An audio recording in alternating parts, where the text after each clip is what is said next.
Hello, ladies and gentlemen, Snowflake here, and welcome to not Oblivion. No, this is the other one. It's called Skyrim. I don't know if you've heard of it, but it's a little different to Oblivion. But anyway, yeah, in the last episode of Skyrim, funny story by the way. When I recorded my last video, which by the way was a very long 8.5 hour video. So when because I record different series, and then when I record them with OBS, I put them into like different folders, so everything's like nice and organized and separate. So I'd recorded some Tag Force before, so I obviously had to change my folder to Skyrim. But instead of changing it to Skyrim, I changed it to the Oblivion folder. And then, so when I tried to upload it, and then all of a sudden my file was missing, I was very, very worried that I'd just spent the last 8.5 hours recording, and it all being for nothing because it, for some reason, had just disappeared. But eventually I figured out that I'd accidentally set it to put the file in my Oblivion folder, and we were all good, and the video has successfully been uploaded. It's not live by the time I'm recording this, but it's ready to go, so that's good news. So yeah, we did have a bit of a break from that, and yeah, that segues into the last episode. We did the diplomatic immunity quest. We had the longest party ever in the Thalmor embassy, mainly because we were reading all of the literature that the Thalmor were keeping around their embassy, which was a lot. But yeah, we got through it. We learned a lot of interesting stuff. We met a lot of interesting and new characters that we might come across later on in the save. I wonder how that will go. By now, I'm guessing the Thalmor probably figured out that we slaughtered a lot of their people and took a lot of their files and freed their prisoners. Yeah, the aim of it was to find out what they knew about the dragons, and we found out that they didn't know very much about dragons. And instead we found out that they are hunting down another Blade, who we didn't realise was alive, named Esbern, who is apparently somewhere in Riften. Yeah, so they're trying to figure out this whole dragon crisis as well, although it certainly looks like it is benefiting them at the moment, along with the Civil War. And it definitely felt like, they basically put it in the Ulfric Stormcloak dossier that they are aware that the Civil War is benefiting them because it's weakening both sides. So that works for them. But yeah, now our plan is to try and get to this Esbern fellow before the Thalmor do. And unfortunately, it does look like the Thalmor have the same lead as we do, that he is somewhere in the city of Riften. The quest is called A Cornered Rat. The Thalmor are just as puzzled as we are about why dragons are returning. I learned that they are looking for a blade named Esbern, who Delphine says is an expert on ancient dragon lore. We need to find him before the Thalmor do. And we need to talk to a fellow called Brynjolf, apparently. Ready to go, Lydia? Doesn't matter, we're on our way.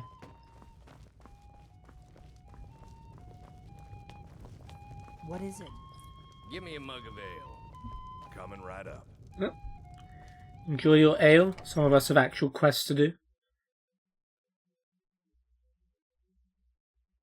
Swords swing faster than axes, and axes swing faster than maces. Interesting. So maybe maces aren't the best to use with like a dual attack.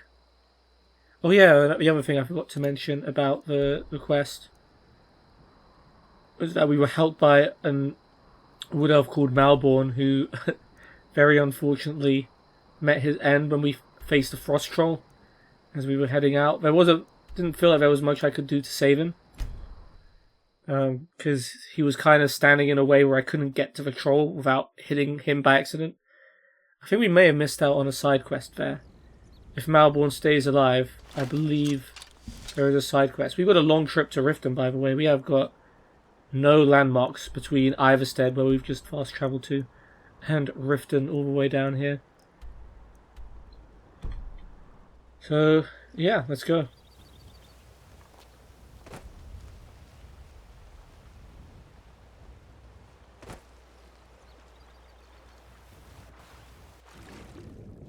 Try and catch some fish. I think we got something, but I didn't even see what we got. Oh, was it salmon? Yeah, we got some salmon.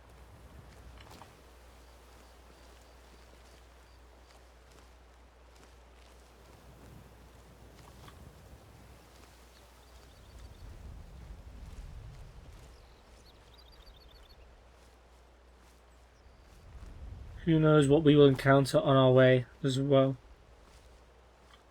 Oh, we can harvest gourds. I didn't even realize they grew. I mean, it makes sense because they are like fruit, right? But don't know if I ever seen one actually grow.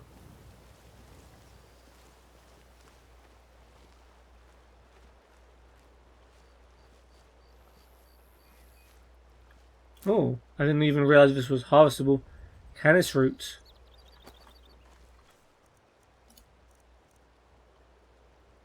I can't remember if we've got one of these before, but just in case, we will not eat it just yet.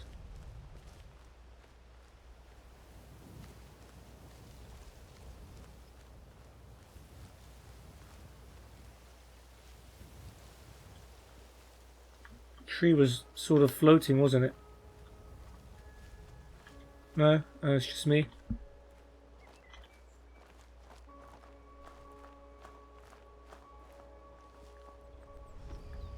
Detected? Oh my. Are we about to fight a dragon arena? Well, they can randomly appear now. I want to fight a dragon arena.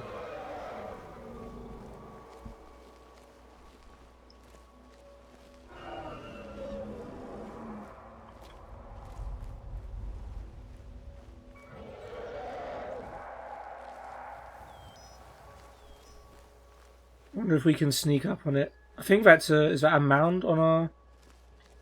Is that what they called mounds?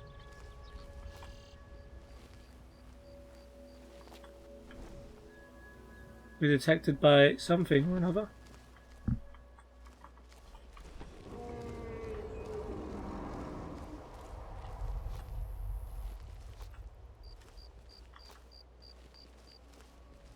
Come on, dragon. Where are you at?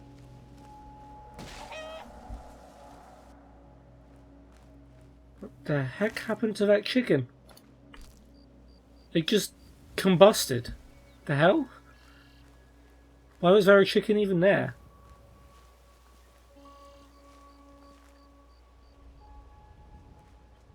Oh, hello. Novice necromancer. That's not who I was looking for. Whatever. Oh, we got a book. 2920 Frostfall V10. Chicken's egg, robes, boots, dagger. Alright, cool. We'll stop for some literature. Conjuration. Yeah, not a surprise when it's a necromancer. Frostfall. Book 10 of 2920. The Last Year of the First Era. By Karlovac Townway. 10 Frostfall 2920. Phrygius, High Rock. The creature before them blinked, senseless. Its eyes glazed, mouth opening and closing as if relearning its function. A thin glob of saliva burbled down between its fangs and hung suspended. Turella had never seen anything of its kind before. Reptilian and massive, perched on its hind legs like a man. Ministera applauded enthusiastically. "My child," she crowed, "you have come so far in so short a time. What were you thinking when you summoned this Daedroth?" It took Turella a moment to recall whether she was thinking anything at all. She was merely overwhelmed that she had reached out across the fabric of reality into the realm of oblivion, and plucked forth this loathsome creature, conjuring it into the world by the power of her mind. "I was thinking of the colour red," Turella said, concentrating, "the simplicity and clarity of it. And then I desired, and spoke the charm, and this is what I conjured up." "Desire is a powerful force for a young witch," said Ministera, "and it is well matched in this instance, for this Daedroth is nothing if not a simple force of the spirits. Can you release your desire as easily?" Turella closed her eyes and spoke the dismissal invocation. The monster faded away like a painting in sunlight, still blinking confusedly. Ministera embraced her dark elf pupil, laughing with delight. I never would have believed it. A month and a day you've been with the coven, and you're already far more advanced than most of the women here. There is powerful blood in you, Turana. You touch spirits like you were touching a lover. Okay. You'll be leading this coven one day. I have seen it. Turana smiled. It was good to be complimented. The Duke of Mournhold had praised her pretty face and her family before she had dishonoured them. Praised her manners. Kasir had been nothing more than a companion. His compliments meant nothing, but with Ministera she felt she was home. You'll be leading the coven for many years yet, great sister, said Turana. I certainly intend to, but the spirits, while marvellous companions and faultless tellers of truth, are often hazy about the when and hows. You can't blame them, really. When and how means so little to them. Ministera opened the door to the shed, allowing the brisk autumn breeze in to dispel the bitter and fetid smells of the day trough. Now I need you to run an errand to Wayrest. It's only a week's ride there, and a week's ride back. Bring Doriafa and Celafina with you. As much as we try to be self-sufficient, there are herbs we can't grow here, and we seem to run through an enormous quantity of gems in no time at all. It's important that the people of the city learn to recognize you as one of the wise women of Skeffington Coven. You'll find the benefits of being notorious far outweigh the inconveniences. Turana did as she was bade. As she and her sisters climbed aboard their horses, Ministera brought her child, little 5-month-old Bosriel, to kiss her mother goodbye. The witches were in love with a little Dunmer infant, fathered by a wicked duke, birthed by wild alien elves in the forest heart of the Empire. Turana knew her nursemaids would protect her child with their lives. After many kisses and a farewell wave, the 3 young witches rode off into the bright woods, under a covering of red, yellow, and orange. 12 Frostfall 2920, Dwinnen, High Rock. For a mid-us evening, the least-loved Porcupine Tavern was widely crowded. A roaring fire in the pit in the centre of the room cast an almost sinister glow on all the regulars, and made the abundance of bodies look like a punishment tapestry inspired by the Arcturian heresies. Kasir took his usual place with his cousin and ordered a flagon of ale. Have you been to see the Baron? Asked Palith. Yes, he may have worked for me in the place of Ovius, said Kasir proudly, but more than that I can't say. You understand, secrets of state and all that. Why are there so many damned people here tonight? A shipload of dark elves just came into harbour. They've come from the war. I was just waiting until you got here to introduce you as another veteran. Kasir blushed, but regained his composure enough to ask, What are they doing here? Has there been a truce? I don't know the full story, said Palith, but apparently the Emperor and Vivek are in negotiations again. These fellas are here of investments they were keen to check on. They figured things in the bay were quiet enough. The only way we could get the full story is to talk to the chaps. With that, Palith gripped his cousin's arm and pulled him to the other side of the bar so suddenly, Kasir would have had to struggle violently to resist. The Dunmer travellers were spread out across 4 of the tables, laughing with the locals. They were largely amiable young men, well-dressed, befitting merchants, animated in gesture made more extravagant by liquor. Excuse me, said Palith, intruding on the conversation. My shy cousin Kasir was in the war as well, fighting for the living god, Vivek. The only Kasir I ever heard of, said one of the Dunmer drunkenly with a wide friendly smile, shaking Kasir's free hand. Was a Kasir Whitley Vivek said was the worst spy in history. We lost Al Barak due to his bungling intelligence work. For your sake, friend, I hope the 2 of you were never confused. Kasir smiled and listened as the lout told the story of his failure with bountiful exaggerations, which caused the table to roar with laughter. Several eyes looked his way, but none of the locals sought to explain that the fool of the tale was standing at attention. The eyes that stung the most were his cousin's, the young man who had believed that he had returned to Dwinnen a great hero. At some point, certainly the Baron would hear about it, his idiocy increasing manifold with each retelling. With every fibre in his soul, Kasir cursed the living god Vivek. Ouch, so he was the same person as the Kasir. That was, did not do so well. 21 Frostfall 2920, the Imperial City, Cyrodiil. Corda, in a robe of blinding whiteness, a uniform of the priestesses of the Hegafe Morha Conservatorium, arrived in the city just as the first winter storm was passing. The clouds broke with sunlight, and the beauteous teenage Redguard girl appeared in the wide avenue with escort, riding toward the palace. While her sister was tall, thin, angular, and haughty, Corda was a small, round-faced lass with wide brown eyes.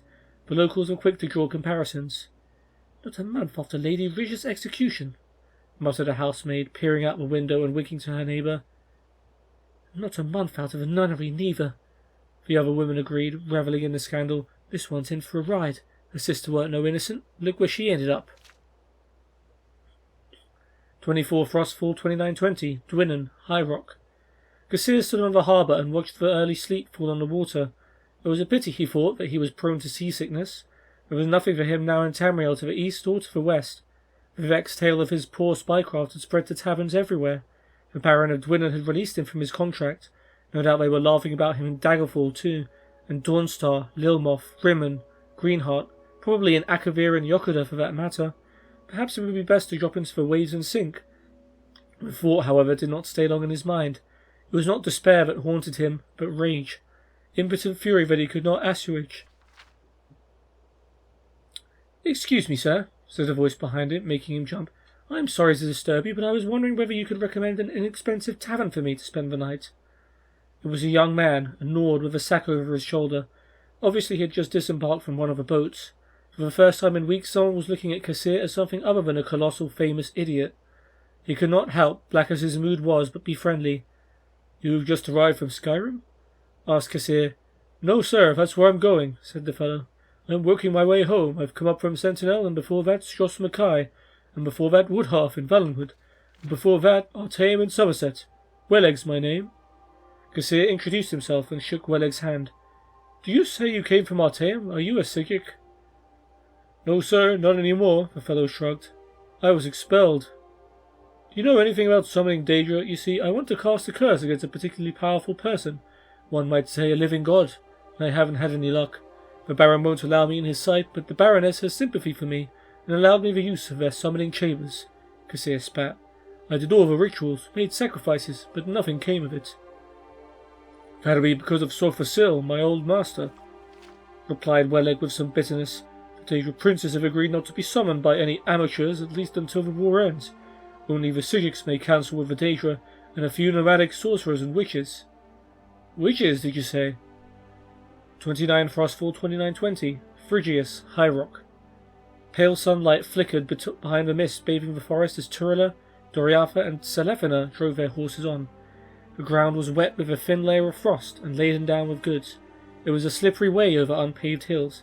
Turilla tried to contain her excitement about coming back to the coven. Wayrest had been an adventure, and she adored the looks of fear and respect the city folk gave her, but for the last few days all she could think of was returning to her sisters and her child. The bitter wind whipped her hair forward so she could see nothing but the path ahead. She did not hear the rider approach to her side until he was almost upon her. When she turned and saw Kassir, she shouted with as much surprise as pleasure at meeting an old friend. His face was pale and drawn, but she took it to be merely from travel. "What brings you back to Phrygius?" she smiled. "Were you not treated well in Dwinnen?" "Well enough," said Kassir. "I have need of a Skellington coven." "Ride with us," said Turilla. "I'll bring you to Ministera." The four continued on, and the witches regaled Kassir with tales of Wayrest. It was evident that it was also a rare treat for Doriatha and Selefina to leave old Barbin's farm. They had been born there as daughters and granddaughters of Skeffington. I think is that F or an L? I think it's an F. Skeffington witches. Ordinary High Rock city life was exotic to them, as it was to Turilla. Kassir said little, but smiled and nodded his head, which was encouragement enough. Thankfully, none of the stories they had heard were about his own stupidity, or at the very least they did not tell him. Doriatha was in the midst of a tale she had heard in a tavern about a thief who had been locked overnight in a pawn shop when they crossed over a familiar hill. Suddenly she halted in her story. The barn was supposed to be visible, but it was not. The other three followed her gaze into the fog, and a moment later they rode as fast as they could towards what was once the site of the Skeffington coven. The fire had long since burned out. Nothing but ashes, skeletons, and broken weaponry remained. Kassir recognized at once the signs of an orc raid. The witches fell from their horses, racing through the remains, wailing. Selefina found a tattered, bloody piece of cloth that she recognized from Ministera's cloak. She held it to her ashen face, sobbing.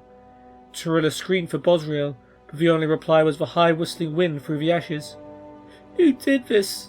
she cried, tears streaking down her face. "I swear I'll conjure up the very flames of oblivion. What have they done with my baby?" "I know who did it," said Kassir quietly, dropping from his horse and walking towards her. "I've seen these weapons before. I fear I met the very fiends responsible in Dwinnen, but I never thought they'd find you. This is the work of assassins hired by the Duke of Mournhold. He paused. The lie came easily. Adopt and improvise. What's more, he could tell instantly that she believed it. Her resentment over the cruelty the Duke had shown her had quieted, but never disappeared. One look at her burning eyes told him that she would summon the Daedra and wreak his and her revenge upon Morrowind.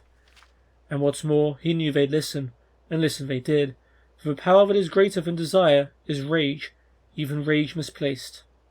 Damn. So, Duke of Mournhold didn't do that, but I'm guessing he sure as hell's going to pay for it. Is the dragon still knocking about, or I guess not.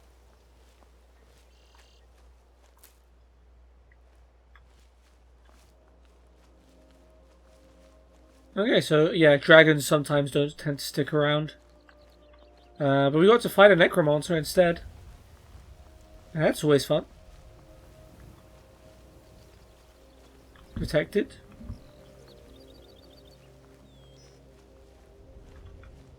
Nothing hostile, it seems.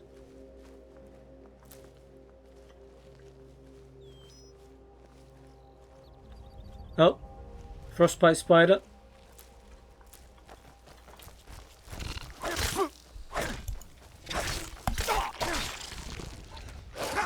Oh, there's a wolf behind us. Damn, boy. Oh, you had a garnet. Where were you hiding that?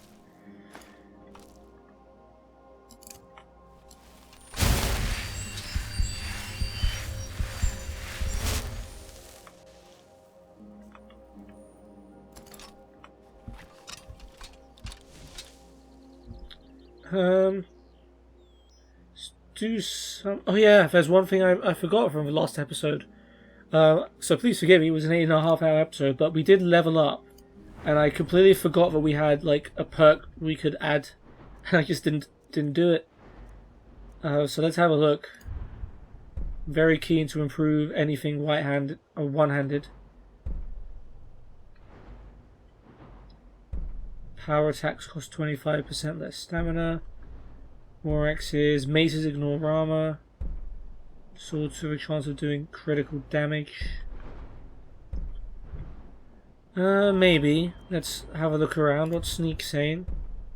Harder to detect. Backstab. Sneak attacks do more damage. Noise from armor is reduced 50%. Probably one of those sounds pretty good to me. What's Alchemy saying? Health, magical, or stamina potions are more powerful. That's an interesting one too. Restoration. Healing spells cure more. We don't really need that yet. Light armor. Increase armor rating by more. 25% armor bonus if wearing all light armor. So increase armor rating by 40%, or 25% bonus if I'm wearing a full set, which I currently am.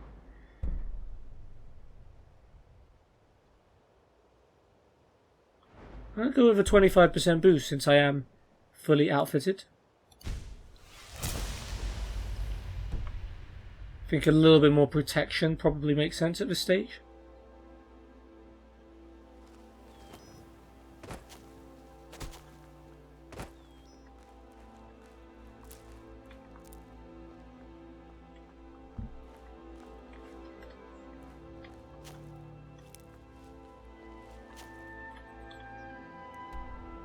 Alright, well, we continue on our path to Riften.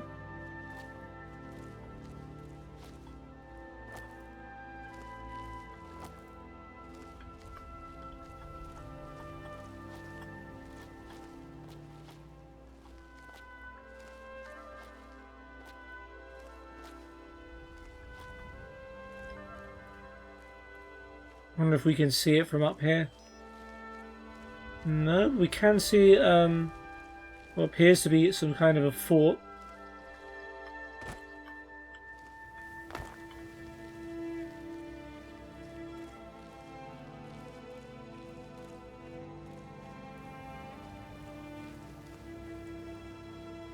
Wonder if it's loaded with banditos.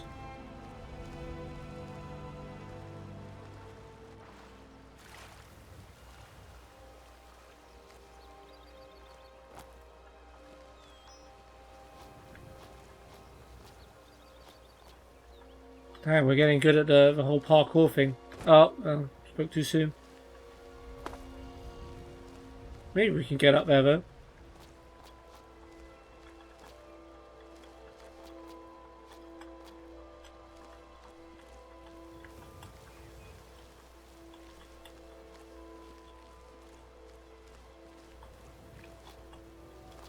Yeah, we can. Nice.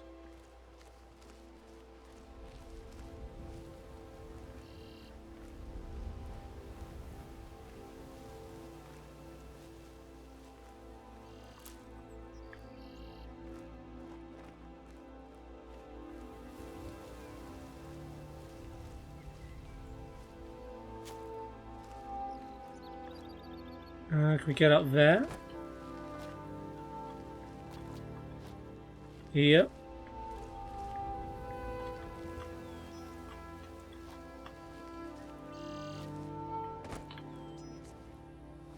Oh. Are we fighting? We're fighting. Trevor's watch discovered.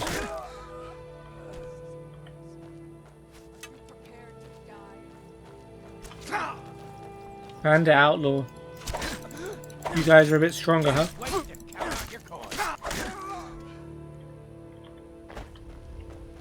Gonna split your belly like an old woman's purse. An old woman's purse, is it?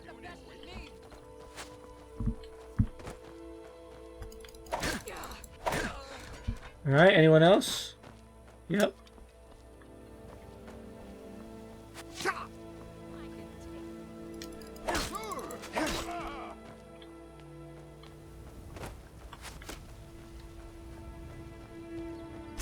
Die already. There we go. We can take out a whole bandit camp on our own now. Awesome. Studded armor.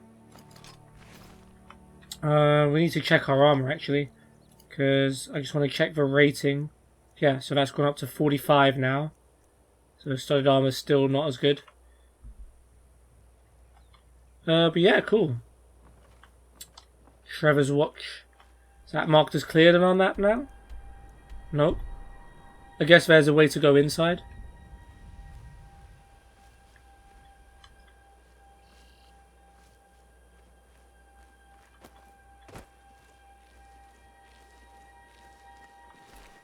Gold, lockpick, fur armor.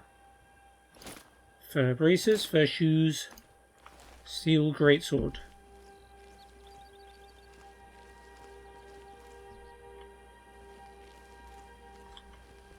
Just going back and admiring our handiwork. Hide armor. Interesting.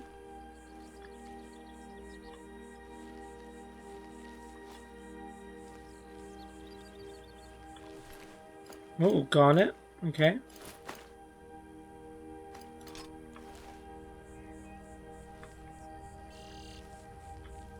Can we cook here? Oh, that's a shame. Let's clear the table.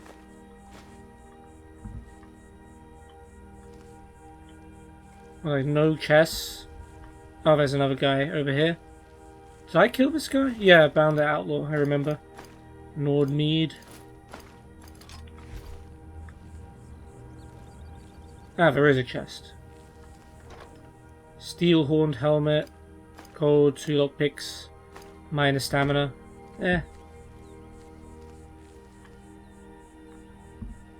What happened to Lydia? Is she not able to find me?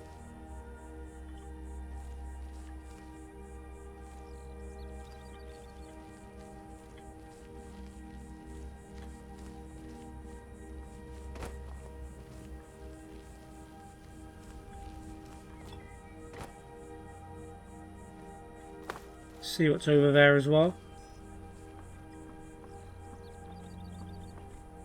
Bunch of fish. Got our own salmon earlier. We can actually... Can we not cook here? We'll take their pot, but we can't cook anything with it. Take all their fish, that'll be useful.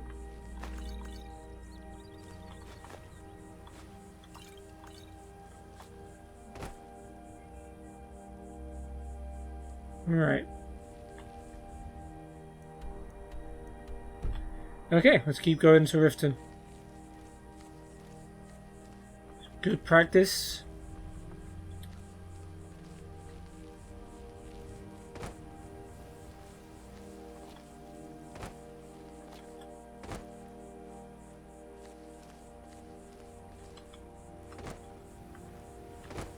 Huh.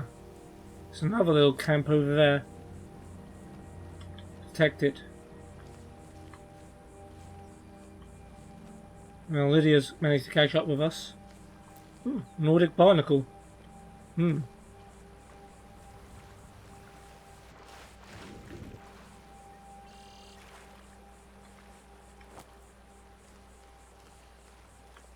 but... Oh.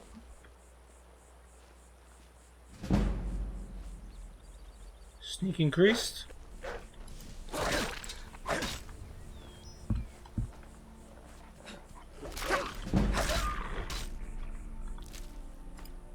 Alright, we got a light armor increase out of that. But yeah, as you can see, we're taking a lot less damage.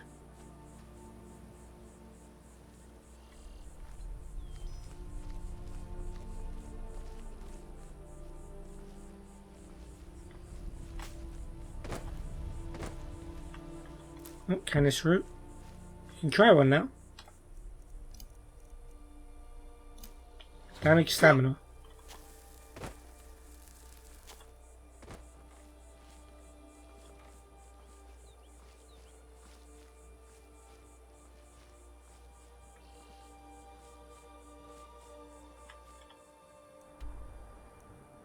We're about halfway to Riften.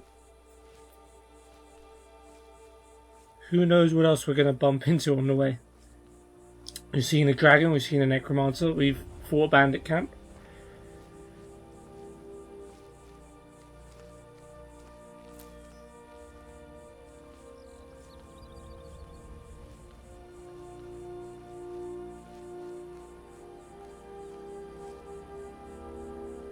Is that something over there? No, that's just a highly lit path. That looks like that dead animal, or is that just a rock? I'm so confused.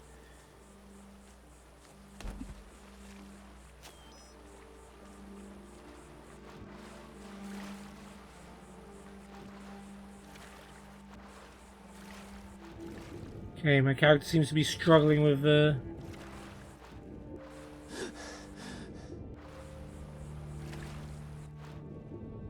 Oh, there's a poor little deer trying to swim. Aww. Oh, wolves. We don't mind wolves though.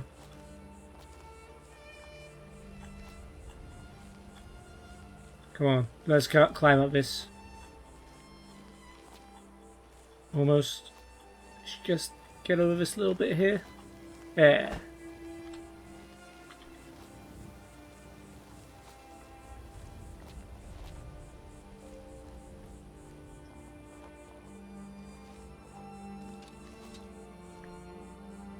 Oh.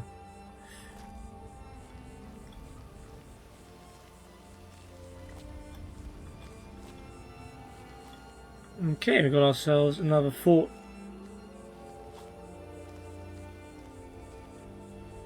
I wonder if you were a nice guy. Faldar's Tooth.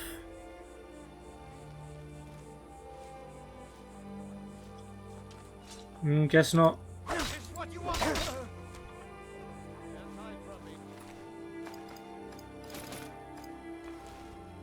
Alright, we've angered the horde. How do we get to the horde?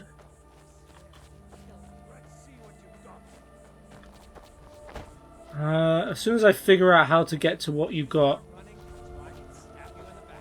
Bandit Chief. Alright, let's save here just in case. Because these guys might If there's a bandit chief here.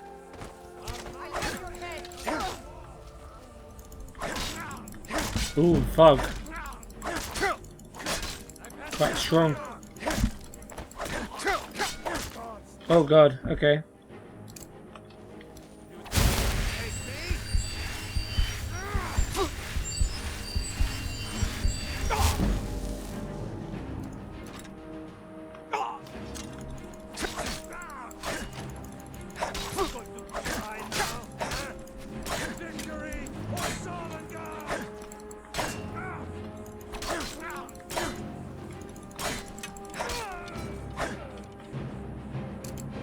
Okay, let's heal.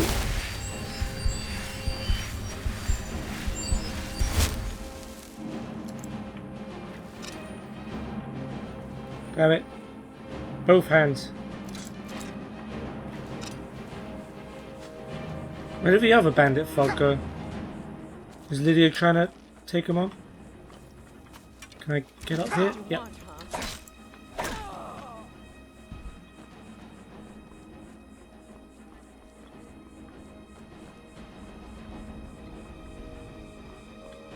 How do I get up there?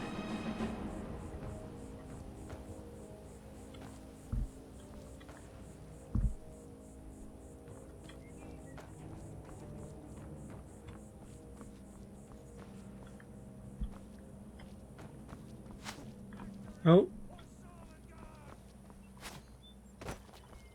There's the other fog. Yeah, Mercy is it?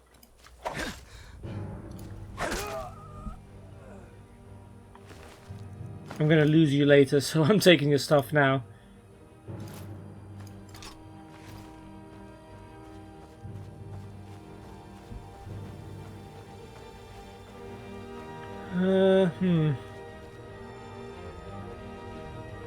So this is how to...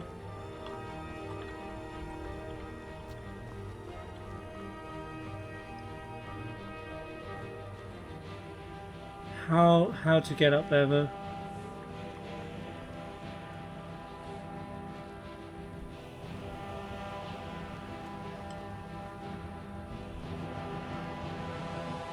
This is an intricate place. So do we have to go around the other side? Let's try.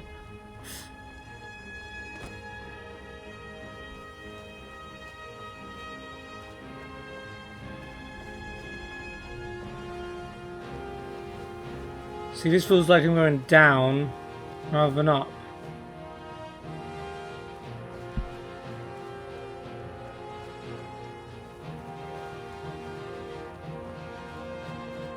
Do you have to go inside the fort? Is there like an inside interior?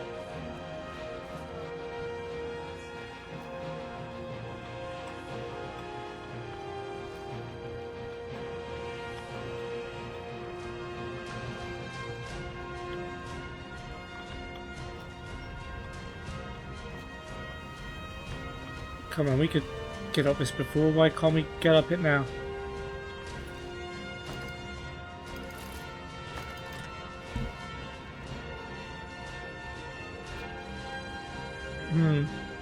I do see maybe a way.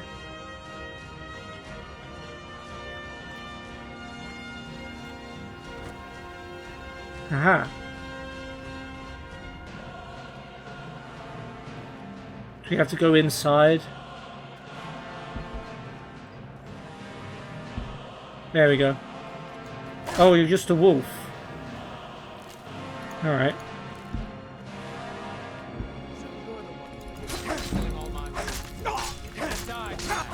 Oh god. Yes. I guess I am. Okay, Bandit Chief, very tough. But we're not without tactics. I think I can beat him. A quick load.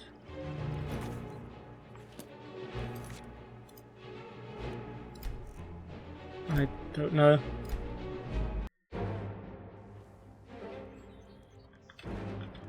Okay, we can obviously make that jump because we just did it a minute ago. Okay, yeah, let's go kill his wolves. And then kill him. He only had one wolf. Okay. Let's have a quick save. So you're the one who's out there killing all my wolves. Gonna die. Okay.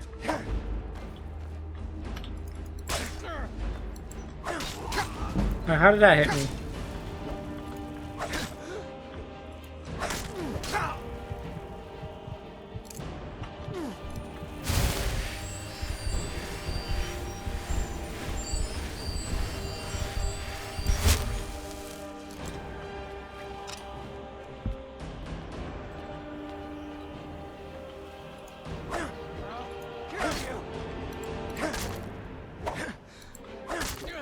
Alright, we got him now.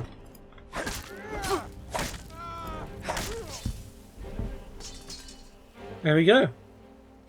That is Folder's Tooth cleared. Nice. Iron Greatsword of Burning. We'll take a fire weapon. Thank you. Steel armor. I need my Lydia. Where's my Lydia?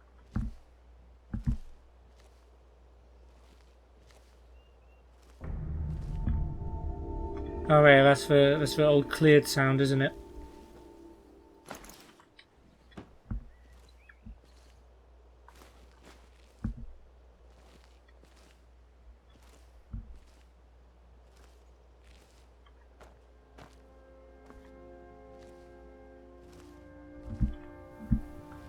Alright.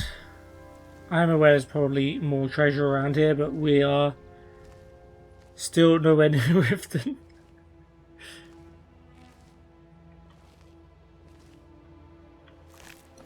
I really hope Lydia's not dead. That would be a great shame.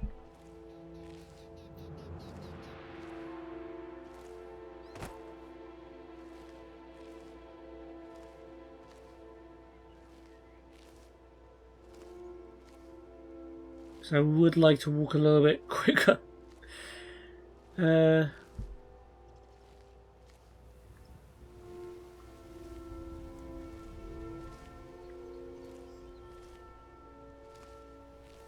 Alright, there's more wolves. Is Lydia like trapped outside? Is that what's going on here? Oh, there's another bandit down there. Well, we got the cleared sound, but we clearly didn't clear this place. Oh, they're in a cage. I just realized they're in a cage.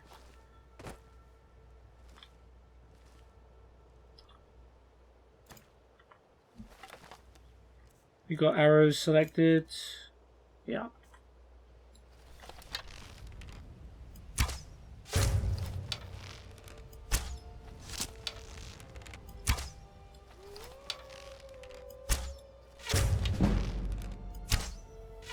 My guy just stood there and took it.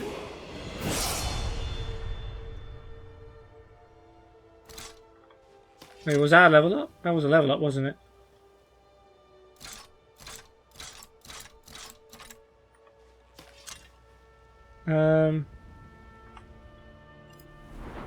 We will take some more stamina, please.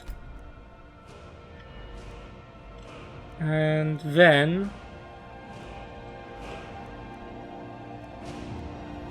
I'll take, I think I'll take some more armor, really.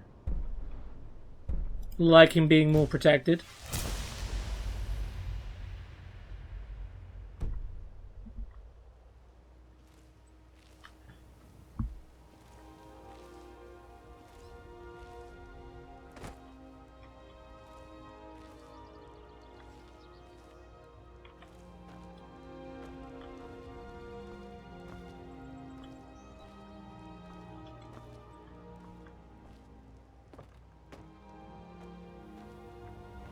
Okay, we'll grab all of this gold and Folder's Tooth key. Does this open this chest? No.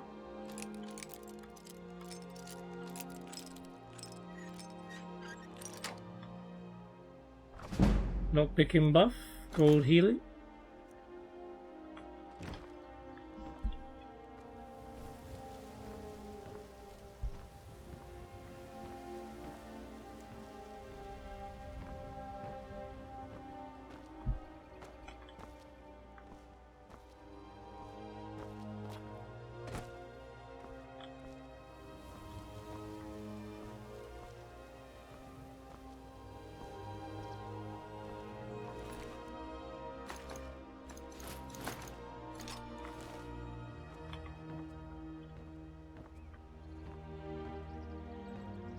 Alright, well, we'll trundle over there eventually.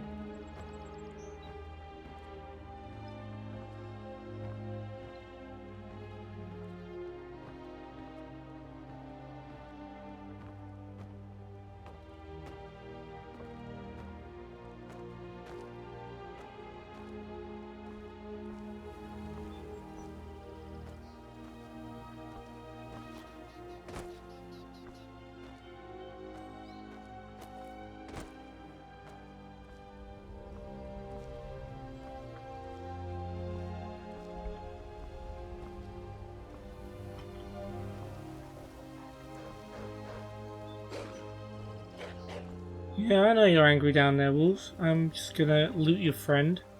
Or your enemy, I don't know. You guys seem like you were in captivity.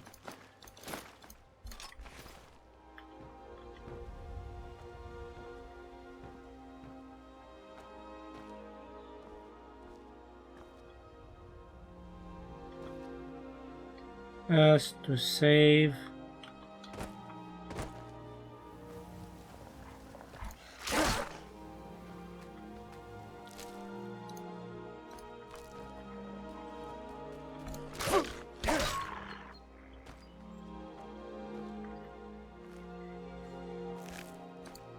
Now I've definitely been killing your wolves. Okay, well, Lydia should eventually catch up with us down here, right? How far are we from Riften? Actually pretty close. Okay.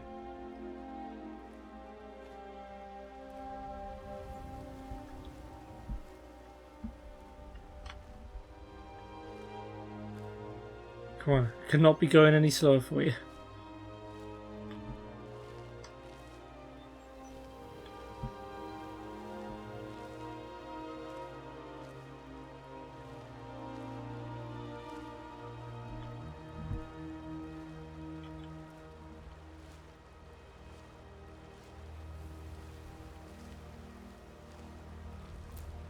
Slaughterfish egg, delicious. Do we need to eat one? No.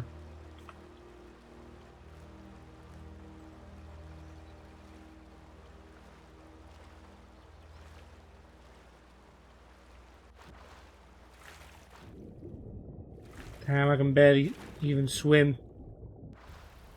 I didn't realize it would be this slow.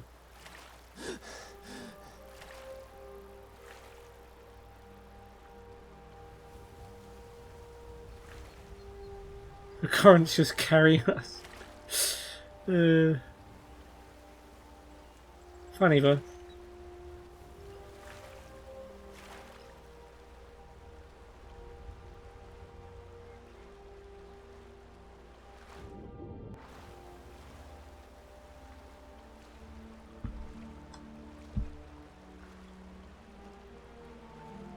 Still no Lydia. Golden Glow Estate discovered. Interesting. I do remember the name of that place from a particular questline, but I will remain quiet.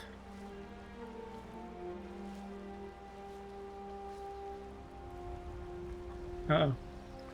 Not the water.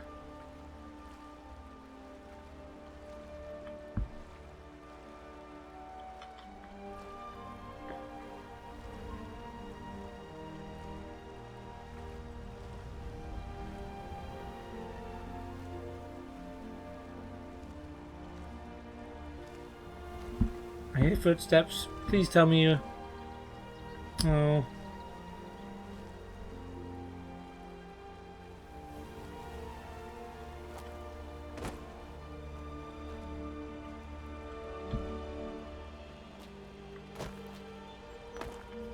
She might be dead, who knows?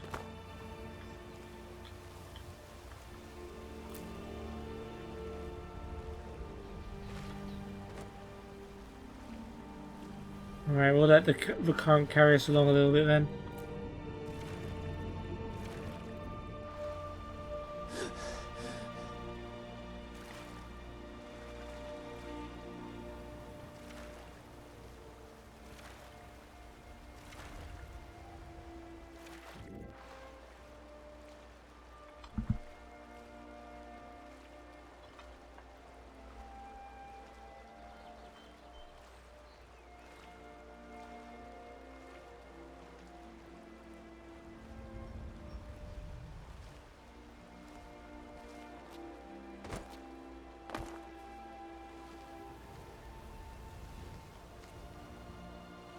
Alright, well that would be Riften.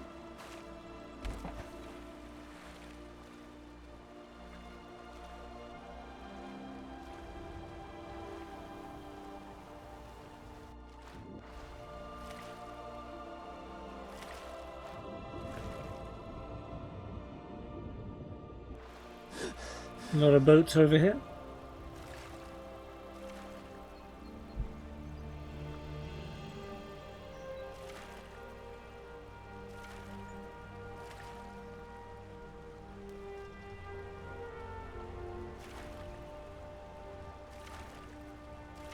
This is the slowest swim ever.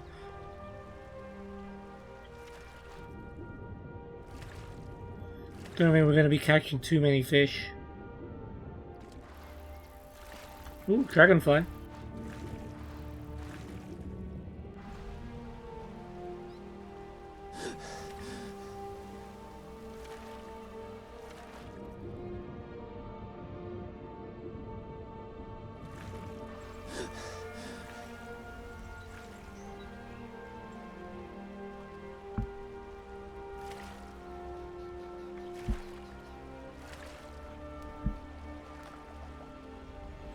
I saw that splashing.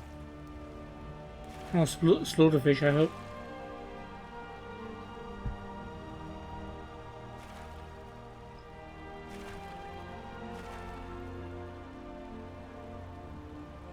I wonder if we've just taken like a weird route to Riften and this is actually going to take us into the city without going into the front door. Ooh, another dragonfly.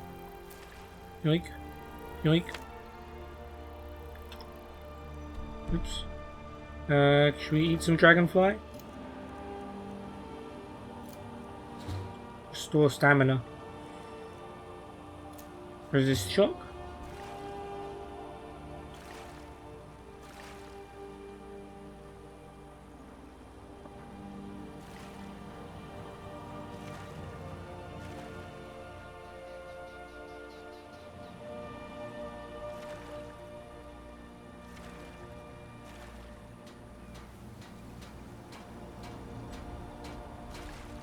Oh, that's the sound of someone hard at work.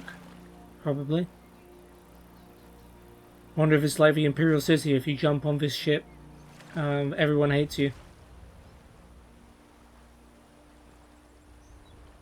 Oh. There's I believe a Riften guard.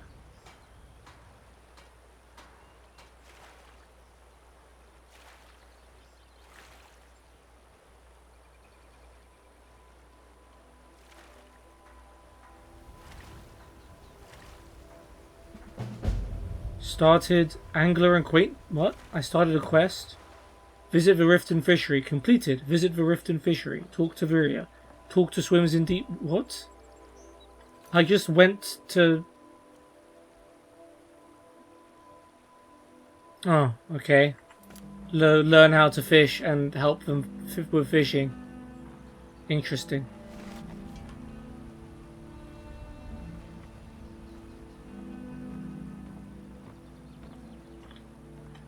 Alright, well, let's go and chat to them anyway. Or chat to whoever these people are. I don't even know if they're the same.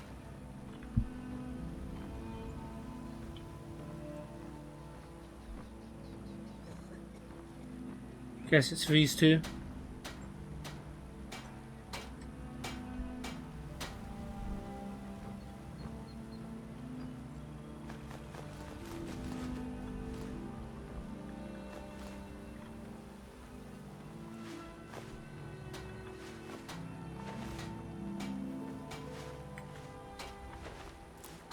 Grab that salt, grab that flour. Okay, the fish barrels are not allowed, but everything else is fair game.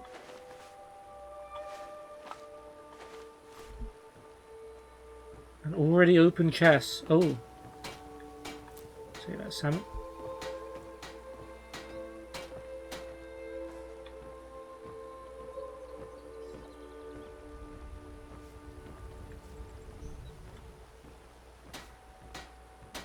Were you there before?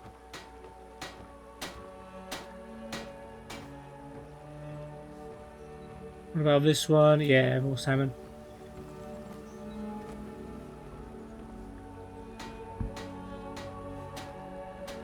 Okay, let's talk to Valendor. Trees are beautiful here.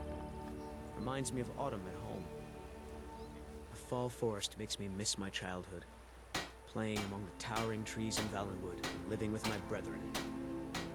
Seeing the sorry state of this city almost makes me regret my decision to leave my home when my apprenticeship completed. I was fortunate enough to be guided by one of Sylvanar's master armorers until he passed. Yeah, keep hammering that barrel, buddy. On his deathbed, my master urged me to take over his business, but I decided against it. I chose to wander Tamriel instead. Now, here I am, working for this dreary city's fishery. I sometimes wonder why I don't just move on. Yes? Oh, did you need something? Yes? Okay, let's talk to Asgeir Snowshot. Sorry, I'm afraid I can't help you much right now. Currently in mourning. Oh, may I ask why you're in mourning? It was my sister, Lilia. She served as a battle maiden with the Stormcloaks. We recently heard she'd been killed. I find it difficult to talk about. Perhaps you'd be better off speaking to my parents about it. Anyway, Well. I'm glad my work at the Blackbriar Meadery keeps me busy. The meadery? Keep my mind You're off just hammering a fish barrel at the moment. Tell me about your parents. My father was a Stormcloak soldier in his younger days. Now he just walks the streets spewing his hatred and propaganda. My mother is the priestess of Talos. She tends to the shrine and teaches his ways. I'm just not so sure she's delivering the right message. Are you at odds with them? Don't mistake my political beliefs as a substitute for my family values. They're still my parents, and I love them dearly.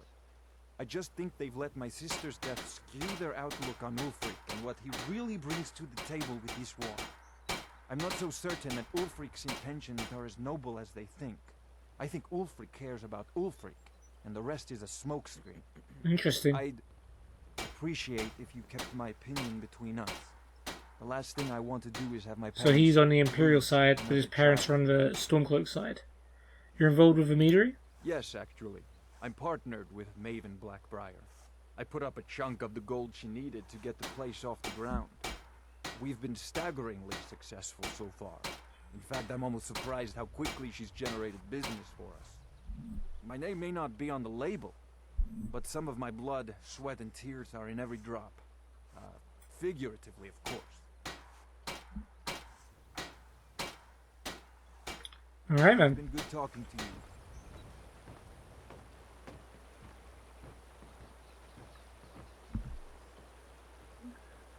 you. Alright, I don't know if Lydia's actually going to find me.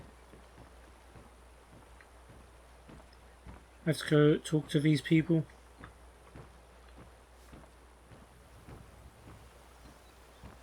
Viria. Waiting, the insufferable. Oh, waiting. you were one of the people I was meant to talk to. Here, I want you to have this. Don't ask, just take it. Oh. Bounty juvenile mud crab. What is this? Bounty juvenile mud crab. After hanging up my sword and bow to live a quieter life, I decided to study the lives and habitats of mud crabs here at the Riften Fishery. It is my hope that one day we might breed mud crabs much like we do fish, if only everyone else at the fishery shared my interest. I am in search of a juvenile mud crab so that I may study its growth. These young mud crabs rarely leave the water, so I now need an intrepid fisherman to catch one. They can be caught in almost all lakes and streams throughout Skyrim, for a breeding ground is said to be in Whiterun west of Broken Fang Cave. Please make haste, I must show progress in my research as soon as possible. Viria, Riften Fishery. Note to self, it's been 12 days since the adventurer took up this bounty, and so far, nothing. How much longer must I wait? Where can I find maps of fishing spots You know nearby? Bellathor's shop in Whiterun? That'd be a good place to start. He carries all sorts of things like that. I see. You hired someone to catch a juvenile mud crab, but they never returned. It would seem so. I wouldn't mind taking over the bounty. Thanks. Good luck out there. Yes? Woman of few words, I see. Riften Guard? Welcome to Riften, home of the Thief's Guild. Or so they'd have you believe. It's all lies. They're just thugs. Vermin creeping around the Ratway. For a dragon to attack Heinsgrove? Why? Why there? Is no place safe? Hands to yourself, sneak thief. Rude. Please help me. I'm going to lose my job at the Riften fishery. Staying safe, I hope? My cousin's out fighting dragons, and what do I get? Guard duty. Watch the skies, traveler. Lightly armor means light on your feet. Smart.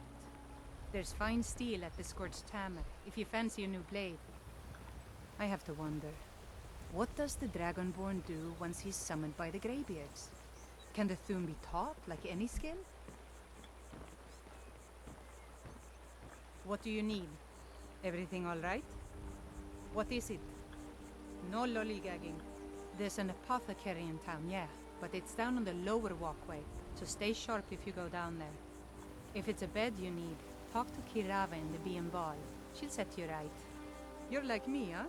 Don't fancy those clunky two-handed weapons. You literally have a two-handed weapon Got on to your back. thinking, maybe I'm the Dragonborn, and I just don't know it yet. They say Ulfric Stormcloak murdered the High King.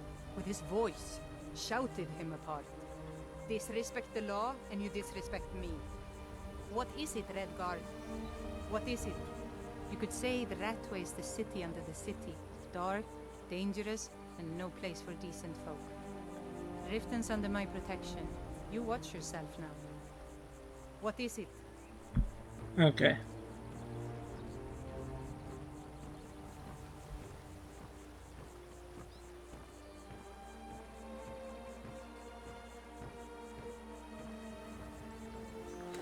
Oh, that's stealing.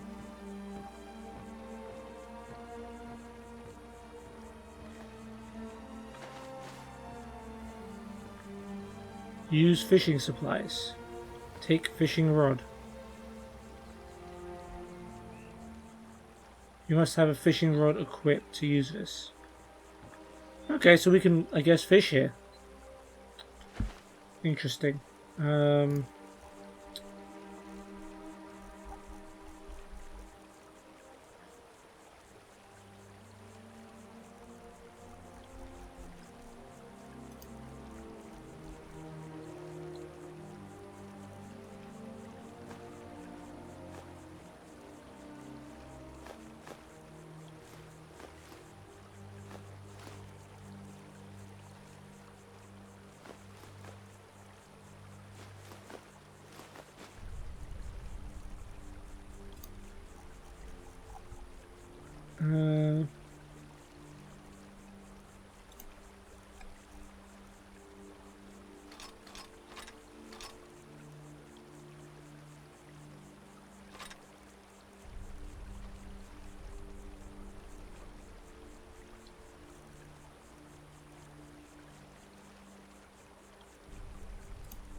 Alright.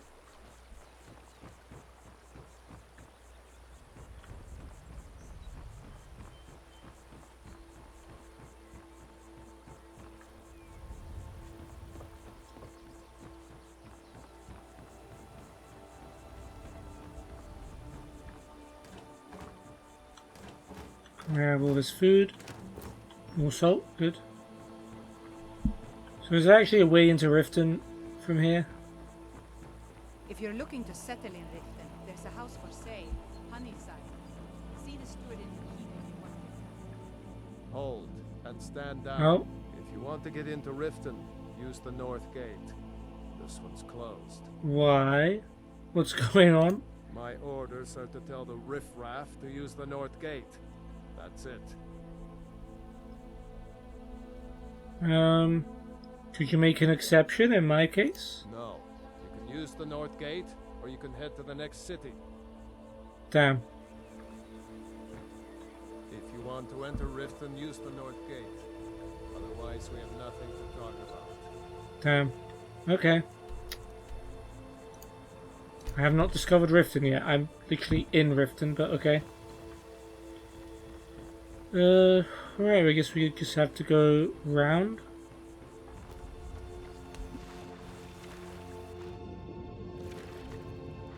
Yeah, that's salmon.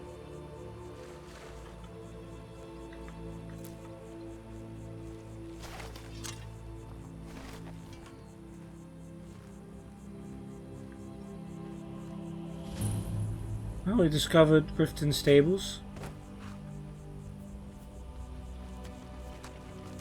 Cigar. Need a ride? Tell me about Riften. You can get a room at the Bee and Bar, but mind your coin purse. It's no secret the Thieves Guild makes its home here. Oh, and if you meet Maven Blackbriar, I've already met her. stay on her good side. This is her city, and nobody else's. Okay, so a big thief presence in Riften. Hold there. Is this for Northgate? Before I let you into Riften, you need to pay the visitor's tax. Visitor's tax. What's the tax for? For the privilege of entering the city. What does it matter? As a taxpayer, I'd like to... This is obviously a shakedown. All right, keep your voice down. You want everyone to hear you? I'll let you in. Just let me unlock the gate. Yeah. See how it is though, you're just trying to make your money, but that's a little flavour. You can head inside when you're ready. Yeah, a little flavour of what Riften's like. They want you to pay just to go in.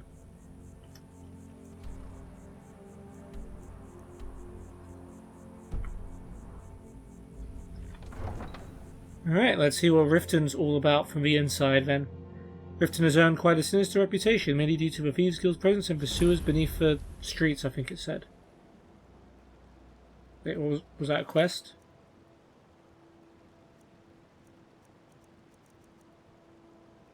If we got a quest, I missed it.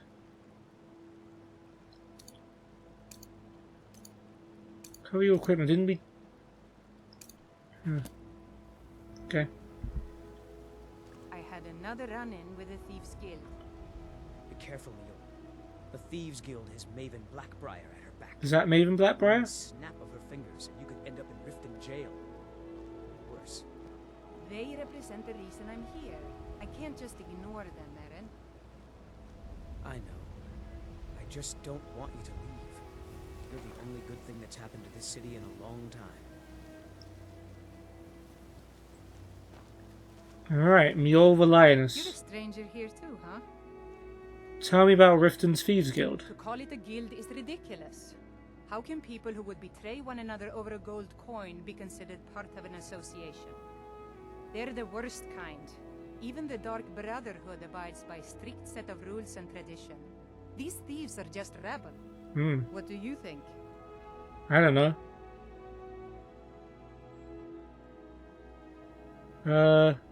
I don't actually know. I've never encountered the Thieves Guild. I try not to care. That's a shame. Too many people in Riften share your view, and look where it's getting them. It's going to take more than just myself and Eren to help this city. It has to want to help itself first. Tell me about the Blackbriar family. Maven Blackbriar, the matriarch of the family, represents everything that's wrong with this city. She's bribed countless officials, has friends back in the Imperial City, and freely associates with the Thieves Guild. I've tried everything I can to protect Riften's citizens from her family, but to no avail. Who else is in the family? There is Ingun Blackbriar, Maven's daughter. Strange girl. She likes to spend time down in Elgrim's elixirs working on her alchemy. Then you have Hemming, Maven's son. Spoiled brat and heir to her empire. He follows her word like a loyal dog follows its master. And finally, Sibi, the worst of all of them. He's in Riften jail for murder.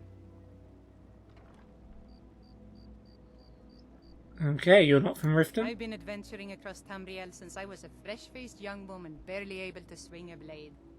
My travels have taken me from High Rock to Valenwood, elsewhere to Morrowind, and all points in between. Why are you here? Many years ago I lost my blade, Grimsever. Let me guess, I have to find it. I took it as a sign that I was wasting my days in search of wealth. You and I are alike. We seek challenge and great fortune. But for me, that's where the similarities end. You see, Riften is my great beast to be slain, and my fortune comes from gratitude and trust. Okay, sort of admirable. You're Riften's protector? It's been difficult. I've taken the burdens of this city's problems upon myself, and I keep running into impossible obstacles. Corruption, lies, and deceit are the order of the day here. If it wasn't for Eren, the young man who saved my life, I think I'd already have given up long ago. How did he save your life? It was Eren who found me dying outside of a Dwemer ruin. If he hadn't brought me here and nursed me back to health, Look at him, I would looking have died. all smug and My heroic. strength returned, and he told me about the problems plaguing Riften. I decided fate brought me here for a reason, so I stayed. Okay, Safe travels. good to meet I've never you. seen Miol this upset about anything. The city really gets to her. I've never seen Miol this upset about anything. The city really gets to her. Miol told me that it isn't this bad everywhere. Maybe one day I'll venture out and see if she's right. Miol's brought me nothing but safety and peace of mind. And some lessons with the blade. I hope that someday this city will be free from corruption, and we can all live in peace. What can I do for you? Okay, good talk. Oh, he's running away. I don't know you. You and Riften looking for trouble? Just passing through. Yeah? Well, I got news for you. There's nothing to More. see here. Last thing the Blackbriars need is some stranger sticking their nose where it doesn't belong.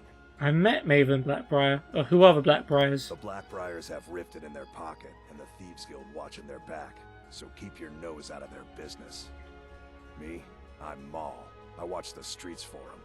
If you need dirt on anything, I'm your guy. But it'll cost you. Ooh. Got any dirt on this? Show unusual gem. Only way you could have found one of those is by stealing it. Guess you'll fit in around No, I here didn't better steal than I it. thought. So what do you want to know? Tell me what this gem's worth. Do I look like a merchant to you?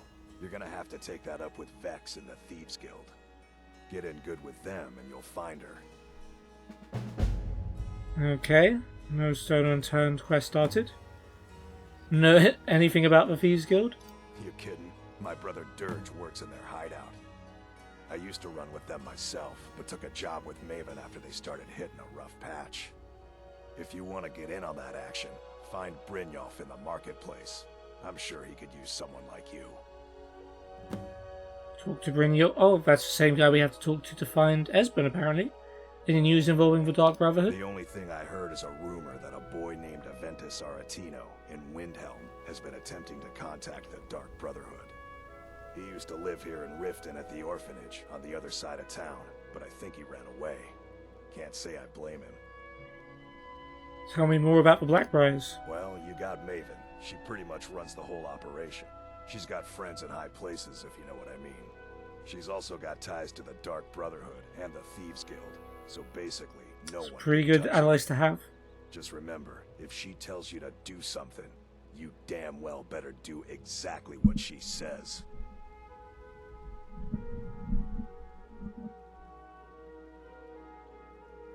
Okay, thank you, Mort. Be seeing you around.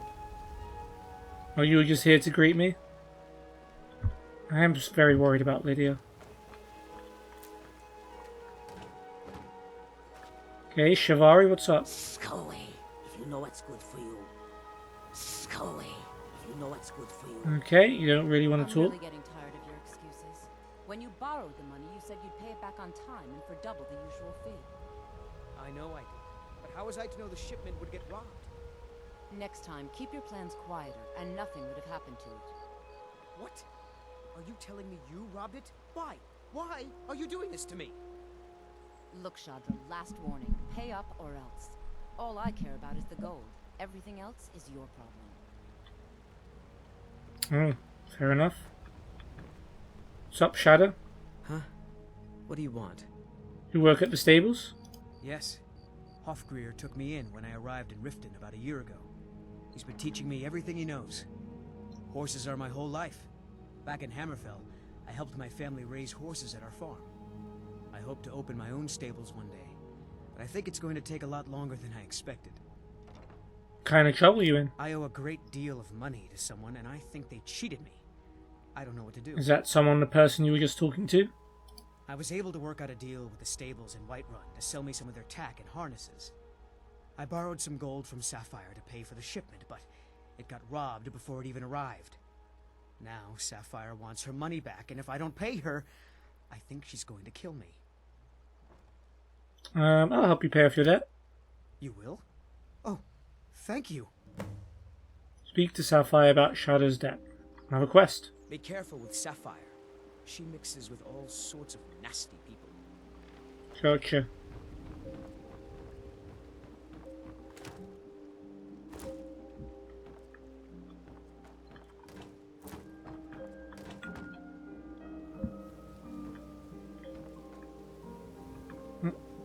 Don't want to steal those.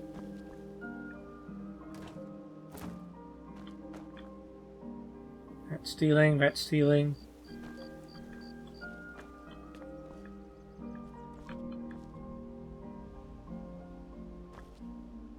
Okay, I can take baskets. Oh, there's a woman here. Hedda. Please. Please, I need but a septum. A septum is all I ask. Is that so bad? Nah, you can have one. Oh, thank you. Divines bless your kind heart. Do like ourselves a little gift of charity. Okay, so apparently... Oh, there's another person here. A couple people. Valimund. Blacksmith Forge. Tanning rack. So can I use this? Yeah, I can make leather here.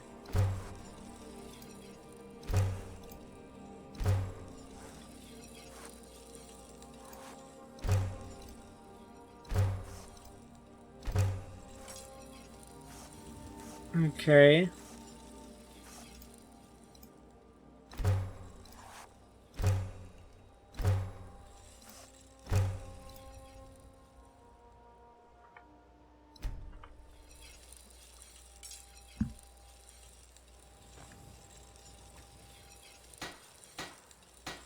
Okay, so I can buff up my fur armor. Elven armor needs moonstone. And I don't have any of that. Let's talk to Balimund. Come to see Balimund perform miracles with steel, eh? What you got for sale? The finest weapons and armor.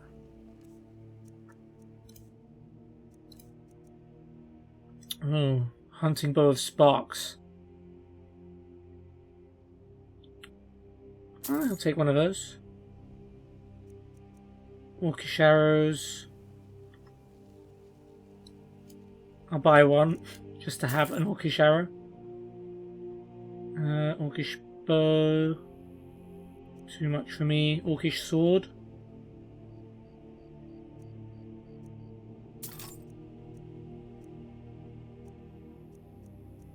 I'm not sure what I need steel wise.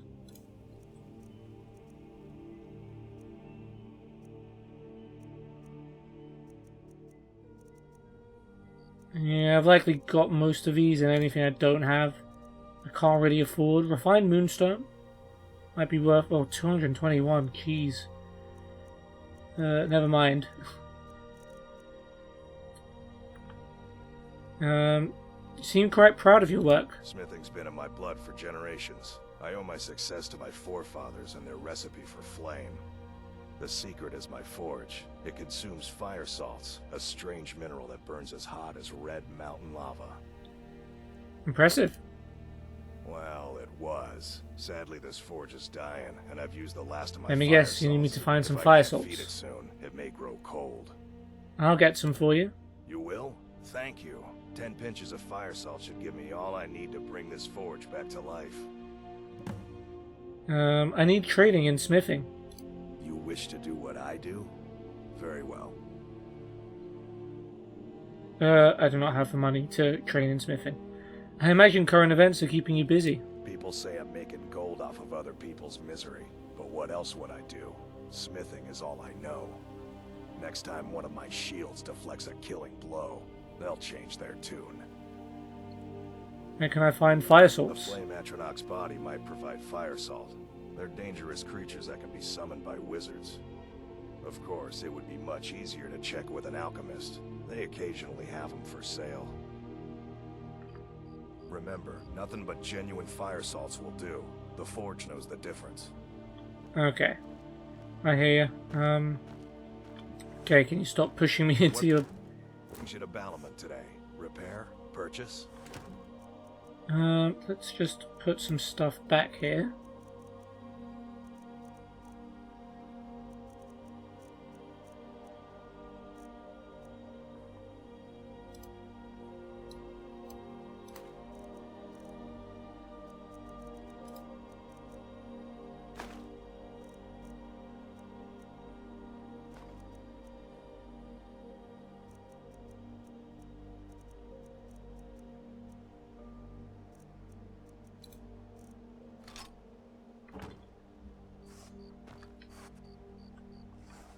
Let's save, because I'm curious if I wait an hour, will Lydia just magically appear?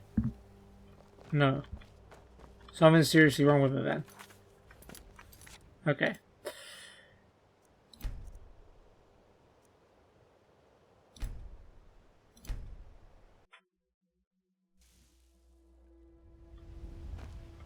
Alright, let's...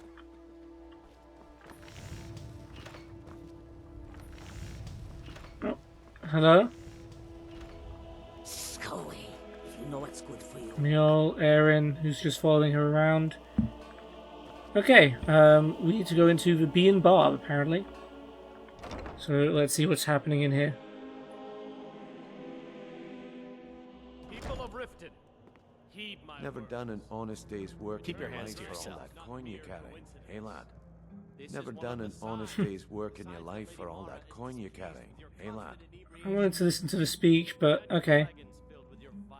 But you're Brynjolf, you're the guy I need to talk to. No, Maramo. We talked about this. Talon? Kira, certainly we can come to some sort of an understanding. These people must be made aware of the chaos they've sown. Enough, Maramo. We've all heard of the dragons and their return. There's no need to use them as an excuse to harass our customers. Very well, Talon. I'll remove myself from this den of iniquity. We're not kicking you out. Just keep the sermons at the temple and let us all sin in peace. Okay. Little Mara speech there. Actually, I'm looking for this old guy hiding out in Riften. Expecting free information, eh? Help me deal with business first. Then we'll see how I can help you. Besides, you look like your pockets are a little light on coin. Am I right? Yes. How could you possibly know that? My wealth is none of your business. Let me find him first. Dragons are bad for business. Passing on a golden opportunity is worse. What do you have in mind? I've got a bit of an errand to perform, but I need an extra pair of hands. And in my line of work, extra hands are well paid. Yeah, I can kind of tell that you're a thief. What do I have to do? Simple. I'm going to cause a distraction. You're gonna steal Medesi's silver ring from a strongbox under his stand. Once you have it, I want you to place it in Branche's pocket without him noticing. Why plant the ring on Branche? There's someone that wants to see him put out of business permanently. That's all you need to know. I'll be out in the market all day, from 8 in the morning until 8 in the evening. Meet me then, if you've still got the stomach for it. Okay. Why are we doing this to Branche? We've been contracted to make sure Branche remembers not to meddle in affairs that aren't his own. No, since we're not the Dark Brotherhood, we're not going to kill him. We're just going to make sure he sits in the prisons for a few days. Okay, so the Thieves Guild still doesn't kill people. How am I supposed to do all this? Do you want me to hold your hand as well? You're going to have to sneak over to Medesi's stall and use your lockpick on the strongbox.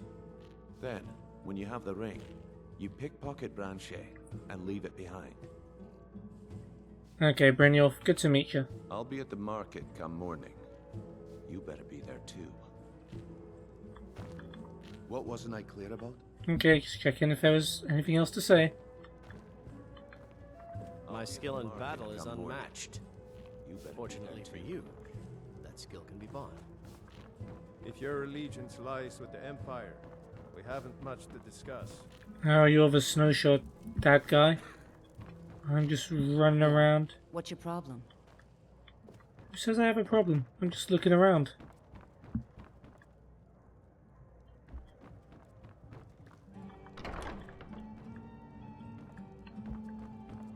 Seeing what kind of stuff there is. A dream of Sovngarde. Mara smiles upon you. Helen J is sleeping.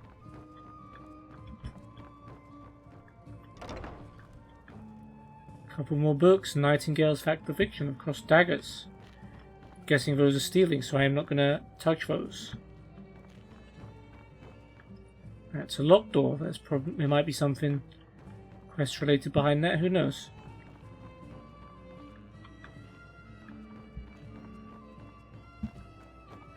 Alright, is there anything else? There's a door here. What wasn't I clear about? Nothing. You're perfectly clear.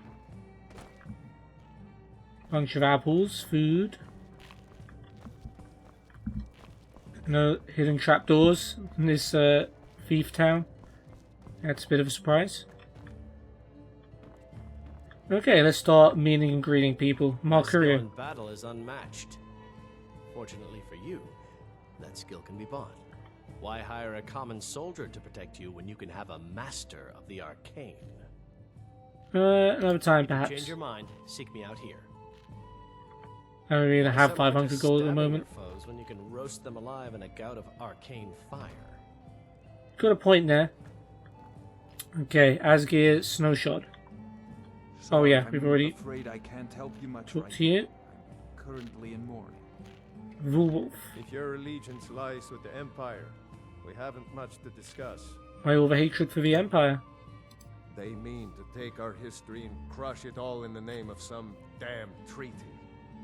The soil beneath our feet is steeped in the blood of our ancestors. We've fought for this land and died for it. I lost my own daughter to the Imperial dogs, and by Talos I'll not lose anyone else. What happened to your daughter? Lilia joined the Stormcloaks many years ago, when the first of the skirmishes broke out across Skyrim. I was so proud of her. She served as a battle maiden, using her healing arts to help those that fell on the battlefield. Never even lifted a blade in her life. It didn't matter. The Imperial soldiers cut her down, killed her like a dog, and left her body to rot in the mud. And that's why I won't rest easy until every single Imperial soldier joins her, and Ulfric sits upon the throne of Skyrim. Interesting. Okay, Support Ulfric or die trying.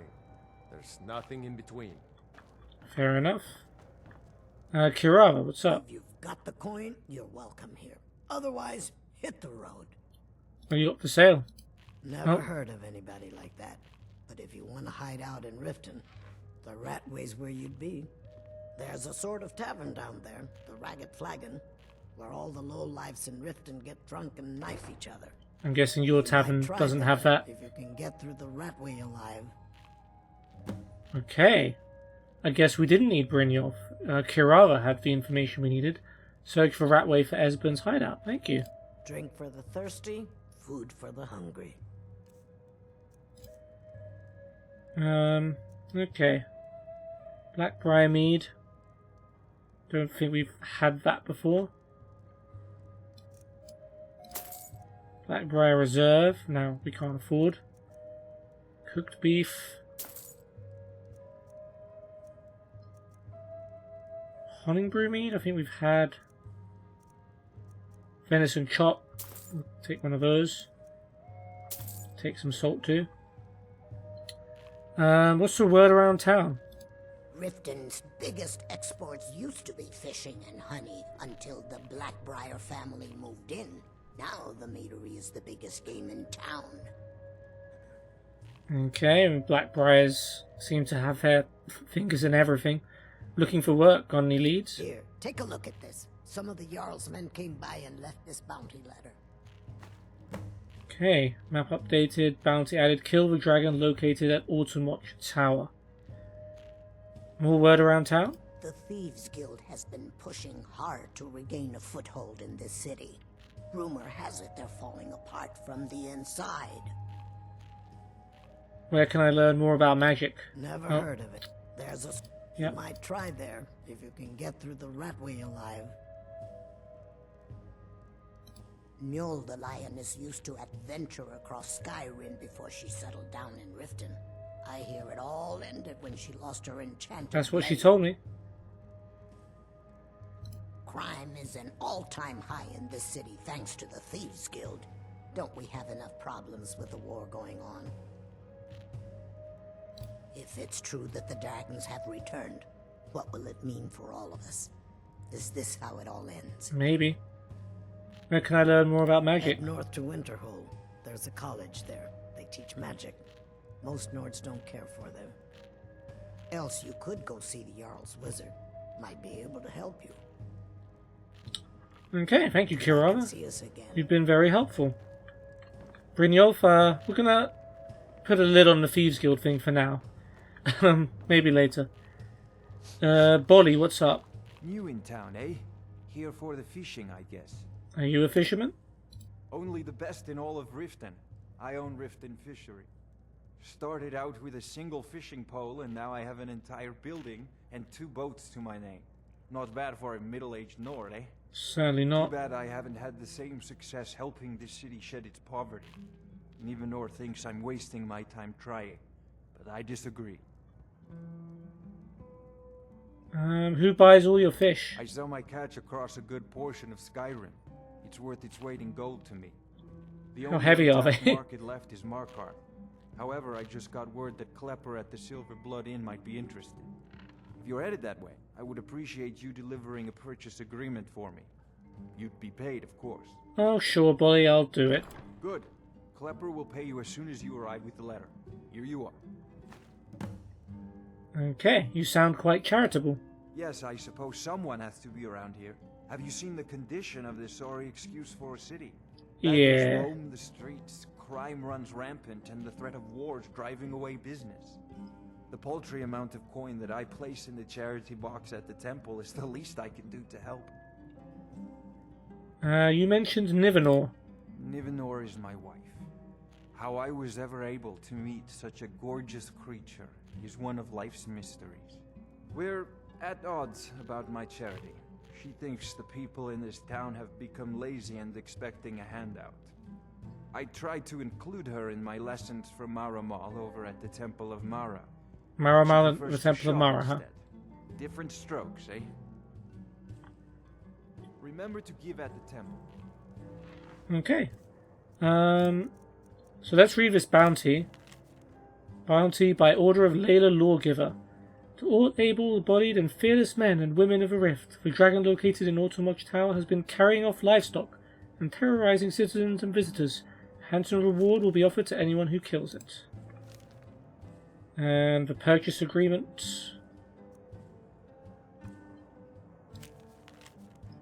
Purchase agreement. This agreement certifies that Cleffer, owner of the Silver Blood Inn within the city of Markarth, will pay Bolly, owner of the Riften Fishery within the city of Riften, the sum of 3 septims per bushel of fish. Payment is expected upon delivery, and product is guaranteed to be fresh. Bolly. Oh, what a professional agreement there. I wanted to check something else.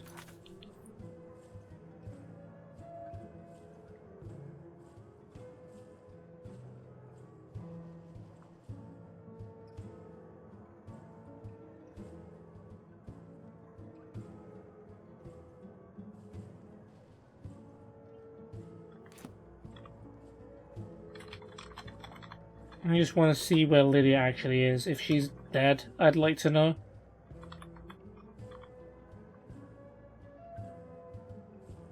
Okay,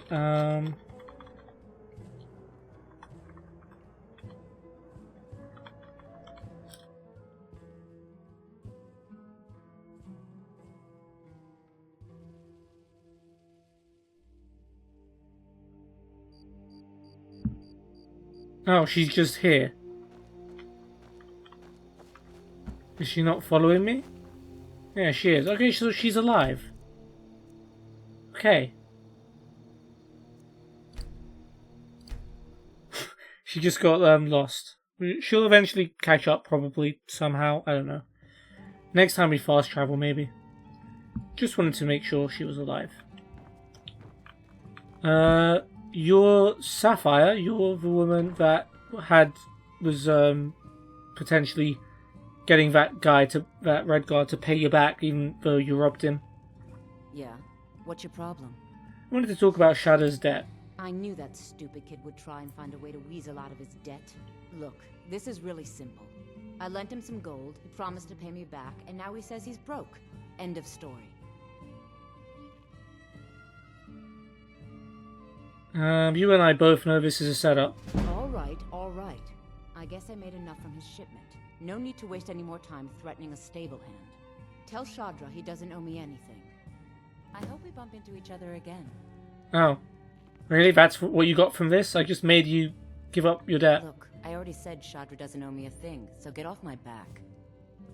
Look, I already said Okay. Shadra doesn't owe me a thing, so get off Cool. my back. Good pleasure doing business with you, Sapphire. Louis Latrouche. I need someone to deliver a message to Sibby Blackbriar. Well, I guess that's going to be me, isn't it? What sort of message? Well, I recently approached Sibby Blackbriar about buying Frost, one of the finest breeding I was about to say, horses in buying Skyrim. cold. He agreed to sell. I paid Sibby half the cost of Frost up front, but before he could deliver, Maven had him locked up. Sibby believes this exempts him from our deal. Sure that's how it works? It does not. I want you to talk to Sibby for me. Then I want you to bring me Frost and the lineage papers that prove the horse's worth. Sounds easy enough. Good man. You won't regret it. Head to the Riften jail and talk to Sibby. Get him to tell you where Frost and his lineage papers are and bring them to me outside Riften. You'll be well paid for your time. Why don't you go tell Sibby yourself? I'm not exactly comfortable around guards or jails. Definitely not when associates are On the run from Valor, are you? Like everyone else. I'll meet you outside of town. Why is Sibby in jail? No idea, but whatever he did, it must have angered Maven. No guard would lock up a Blackbriar without the old lady's permission. Fair enough. I'll meet you outside of town. He's on timeout, I guess. Look, I already said Shadra doesn't owe me a thing, so get off. I'm off your back. It's great. I'm off your back. Where's the other guy that was in here? Talon what's up? Welcome to the Bee and Barb, my lord. If I can interest you in one of our special drinks, you let me know. How'd you meet Karava? When I wandered into Riften a few years ago, been smitten with her ever since. In fact, I'm thinking of asking her to marry me. Oh. In Blackmarsh, tradition dictates we present a potential mate a unique wedding ring to represent our future bond. And you want me to get it? I already have the gold band, but all I need are 3 flawless amethysts. I hear to you. complete I the hear set. loud and clear, Talon J. I could find those for you. I was hoping you'd offer.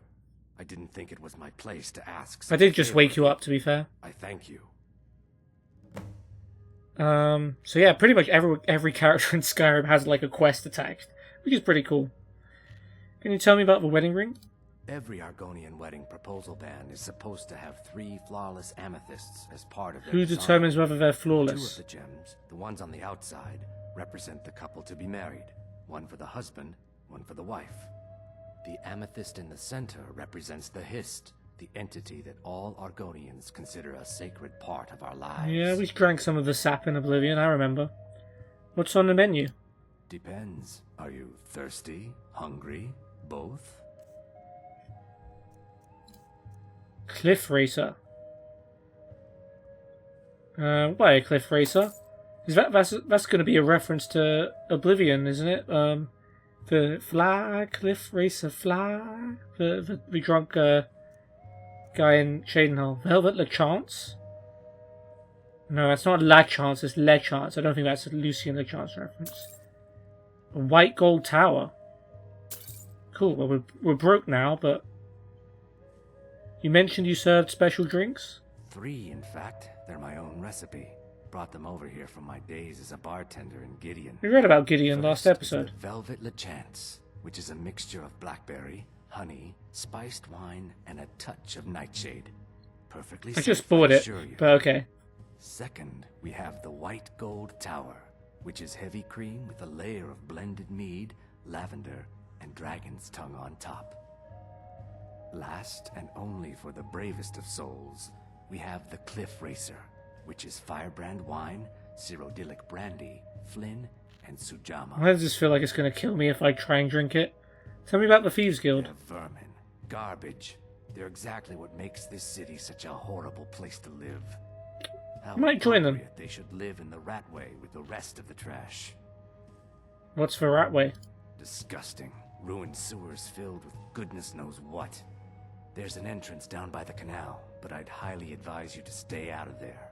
It's the Thieves Guild's territory. I hear ya, If you'll excuse but I me, kind of need I to have go other there to things save the to world. attend to. Yeah, you go and tend to your other things to do then.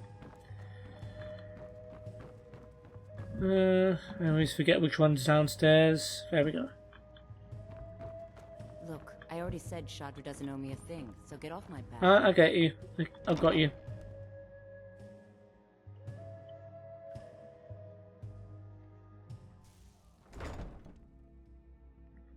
Okay, so we don't need to help Brynjolf out. We can just go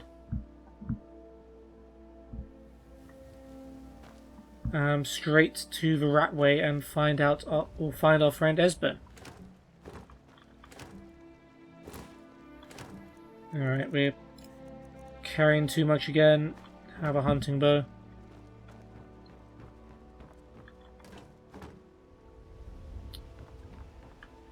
Wait, what?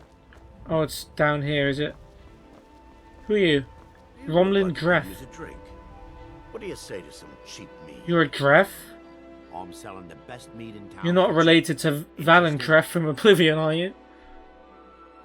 What are you selling? Nothing but the best.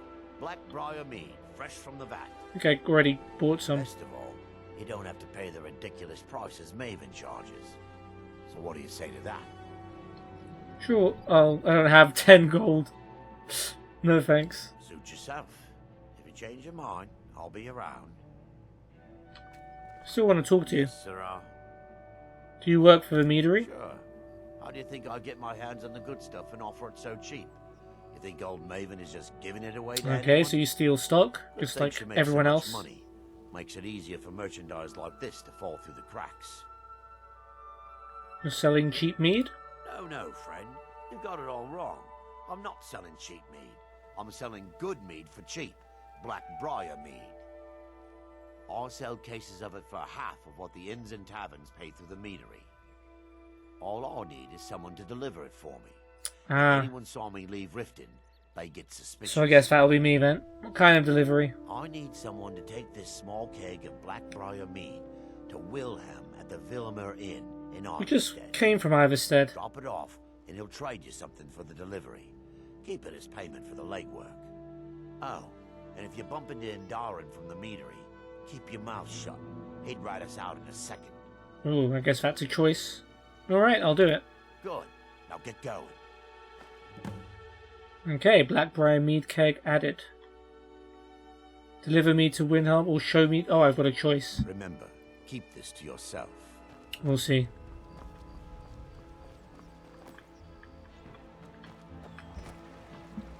Alright, I guess this is the entrance to the Ratway. Grab some flour and some apples and some lavender.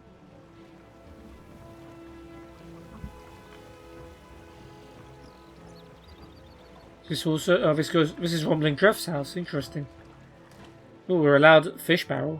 Carp, clam meat, hissed carp.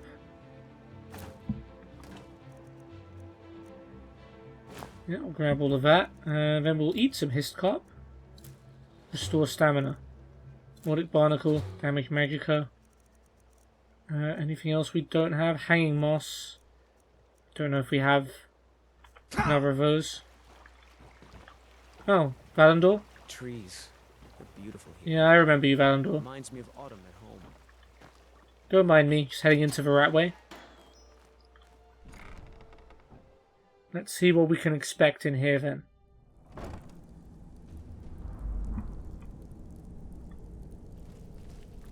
A woodcutter's axe.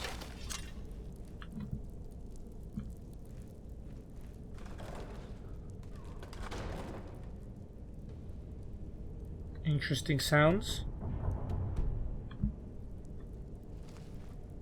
Do I fall through this? Let's find out. No. Okay.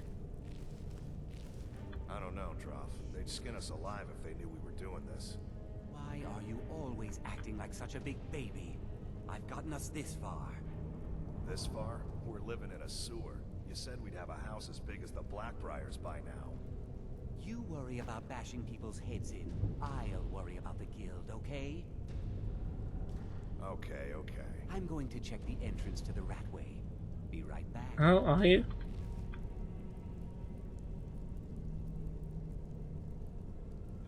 You don't look like you're particularly checking the entrance.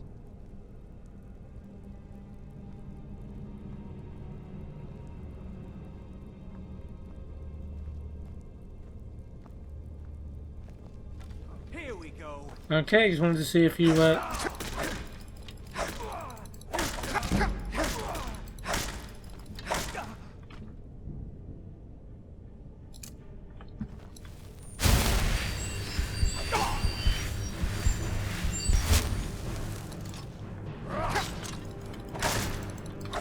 Okay, Human Black Skeever. As much as you have a great name. Gold, stamina. Yeah, that's fine. We could have done a sneak attack, but I didn't know. We have an orcish bow now, right? Is that better than an ancient Nord bow? It is. Let's favourite that then and unfavourite that. Steel arrow, garnet, gold, ragged boots.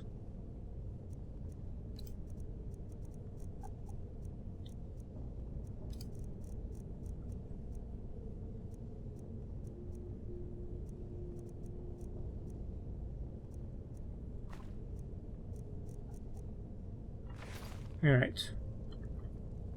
So people here aren't too friendly. Pitchfork, shovel, tankard, coin purse, yes please.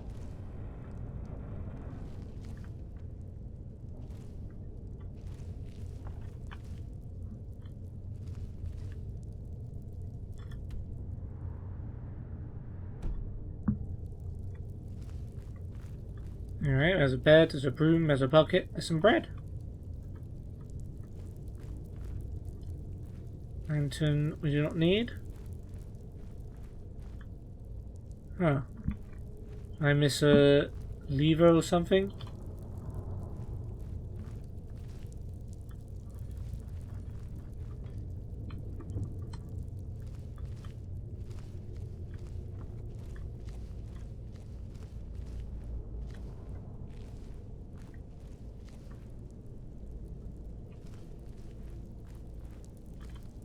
Maybe that's the way out. Maybe I need to just drop down.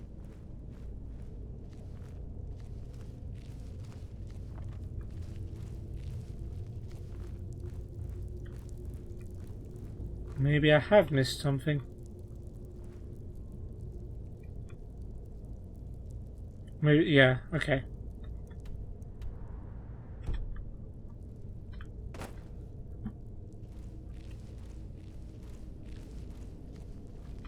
Oh, there's a lever over there, so that's the way out. Pots, clothes irons, gourd. We'll take a gourd.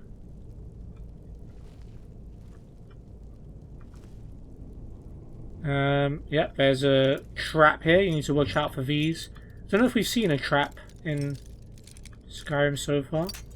Ah, so close.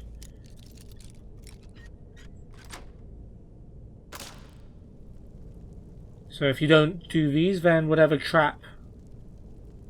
I don't know what trap there would be here. Oh, there's like arrows here. They would make your day a lot worse. Okay. Gloves. Iron boots. Tankard. feels like a combat area, but... Oh. Hey, Skeever. Is someone there?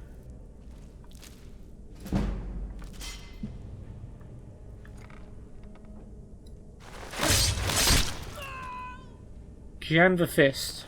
Didn't even get a chance to hit me. Gloves of a Pugilist. Unarmed strikes do 10 additional damage. Cool. But how's that compare? Do I have any gloves? Light gauntlets. Yeah.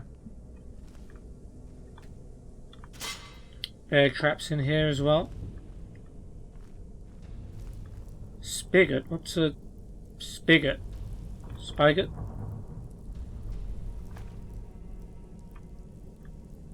There's a gold piece under here. That is a gold piece, isn't it? Didn't mean to do that. Hopefully that didn't get anyone's attention.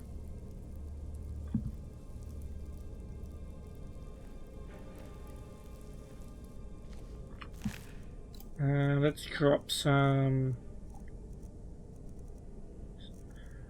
hide stuff, fur braces.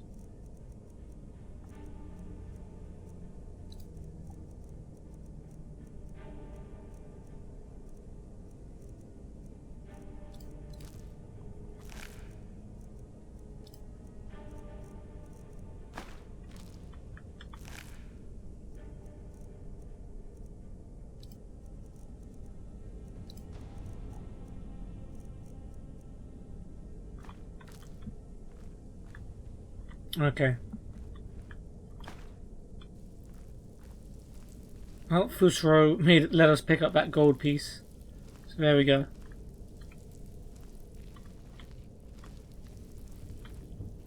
A lot of fire to be had here. Relatable spigot, gold. Wooden ladle. Cheese, bread, slaughterfish bread, garlic.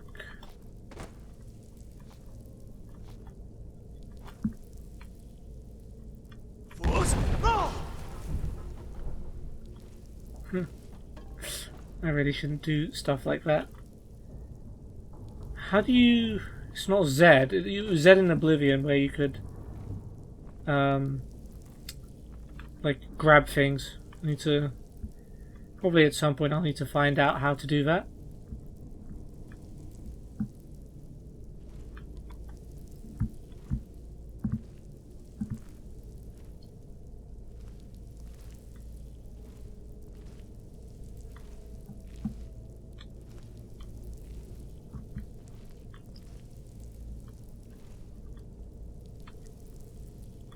It's this way, isn't it? Yep.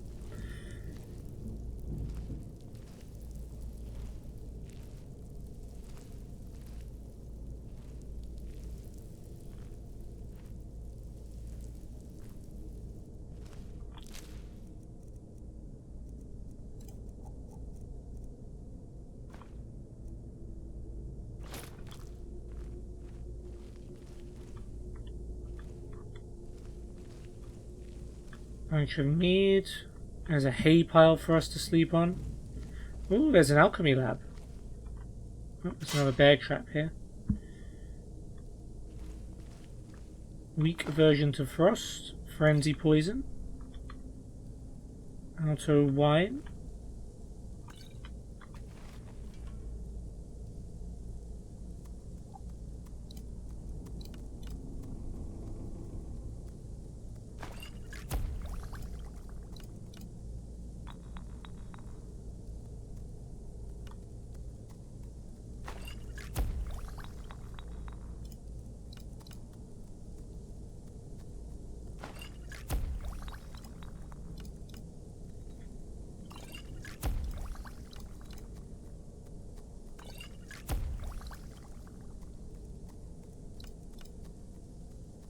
Actually, no, let's not use our hiss cart. We might need it.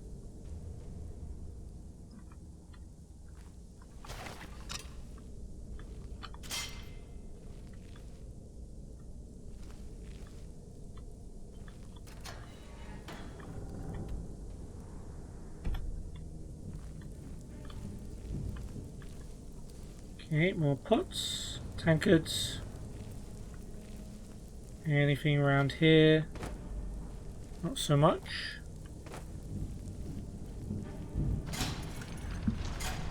Oh. Well, we need to be more careful for traps. But we got lucky with that one. Huh. Oh, hanging moss. We can eat some now. Damage Magica. Good to know. Guessing someone got killed up there and they bled into here. Oh, there's a dead skeever too.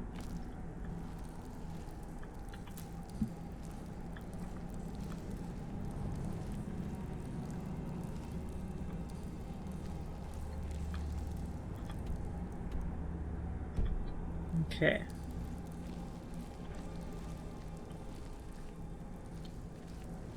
Oh, there's a random butterfly in here.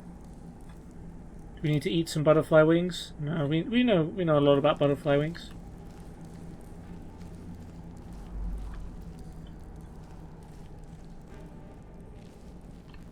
This looks like some low life. Come on, come on.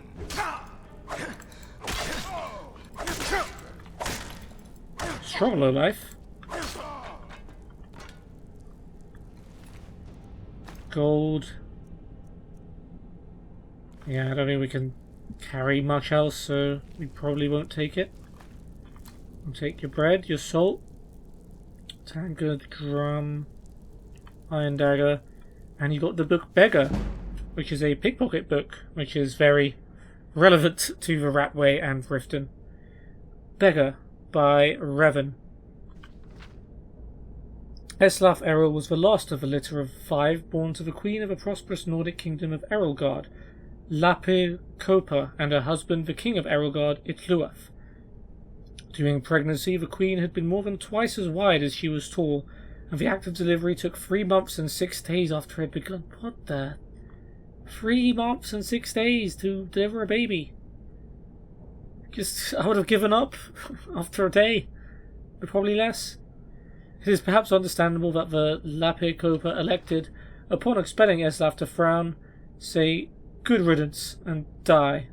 Like many Nords, Itluath did not care very much for his wife and less for his children. His subjects were puzzled, therefore, when he announced that he would follow the ancient tradition of his people of Atmora of following his beloved spouse to the grave. They had not thought they were particularly in love, nor were they aware that such a tradition existed. Still, the simple people were grateful for the little royal drama alleviated their boredom, which was and is a common problem in the more obscure parts of northern Skyrim, particularly in wintertide. He gathered his household staff and his 5 fat, bawling little heirs in front of him and divided his estate. To his son Inop he gave his title. To his son Leonu he gave his land. To his son Soibud he gave his fortune. To his daughter Lysifitra he gave his army. Itluath's advisors had suggested he keep the inheritance together for the good of the kingdom, but Itluath did not particularly care for his advisors, or the kingdom for that matter. Upon making his announcement, he drew his dagger across his throat. One of the nurses, who was rather shy, finally decided to speak as the king's life ebbed away. "Your Highness, you forgot your 5th child, little Eslaf." Good Itluath groaned. It is somewhat hard to concentrate with blood gushing from one's throat, after all. The king tried in vain to think of something to bequeath, but there was nothing left. Finally, he sputtered irritably, "Eslaf should have taken something then," and died. That a babe but a few days old was expected to demand his rightful inheritance was arguably unfair. I'd say so. But so Eslaf Errol was given his birthright with his father's dying breath. He would have nothing but what he had taken. Since no one else would have him, the shy nurse, whose name was Druspa, took the baby home. It was a decrepit little shack, and over the years that followed, it became more and more decrepit. Unable to find work, Druspa sold all of her furnishings to buy food for little Eslaf. By the time he was old enough to walk and talk, she had sold the walls and the roof as well, so they had nothing but a floor to call home. And if you've ever been to Skyrim, you can appreciate that is scarcely sufficient. Druspa did not tell Eslaf the story of his birth, or that his brothers and sister were leading quite nice lives with their inheritances, for, as we have said, she was rather shy and found it difficult to broach the subject. She was so painfully shy, in fact, that whenever he asked any questions about where he came from, Druspa would run away. That was more or less her answer to everything, to flee. In order to communicate with her at all, Eslaf learned how to run almost as soon as he could walk. He couldn't keep up with his adopted mother at first, but in time he learned to go toe-heel if he anticipated a short but fast sprint, and heel-toe if it seemed Druspa was headed for a long-distance marathon flight. He never did get all the answers he needed from her, but Eslaf did learn how to run. The kingdom of Erelgard had in the years that Eslaf was growing become quite a grim place. King Inop did not have a treasury, for Soybud had been given that. He did not have any property for income, for Leonu had been given that. He did not have an army to protect the people, for Lysifikra had been given that. Furthermore, as he was but a child, all decisions in the kingdom went through Inop's rather corrupt council. It had become a bureaucratic exploitative land of high taxes, rampant crime, and regular incursions from neighbouring kingdoms. Not a particular unusual situation for a kingdom of Tamriel, but an unpleasant one nonetheless. The time finally came when the tax collector arrived to Druspa's hovel, such as it was, to collect the only thing he could, the floor. Rather than protest, the poor shy maid ran away, and Eslaf never saw her again. Without a home or a mother, Eslaf did not know what to do. He had grown accustomed to the cold open air in Druspa's shack, but he was hungry. "May I have a piece of meat?" he asked a butcher down the street. "Very hungry." The man had known the boy for years, often spoke to his wife about how sorry he felt for him, growing up in a home with no ceilings or walls. He smiled at Eslaf and said, "Go away, or I'll hit you." Eslaf hurriedly left the butcher and went to a nearby tavern. The tavern keeper had been a former valet in the king's court and knew that the boy was by right a prince. Many times he had seen the poor ragged lad in the streets and sighed at the way fate had treated him. "May I have something to eat?" Eslaf asked his tavern keeper. "I'm very hungry." "You're lucky I don't cook you up and eat you," replied the tavern keeper. Eslaf hurriedly left the tavern. For the rest of the day the boy approached the good citizens of Erelgard begging for food. One person had thrown something at him, but it turned out to be an inedible rock. That's a shame. As night fell, a raggedy man came up to Eslaf, and without saying a word handed him a piece of fruit and a piece of dried meat. The lad took it, wide-eyed, and as he devoured it, he thanked the man very sweetly. "If I see you begging on the streets tomorrow," the man growled, "I'll kill you myself. There are only so many beggars we of the guild allow in any one town, and you make it one too many. You're ruining business." It was a good thing Eslaf Errol knew how to run. He ran all night. Eslaf Errol's story is continued in the book Thief. Interesting. I don't think we've read Thief, have we? Not 100% sure.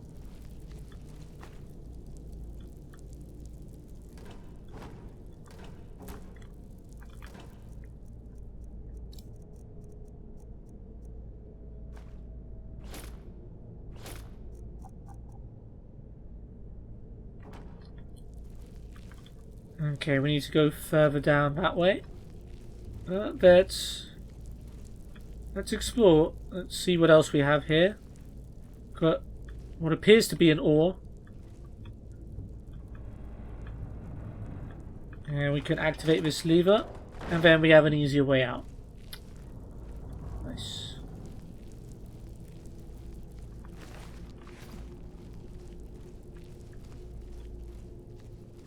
Ooh, I don't have a pickaxe, do I? That's another thing I didn't grab off. Yeah, there's none here. I need to remember to grab one when I next get back home. Anything down here? Expert lock.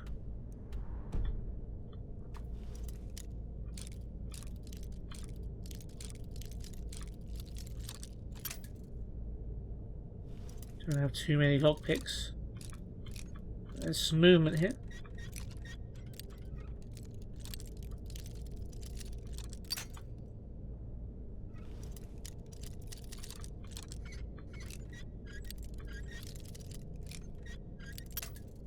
Damn it.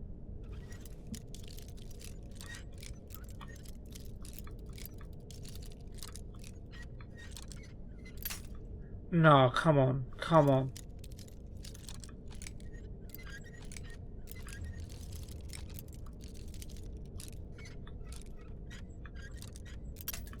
Please, have some mercy on me.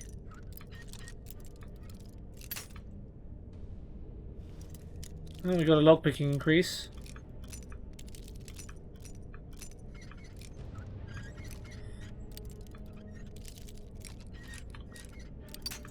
What?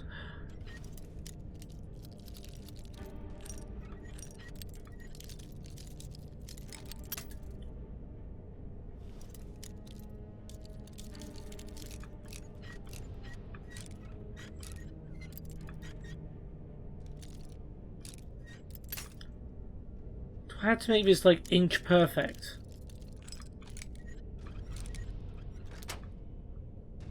Alright, well, we got another. Yeah, there we go. We didn't get another one, that was the same one. Oh, we did actually get two.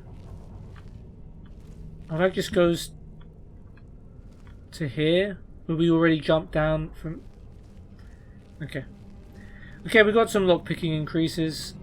Let's remember the benefits. I think we've explored this. I think so. Yeah, we've explored this area of the Ratway. A ragged flagon. Oh, okay. So this is the bar where all of the lowlives allegedly meet.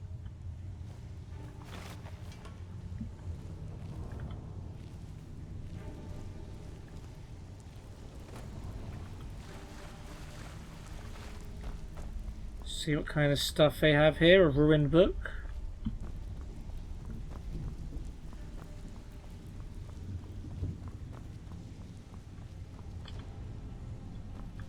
Okay, I'm not allowed to take any of their stuff at the moment.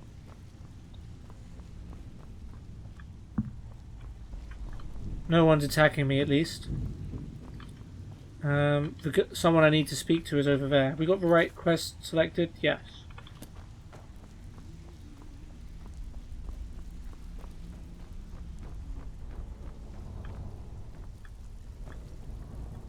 Okay, a bunch of interesting characters over here. Drinks. Storage cabinet requires key. The Ratway vaults. Yeah. Stay out of trouble, or there's gonna be trouble. Alright, I'm just gonna look through all of your stuff here. Okay, there's a bunch of people here that we're probably gonna meet, so let's meet them. I have no business with you. Good to know. Not very welcoming, these people, are they? Huh. I suppose I can work with your face. After all, Oh. the sculptor cannot always choose. I didn't start that conversation, by the way. But remember, had a quest to look for a face sculptor in a ragged flagon. What are you talking I about? assumed you were here to see me about your face.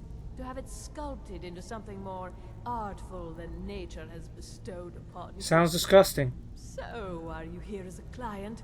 Shall I remake your face? I'll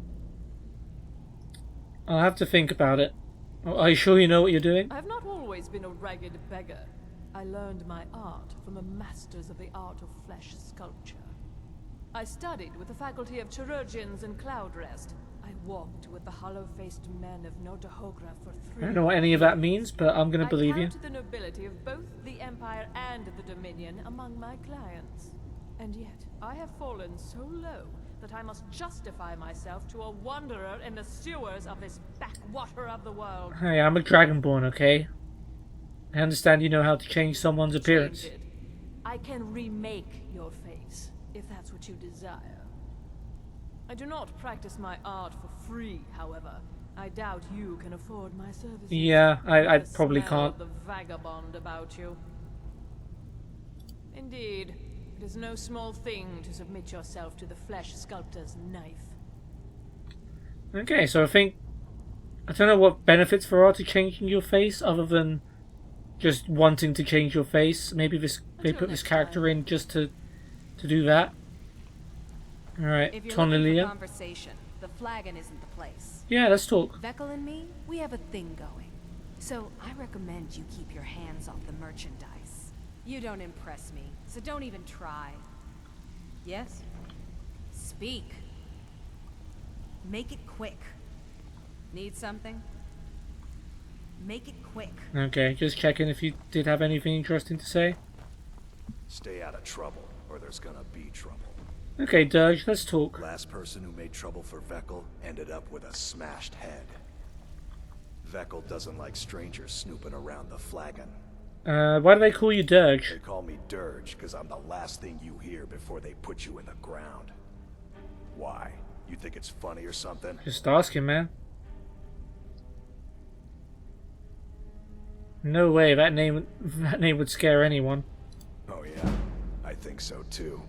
You're pretty smart. Hey, Hey, here, speak increase. have one on the house. Oh, Blackbriar mead, thank you. Remind me, why do they call you Dirge? I already told you. They call me Dirge because I'm the last thing you hear before they put you in the ground. Don't know what that achieved. Looking for an old guy hiding out somewhere in Riften. That's interesting. Why do I care? You want a drink or maybe just a few broken bones? I can break some of your bones if that's what it's going to take. Damn. I need to talk to him. I'm a friend. His life's in danger. I guess you don't hear too well. I never heard of this friend of yours. We failed the speech check. That's interesting. Why do I care? You want a drink or maybe just a few broken bones? Alright, let's do it. Let's break some bones. Come on, let's see what you're made of.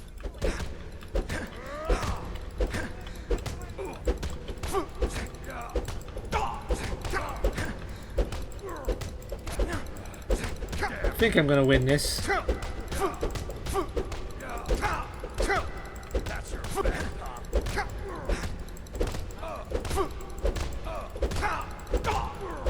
We just spamming punch. That's all you do in these brawls.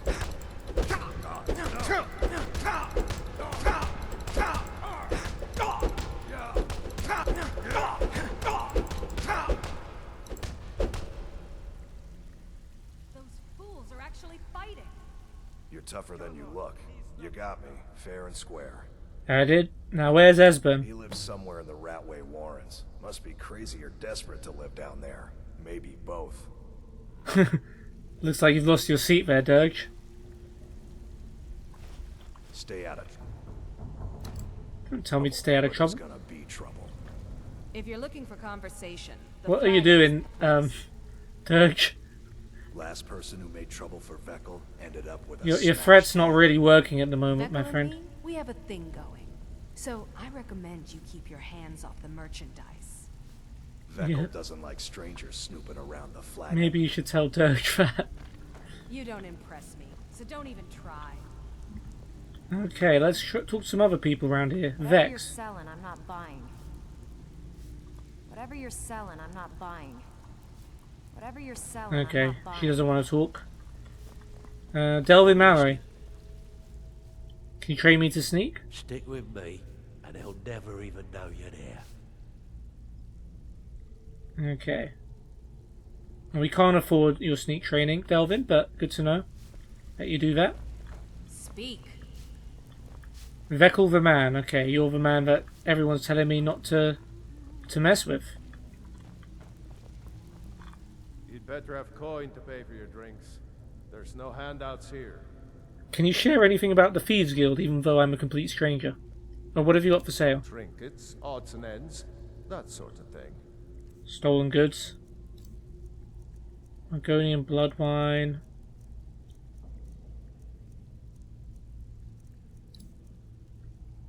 I'll grab some salt. Yeah, share it. How about you mind your own business about it? And I won't have to get Dirge to toss you into the system. Oh yeah, is that what he did to me just now? Is that old guy hiding out down here? Where does he live? He's holed up in the Ratway Warrens. Be careful. You're not the only one looking for him. Okay, well, we didn't have to force that information out of him. Yeah. Okay, friends, it's been nice chatting. Into the Ratway Vaults we go.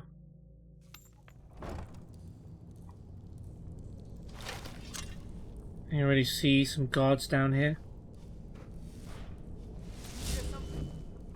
Oh. Alright, the Thalmor already onto me.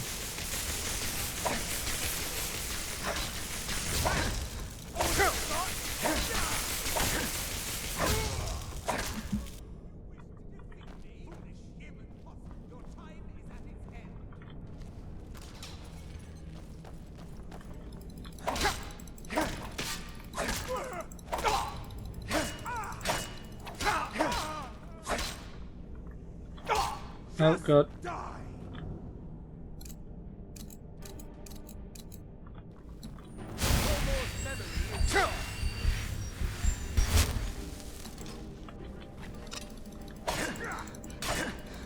Your bound sword is strong.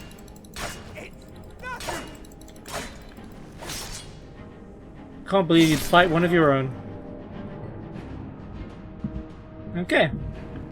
So, immediately ambushed by loads of Thalmor. Good to know.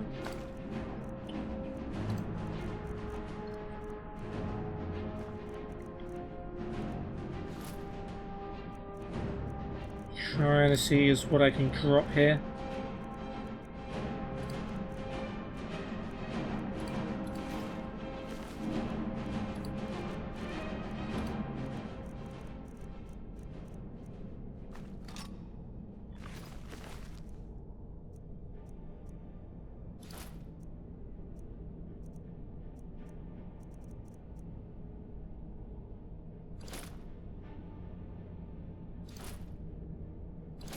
Alright.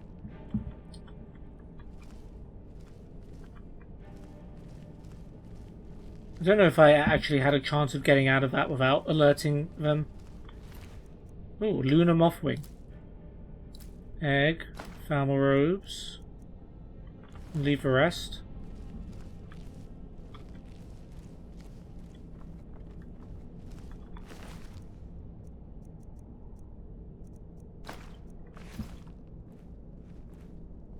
Oh, they triggered a trap somehow. Did one of them get hurt by that, I wonder? Riftworld Manor, the Ragged Flagon. So I guess we just came from there. Yeah, the Ratway certainly seems to have a lot of layers to it. Yeah, I guess the Thalmor triggered this one, huh?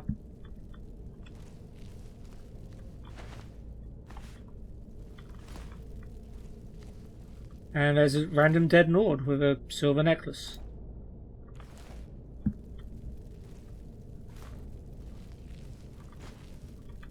Damn it.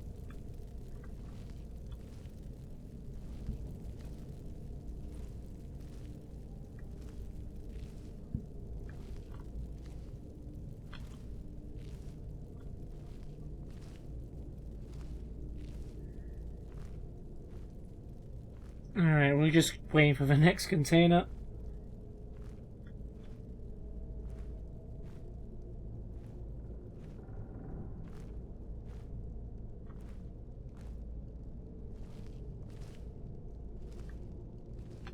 Oh, there's some ingredients. Frost Miriam and garlic braid. Okay, we already know what that does.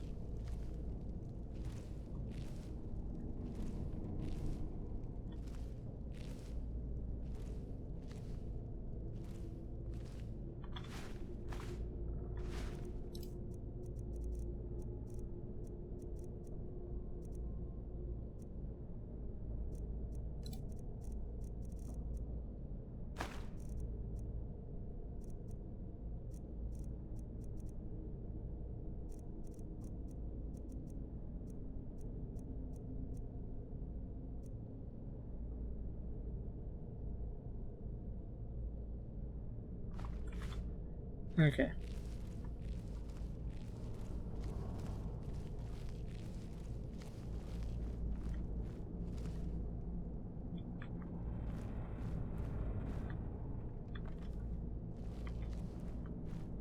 Wonder how much more. Okay, we can drop down there as well. I'm wary about dropping down somewhere I can't get back up.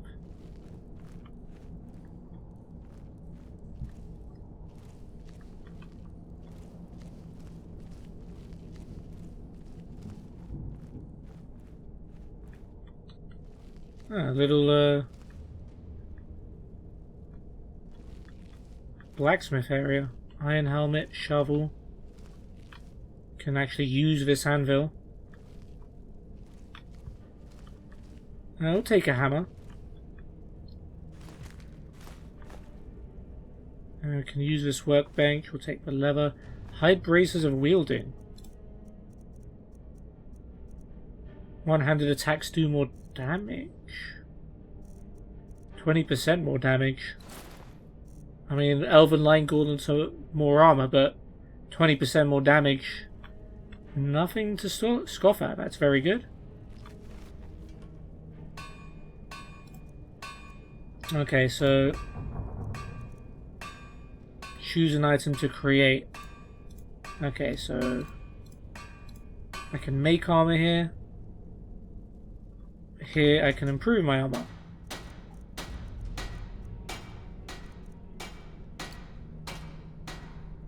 Why can't I improve my high braces of wielding? Requires lever 2. Do I not have... Maybe my skill's not high enough, I suppose?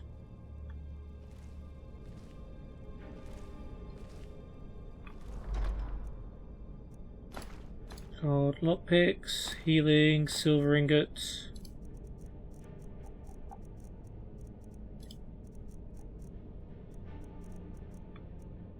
Alright, maybe we just start eating some food or potions.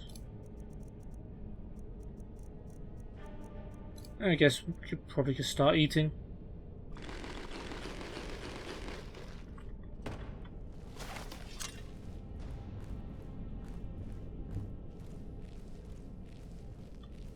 Oh, this looks like someone's home.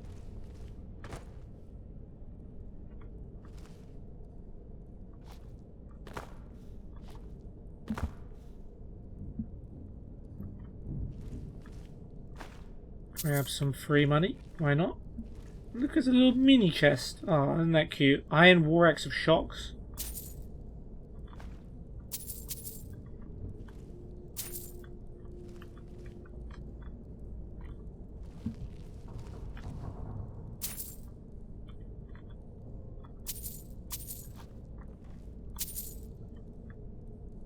We'll definitely... Oh, there's another chest here.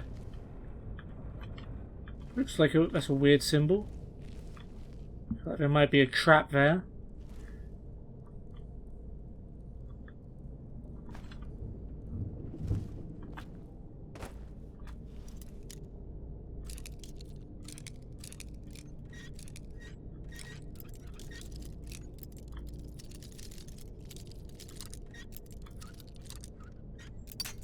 Ah, you gotta be kidding me.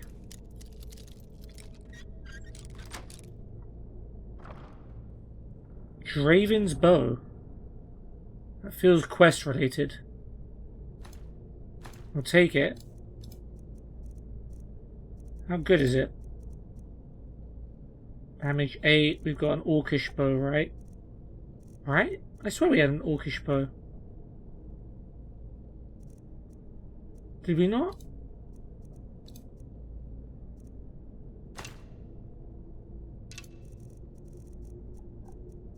Huh. Guess not. Maybe we dropped it at some point. I don't know. Now we still need to put stuff back. We don't need wine. We don't need that much mead.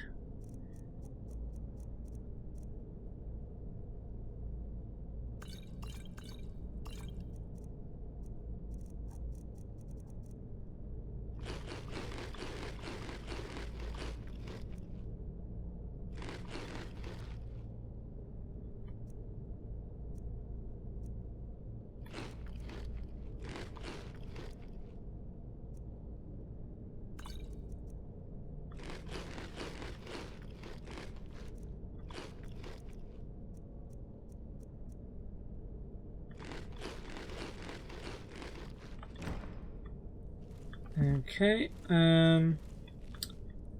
apprentice lock again.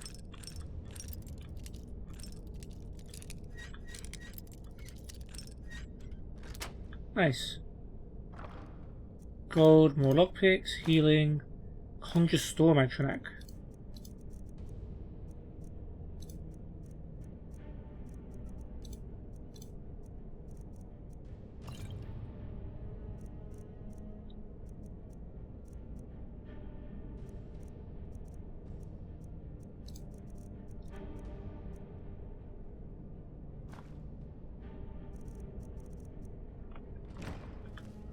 And what do we got in here? Steel shield of dwindling frost. Gold, lockpicks, orcish mace.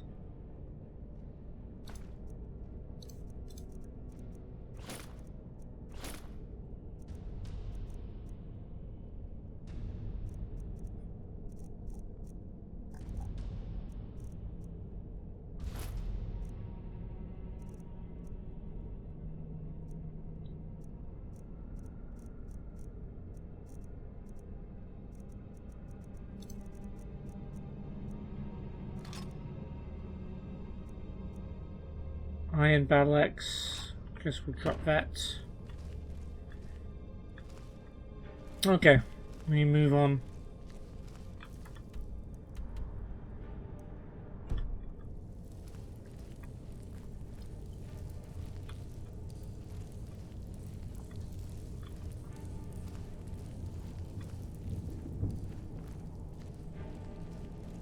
Slowly working our way down.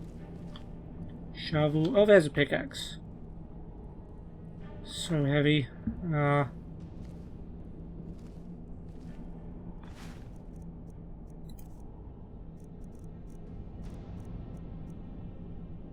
Guess steel greatsword will drop.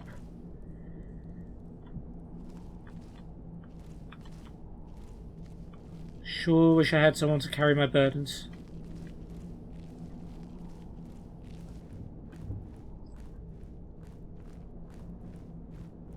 Okay, cheeky conjurer's draft.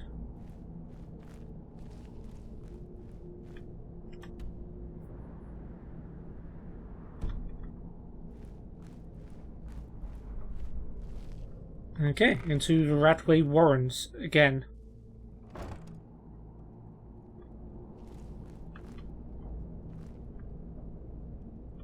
Okay, well, it's here.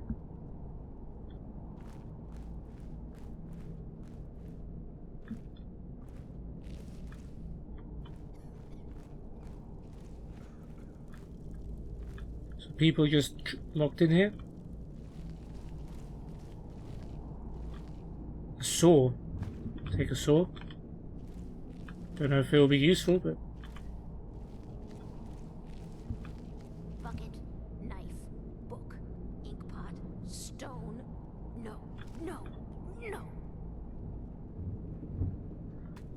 Sounds like me trying to collect items.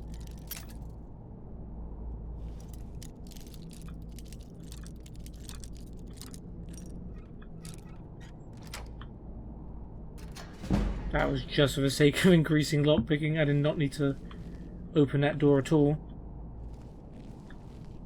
Okay, we've got apprentice lock there.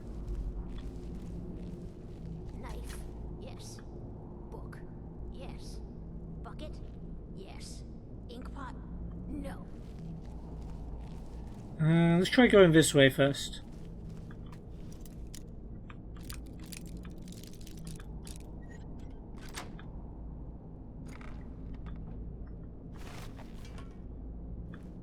Hefid the Deaf, will you fight me? Go away, go away, go away. No more. I yield, I yield. Oh, you want to fight, Hefid the Deaf? Enough. I will back away if you don't want to fight. Death is highly overrated. Enough.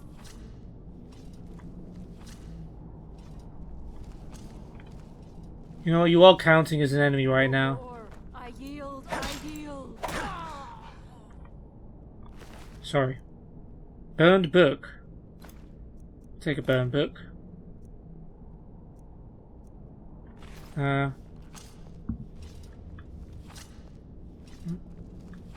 Someone is detecting me.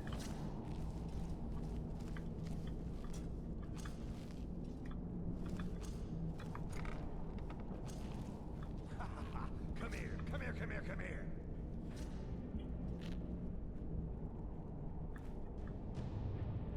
Well, you don't seem particularly hostile. Salvianus. But I'm not allowed to take your stuff. Imperial officer's helmet. What are you in here for? I finally understand what it all means. What it was all for. The killing. and the dive. Their fires lit up the night, all across Lake Rumer, like stars come to Earth. It was beautiful, really. Damn. I had a medal. It had someone's face on it. I threw it away after. It didn't help. So, PTSD? I finally understand what it all means. Right. What it was all for. Good talk, Salvianus. And the dive.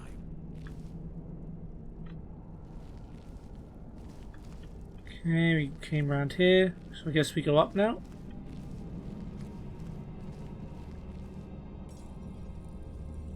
Okay, I'm gonna save the game here just in case, because I know that this quest can be a little bugged. Are we friends? I'm gonna eat well tonight, my darling. Oh, we're not friends. Kunyaku.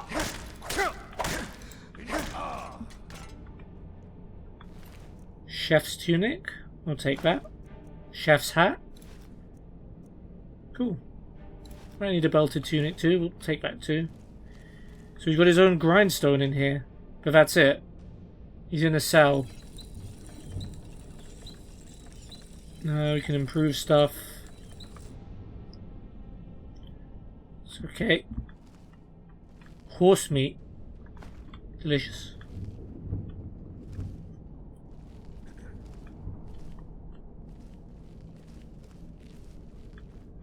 What do we have in here? Just a bed. This was the cell above that other guy.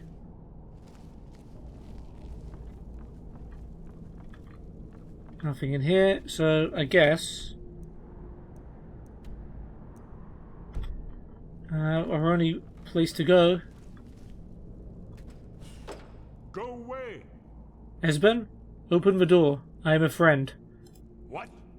No, that's not me. I'm not Esbern. I don't know what you're talking about. It's okay. Delphine sent me. Delphine? How do you... So you finally found her? I finally found her. She led you to me. Oh, he thinks I'm a Thalmor. Caught like a rat in a trap.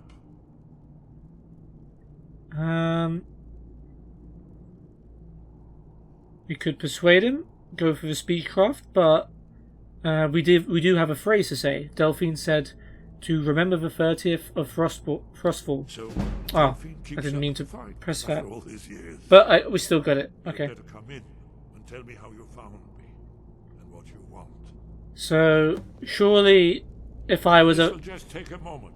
Surely, if I was a Thalmor agent, I would say, yeah, Delphine sent me to help you. There we go. Only a couple more. Am I going to be attacked while he does this? This feels like a setup.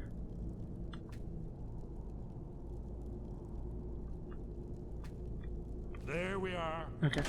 Come in. Make yourself at home. That's better. Now we can talk. So, Delphine keeps up the fight after all these years. Yeah, I suppose so. I thought she'd have realized it's hopeless by now. I tried to tell her years ago. What do you mean it's hopeless? Haven't you figured it out yet?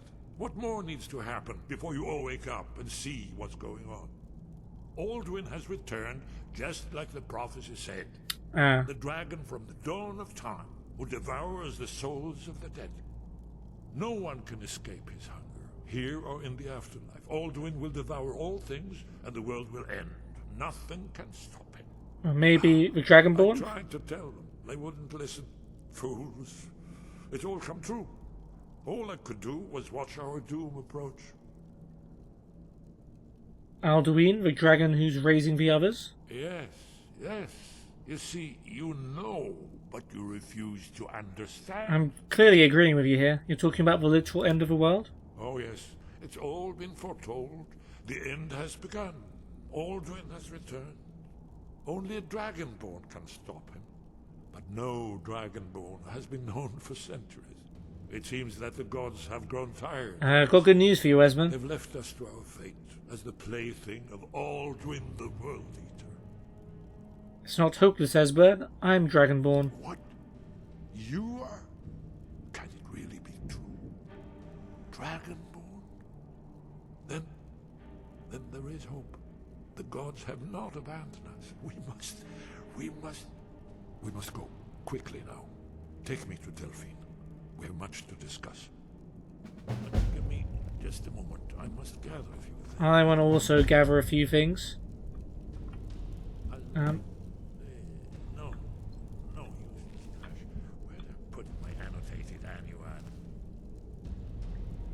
And we're allowed to grab all of his stuff, and there's a bunch of books here too that we can read. One moment. I know time is of the essence, but must leave secrets for the Thalmor. There's one more I must play. Well, I guess that's good enough. Let's be off.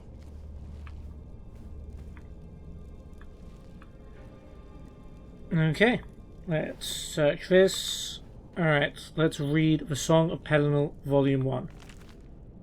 Song of Pelennor, Volume 1, on its name. Editor's note, Volumes 1 to 6 are taken from the so-called Roman manuscript located in the Imperial Library.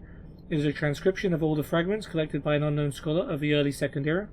Beyond this, little is known of the original sources of these fragments, some of which appear to be from the same period, perhaps even from the same manuscript, but as no scholarly consensus yet exists on dating these 6 fragments, no opinions will be offered here. That he took the name Pelennor was passing strange, no matter his later sobriquets, which were many. That was an elvish name, and Pelennor was a scourge on that race, and not much given to irony. Pelennor was much too grim for that. Even in youth he wore white hair, and trouble followed him. Perhaps his enemies named Pelennor of their own in their tongue, but that is doubtful, for it means glorious knight, and he was neither to them. Certainly many others added to that name during his days in Tamriel. He was Pelennor the Whitestrake because of his left hand made of a killing light. He was Pelennor the Bloody, for he drank it in victory. He was Pelennor Insurgent because he gave the Crusades a face. He was Pelennor in Triumph as the words eventually became synonymous, and men-at-arms gave thanks to the Eight when they saw his banner coming through war. He was Pelennor the Blamer, for he was quick to admonish those allies of his that favoured tactics that ran counter to his, that is, sword theory. And he was Pelennor the Third, though whether this was because some said he was a god geyser who had incarnated twice before already, or that simpler he was the third vision given to Perith and on Alessia in her prayers of liberation before he walked among the quarters of rebellion, is unknown. Okay, Lost Legends we've already read. We've got a cooking pot. Now we'll do that in a second actually, because there's food to be gathered here. We'll take some skeever tail. Charred skeever hide, yep.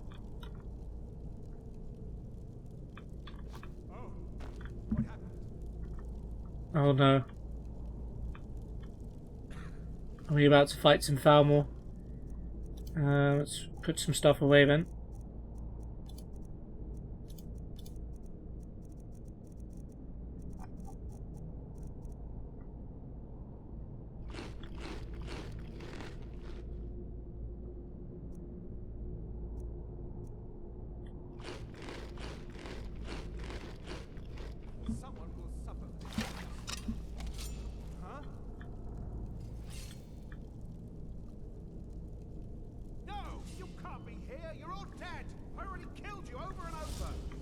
Oh no, it was poor.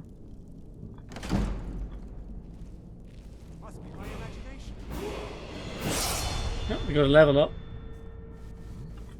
Let's quickly go ahead and do that before this fight. More carry weight, please.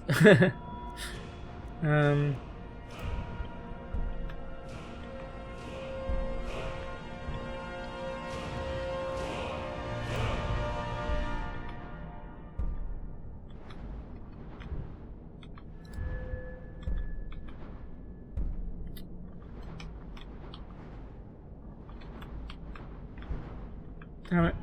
Okay, I'll use the mouse. Attacks with maces, ignore 25% of armor. That sounds good to me.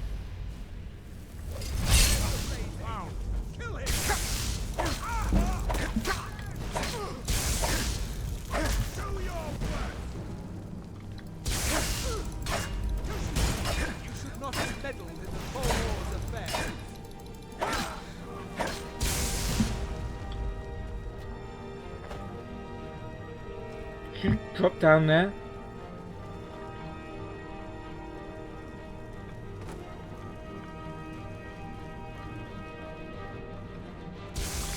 Yep, you did.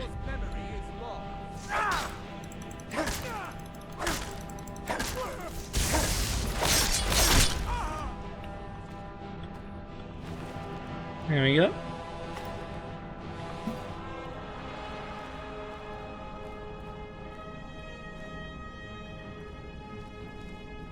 Did they kill the guy in here? Oh no, Salvianus is still alive.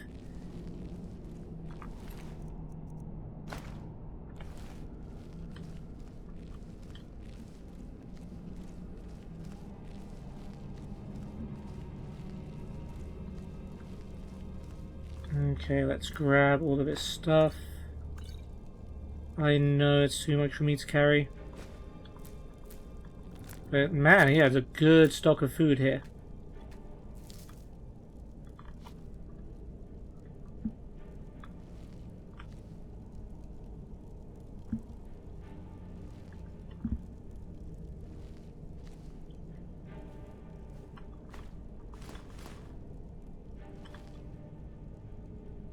Okay, let's read Watcher of Stones by Gelif Sig, Thane of Bjorn. Long have I waited at the Guardians. I must know are the stories true. Surely you've heard of them, tales of the stones granting powers to heroes of old. Those special few being able to choose any stone to rewrite his fate. Of course you've heard of them, that's why you touch the stones as you pass by. You've heard they bring luck, or a sign from the gods. But you think little of the action. It has no true meaning for you. I see it in your eyes as you pass. You do not believe, but I have always believed. Always felt that I was one of the few whose fate was not sealed at birth by the stars overhead. One of the few who could use these stones, draw on the power of the gods to change my life, change my future. I have always felt it. I have done much in my years, fought battles, defended villages, quested and adventured throughout Skyrim. I have bested the companions of Whiterun in combat, and performed deeds worthy of everlasting praise and song from the Bard's College. No task was too small or great if it could bring me honour, glory, proof that I was worthy of the stone's power, and yet nothing. I have found many of these accursed stones in my travels, and none have responded to my touch. With each new feat I would return to the Guardians, wondering if the gods finally deemed me worthy. But now those days are gone. I am an old man with no fight left in me, and so here I sit, watching the faces of those who pass by on their daily errands, their mundane travels from one city or town to another. Most of you do not even give the stones a passing glance. You've never heard their call. You will never feel drawn to them. Some days I envy you that. Long will I wait at the Guardians, for I must know, are the stories true? Okay. Uncommon Taste, is that the... yeah, that's for Gourmet's book, isn't it? Yep, we've already read that. A Gentleman's Guide to Whiterun by Mikhail the Bard. Oh, Mikhail's the... yeah, we heard this. People didn't like this guy. Welcome, good sir, to this indispensable guide. Within these pages, I, your humble author and guide, will describe to you the great city of Whiterun, the jewel of the north. I wonder if this is like the sort of follow-up to the Alessia Otis's Guide to Cities in Oblivion, where it was made by a completely unlikable person. I think it is. It probably is going to be like that. Whiterun offers numerous diversions for the man in search of adventure, fortune and companionship, whether for a night or for a lifetime. The city is graced with not one but two worthy taverns, and there are maids and wenches aplenty. Yeah, unlikable. The city is located rather centrally in Skyrim, and this is well, for it is not far from anywhere. Perched high upon a rocky hill, Whiterun dominates the grassy plains that surround it. High wooden walls protect its denizens from the wolves, mammoths, bandits, and other dangers lurking beyond. When you first enter through the city's main gate, you will find yourself in the Plains District. This is so named because it is the lowest of the city's three neighbourhoods. Ah, but here can be found the Bannered Mare, which I count among the finest taverns in all Skyrim. The scenery within is quite compelling if you have an eye for the fairer sex. Yep, he's that kind of guy. A stout lass named Hulda tends the bar. Don't let that stony Nord exterior fool you, for she is possessed of that same fiery passion that all Nord women try so hard to conceal. Sadia, the barmaid, is an exotic Redguard beauty. She is quite mysterious, and your humble author is determined to learn her secrets. Outside the Bannered Mare is a most modest marketplace, and here is where I found true love, for would never deter a fellow hunting hound from the chase. For indeed, why should I author these tomes, if not to provide guidance in this very matter? I must ask that you do me this one kindness.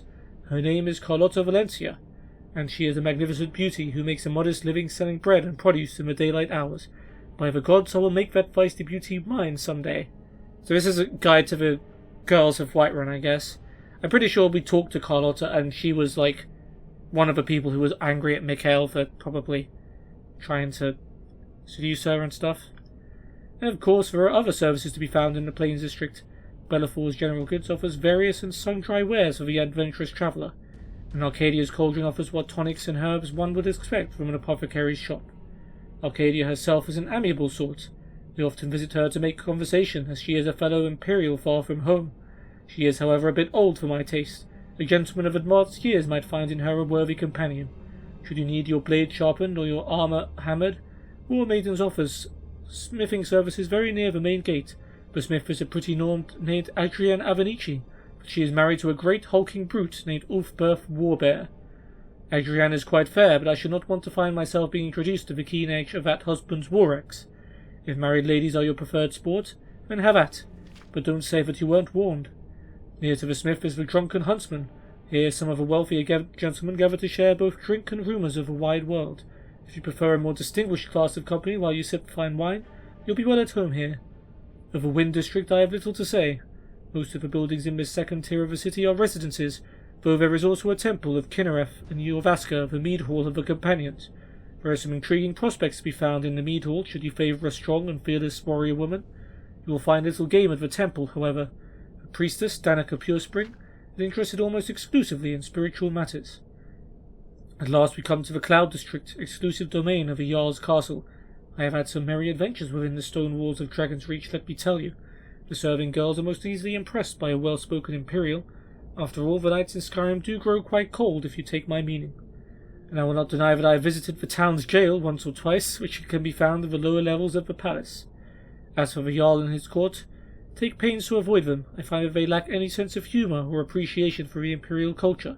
Besides which, they are all wealthy men, and so must be viewed as your most serious competition. These Nords are simple folk after all, and too easily swayed by the sight of fine clothes and a purse full of septims.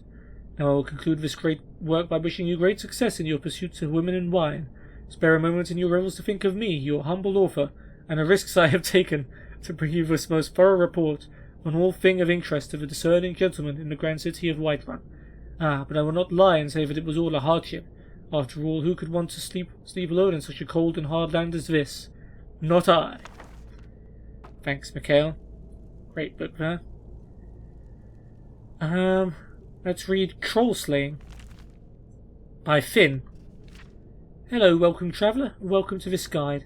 Within these pages I will explain everything you need to know about fighting trolls, including how to negate their amazing healing powers, and how best to take advantage of their natural love of cold. I'll even share with you my tried and true secret for killing trolls. Intrigued? I hope so. Troll fat is a valuable commodity, and there's fortune and glory to be made for the ambitious troll hunter. Onward then. Chapter 1. I just saw a troll.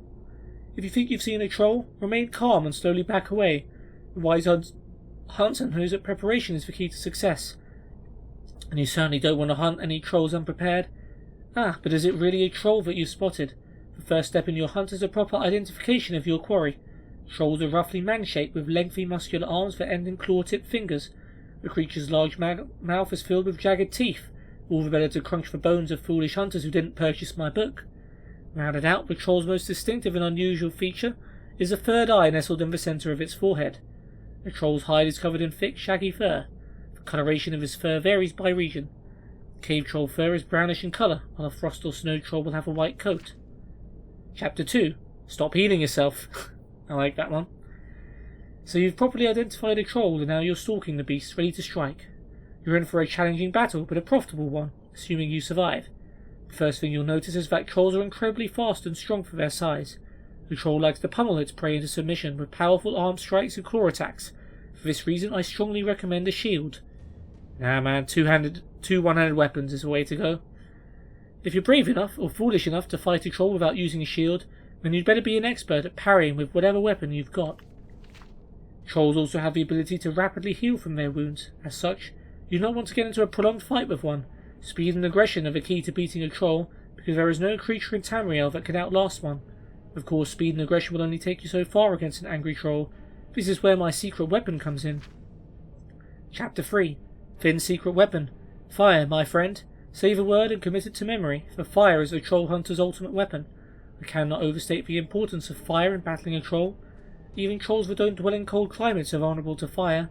If you're unable to use fire magic, carry a weapon enchanted with arcane flames. Why is the troll vulnerable to fire? Rumour holds that the troll's regenerative abilities are less effective at healing burns. I don't really know the answer, but I can promise you this. Fire works against trolls. This has been proven time and again. Chapter 4. Trimming the Fat. The troll might be dead, but your job isn't finished just yet. Let the flames die down and then examine the troll's corpse. If you're lucky, you'll find some fat deposits that will fetch you good price in an apothecary's shop. In fact, if you've got a knack for alchemy yourself, you can boil the fat down for use in all manner of potions and tonics. If you can find it, be sure to check the troll's den as well. Perhaps you'll find the remains of some foolish adventurer who was too cheap-minded to purchase this book. No doubt you can put his coin to wiser use. Now you know everything that you need to make a living as a wealthy and reputable troll hunter. Go on then, get out there and find yourself some trolls. Alright, there we go. We've already beaten some trolls. Oh, flower basket. We haven't got one of those. I'll grab some salt. And we've got the Book of Daedra. Azura, whose sphere is dusk and dawn, a magic in between realms of twilight, known as Moonshadow, Mother of a Rose, and Queen of the Night Sky. Boethia, whose sphere is deceit and conspiracy, and the secret plots of murder, assassination, treason, and unlawful overthrow of authority. Clavicus Vile, whose sphere is the granting of power and wishes through ritual invocations and pact. Hermaeus Mora, whose sphere is scrying of the tides of fate, of the past and future as read in the stars and heavens, and in whose dominion are the treasures of knowledge and memory.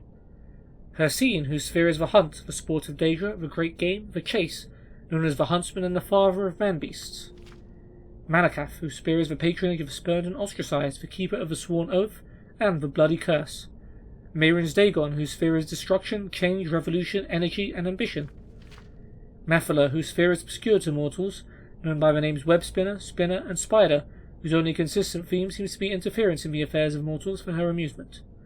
Meridia, whose sphere is obscure to mortals, who is associated with the energies of living things.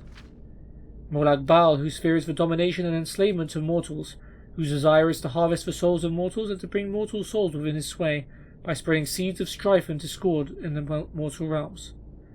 Namira, whose sphere is the ancient darkness, known as the spirit Daedra, ruler of sundry dark and shadowy spirits, associated with spiders, insects, slugs, and other repulsive creatures which inspire mortals with an instinctive revulsion. Nocturnal, whose sphere is the night and darkness, who is known as the Night Mistress. Periite, whose sphere is the ordering of the lowest orders of oblivion, known as the Taskmaster. Nice. Sanguine, whose sphere is hedonistic revelry and debauchery, and passionate indulgences of darker natures. Sheogorath, whose sphere is madness, and whose motives are unknowable. Vernema, whose sphere is a realm of dreams and nightmares, and from whose realm issues forth evil omens. Especially marked for special interest under the heading Malakath, you find a reference to Scourge, blessed by Malakath and dedicated to the use of mortals. In short, the reference suggests that any Daedra attempting to invoke the weapon's powers will be expelled into the void streams of oblivion. Of the legendary artifacts of the Daedra, many are well known, like Azura's Star and Sheogorath's Wabajak. Others are less well known, like Scourge, Makan's Hammer, Bane of Daedra. Yet though Malakath blessed Scourge to be potent against his Daedrakin, he thought not that it should fall into Daedric hands than to serve as a tool for private war among caitiff and Forsaken. Thus did Malakath curse the device such that should any dark kin seek to invoke its powers, that the void should open and swallow that Daedra, and purge you into oblivion's void streams, from thence to pathfind to the real and unreal worlds in the full order of time. Okay. Take some grilled leeks. And we got some more books over here. We got Hawker Attacks. Surviving a Hawker Attack by Heidmir Starkard. On my travels through Skyrim I have run into many northern fishermen and hunters with intriguing tales of their encounters with hawkers. The stories are varied, ranging from deadly attacks to a girl who claims she was saved from drowning. I have taken it upon myself to compile some of these for those who journey along the frozen coast. Our first tale is of a hunter named Grom. Same name as the guy from Oblivion that was protecting Baelin, who he killed as part of the Dark Brotherhood questline. He claims that one night, while turning in after a long day of trapping, he saw a great shadow cast on the wall of his tent. Did he get the hawker, or did the hawker get him? Grom was a great trapper working in the frozen tundra collecting fox pelts, but as he was about to fall asleep one night, he heard some noises coming from outside of his tent. His first instinct was to remain calm and see if a beast would pass, but after some threatening roars, Grom slowly made for his axe. The creature detected his movement and began to thrash around, using its great tusks to shred the hunter's tent and knocking the hunter off balance. As he stumbled, Grom was able to use the frost spell scroll, but the ice magic seemed to have diminished effect on the Hawker. That tidbit may be of use to someone out there. After recovering from the stagger, Grom was able to steady himself, and with a few great cleaves killed the Hawker. Though his camp was in ruins, Grom was lucky to walk away with only a slight goring to his left thigh. Drawing of Hawker tusks. Grom's parting comment was that if you do encounter a Hawker, remain calm, and remember that if you survive, the meat and tusk will fetch a nice bit of gold at market. So, we learned that frost doesn't work on Hawkers. That's pretty much it. Okay then. We've got Brief History of the Empire, Volume 1.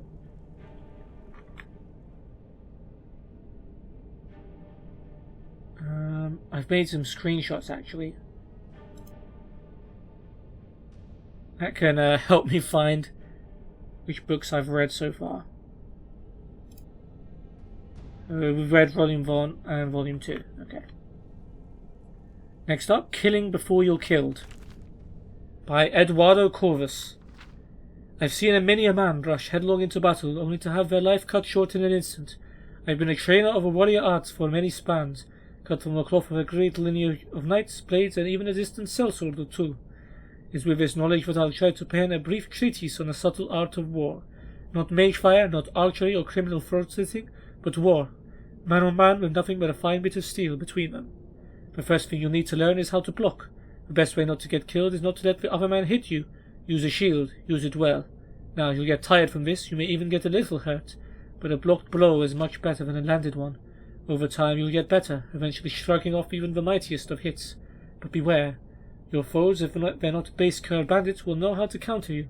They hit you with everything they've got in order to open you up, and keep on hitting, so watch for these powerful attacks. But it's still better to absorb the impact of a quarter-inch of steel. It's best to try to just step out of the way. Remember, against spells, your blocking is useless until you're trained, so get up on mages quickly and let them eat steel. Deserve them right for using a witch weapon. You can also block without a shield as well. Just cross that blow with your sword, although that isn't nearly as effective. And if you decide you're fancy and want to wield two blades, you can't block at all, so don't even try. Without both hands on the hilt, you just won't have the strength to counter blows, but with a weapon in each hand you are much more likely to take your opponent down quickly. The best defense, some say. I would agree. To wield the blade there are some fundamentals. Quick strikes are always good, but can be repelled, so watch for your opponent's own defensive postures. Wait for an opening or create one with your own heavy attacks. Hammers hit hardest but are slow, same with masons and all blunt weaponry. Axes are a nice middle ground, while swords are the quickest, but won't stagger your opponent as efficiently with the hard hits. Keep an eye on not to get too exhausted. Always try to save a little of your strength to counter blows, or even run. Keep moving during a fight. Never let yourself get cornered or surrounded. Pick your threats. Weak spellcasters that can hurt you quick are the first things I fail. The shield is not only a defensive tool, put your shoulder into it and bash your opponent. This sends them flying and opens them up for quick counter-assaults. Even better, put extra weight into it and power bash your opponent. If they're small, this will put them on their knees. Bigger opponents cannot be staggered by heavy attacks. Only the power bash will really knock them around and create openings for you to exploit. So again, block, counter, bash. Hit them when they're down. They'll show no mercy, so why should you? Battle is about the offense, about catching your foe early and never relenting. Keep moving, keep swinging. If you consider yourself overly powerful, pick up a two-handed weapon and see your foes fall before you like wheat stalks. They're slow and unwieldy, but they shatter bones and cleave flesh better than anything. The graves are filled with many a mediocre swordsman. If you don't have the stomach for war, try a monk's work. But if you do travel the path of a warrior, learn the basics. Keep your head firmly planted on your shoulders, or someone's bound to lob it off. Okay, cool. Next up, we've got Report, Disaster at Ionif. Report of the Imperial Commission on the Disaster at Ionif by Lord Potrade, Chairman. Part 1, Preparations. The Emperor's plans for the invasion of Akavir were laid in the 270s, when he began the conquest of the small island kingdoms that lie between Tamriel and Akavir. With the fall of Black Harbour and Esroniet in 282, Uriel V was already looking ahead to the ultimate prize. He immediately ordered extensive renovations to the port, which would serve as the marshalling point for the invasion force and as the main supply source throughout the campaign. At this time he also began the construction of the many large ocean-going transports that would be needed for the final crossing to Akavir, in which the navy was previously deficient. Thus it can be seen that the Emperor's preparations for the invasion were laid well in advance, before even the conquest of Esroniet was complete, and was not a sudden whim as some have charged. When Prince Bashamon yielded Esroniet to imperial authority in 284, the Emperor's full attention could be devoted to planning for the Akaviri campaign. Naval expeditions were dispatched in 285 and 286 to scout the sea lanes and coastlands of Akavir, and various imperial intelligence agents, both magical and mundane, were employed to gather information. On the basis of all this information, the kingdom of Vasaci, in the southwest of Akavir, was selected as the initial target for the invasion. Meanwhile, the Emperor was gathering his expeditionary force. A new Far East fleet was created for the campaign, which for a time dwarfed the rest of the navy. It is said to be the most powerful fleet ever assembled in the history of Tamriel. The 5th, 7th, 10th, and 14th legions were selected for the initial landing, with the 9th and 17th to follow the reinforcements once the beachhead was secured. While this may seem to be, to the layman, a relatively small fraction of the army's total manpower, it must be remembered that this expeditionary force would have to be maintained at the end of a long and tenuous supply line. In addition, the Emperor and the army command believe that the invasion would not be strongly opposed, at least at first. Perhaps most crucially, the navy had only enough heavy transport capacity to move 4 legions at a time. It should be noted that the Commission does not find fault with the Emperor's preparations for the invasion. Based on the information available prior to the invasion, which, while obviously deficient in hindsight, great effort had been made to accumulate. The Commission believes that the Emperor did not act recklessly or imprudently. Some have argued that the expeditionary force was too small. The Commission believes that on the contrary, even if shipping could have been found to transport and supply more legions, an impossibility without crippling the trade of the entire Empire, this would have merely added to the scale of the disaster. It would not have averted it. Neither could the rest of the Empire be denuded of legions. The memory of the Cameron usurper was still fresh, and the Emperor believed, and this Commission agrees, that the security of the Empire precluded a larger concentration of military force outside of Tamriel. If anything, the Commission believes that the expeditionary force was too large. Despite the creation of 2 new legions during his reign, and the recreation of the 5th, the loss of the expeditionary force left the Empire in a dangerously weak position relative to the provinces, as the current situation makes all too clear. This suggests that the invasion of Akavir was beyond the Empire's current strength. Even if the Emperor could have fielded and maintained a larger force in Akavir, the Empire may have disintegrated behind him. Part 2. The Invasion of Akavir. The expeditionary force left Black Harbour on 23rd Rain's Hand 288, and with fair weather landed in Akavir after 6 weeks at sea. The landing site was a small Sacy port at the mouth of a large river, chosen for its proximity to Tamriel as well as its location in a fertile river valley, giving easy access to the interior as well as a good foraging for the army. All went well at first, for Sacy had abandoned the town when the expeditionary force approached, so they took possession of it and renamed it Septimia, the first colony of the new imperial province of Akavir. While the engineers fortified the town and expanded the port facilities to serve a Far East fleet, the Emperor marched inland with 2 legions. The surrounding land was reported to be rich, well-watered fields, and meeting no resistance, the army took the next city upriver, also abandoned. This was refounded as Ionith, and the Emperor established his headquarters there, being much larger than Septimia and better located to dominate the surrounding countryside. The expeditionary force had yet to meet any real resistance, although the legions were constantly shadowed by mounted enemy patrols, which prevented any but large scouting parties from leaving the main body of the army. One thing the Emperor sorely lacked was cavalry, due to the limited space on the transport fleet, although for the time being the battle mages made up for this with magical reconnaissance. The Emperor now sent out envoys to try to contact the Sacy king or whoever ruled this land, but his messages never returned. In retrospect, the Commission believes that valuable time was wasted in this effort while the army was stalled at Ionith, which could have been better spent in advancing quickly while the enemy was still apparently surprised by the invasion. However, the Emperor believed at the time that the Sacy could be overawed by the Empire's power, and he might win a province by negotiation with no need for serious fighting. Meanwhile, the 4 legions were busy building a road between Septimia and Ionith, setting up fortified guard posts along the river, and fortifying both cities' defences, activities which would serve them well later. Due to their lack of cavalry, scouting was limited, and communication between the 2 cities constantly threatened by enemy raiders, with which the legions were still unable to come to grips. The original plan had been to bring the 2 reinforcing legions across as soon as the initial landing had secured a port, but the fateful decision was now taken to delay their arrival and instead begin using the fleet to transport colonists. The Emperor and the Council agreed that, due to the complete abandonment of the conquered area by its native population, colonists were needed to work the field so that the expeditionary force would not have to rely entirely on the fleet for supplies. In addition, unrest had broken out in Eslia, athwart the supply route to Akavir, and the Council believed the 9th and 17th Legions would be better used in repacifying those territories and securing the expeditionary force's supply lines. Civilian colonists and their supplies began arriving in Septimia amid half-fire, and they took over the preparation of the fields which had been started by the legionnaires for a spring crop. A number of cavalry mounts were also brought over at this time, and the raids of the 2 imperial colonies subsequently fell off. Saci emissaries also finally arrived in Ionif, purportedly to begin peace negotiations, and the expeditionary force settled in for what was expected to be a quiet winter. At this time the Council urged the Emperor to return to Tamriel with the fleet, to deal with many pressing matters of the Empire while the army was in winter quarters. The Emperor decided that it would be best to remain in Akavir. This turned out to be fortunate, because a large portion of the fleet, including the Emperor's flagship, was destroyed by an early winter storm during the homeward voyage.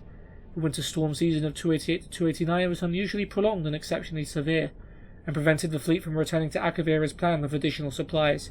This was reported to the Emperor via battle mage, and was agreed that the expeditionary force could survive on what supplies it had on hand until the spring. Part 3. The destruction of the expeditionary force. The winter weather in Akavir was also much more severe than expected. Due to the supply problems of the addition of thousands of civilians, the expeditionary force was on tight rations. To make matters worse, the Saci raiders returned in force and harried any foraging and scouting parties outside the walls of the 2 cities. Several watchforts on the road between Septimia and Ionif were captured during blizzards, and the rest had to be abandoned as untenable.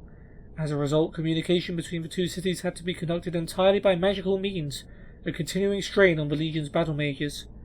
On 5th Sun's dawn, a large entourage of Saci arrived at Ionif, claiming to bring a peace offer from the Saci king.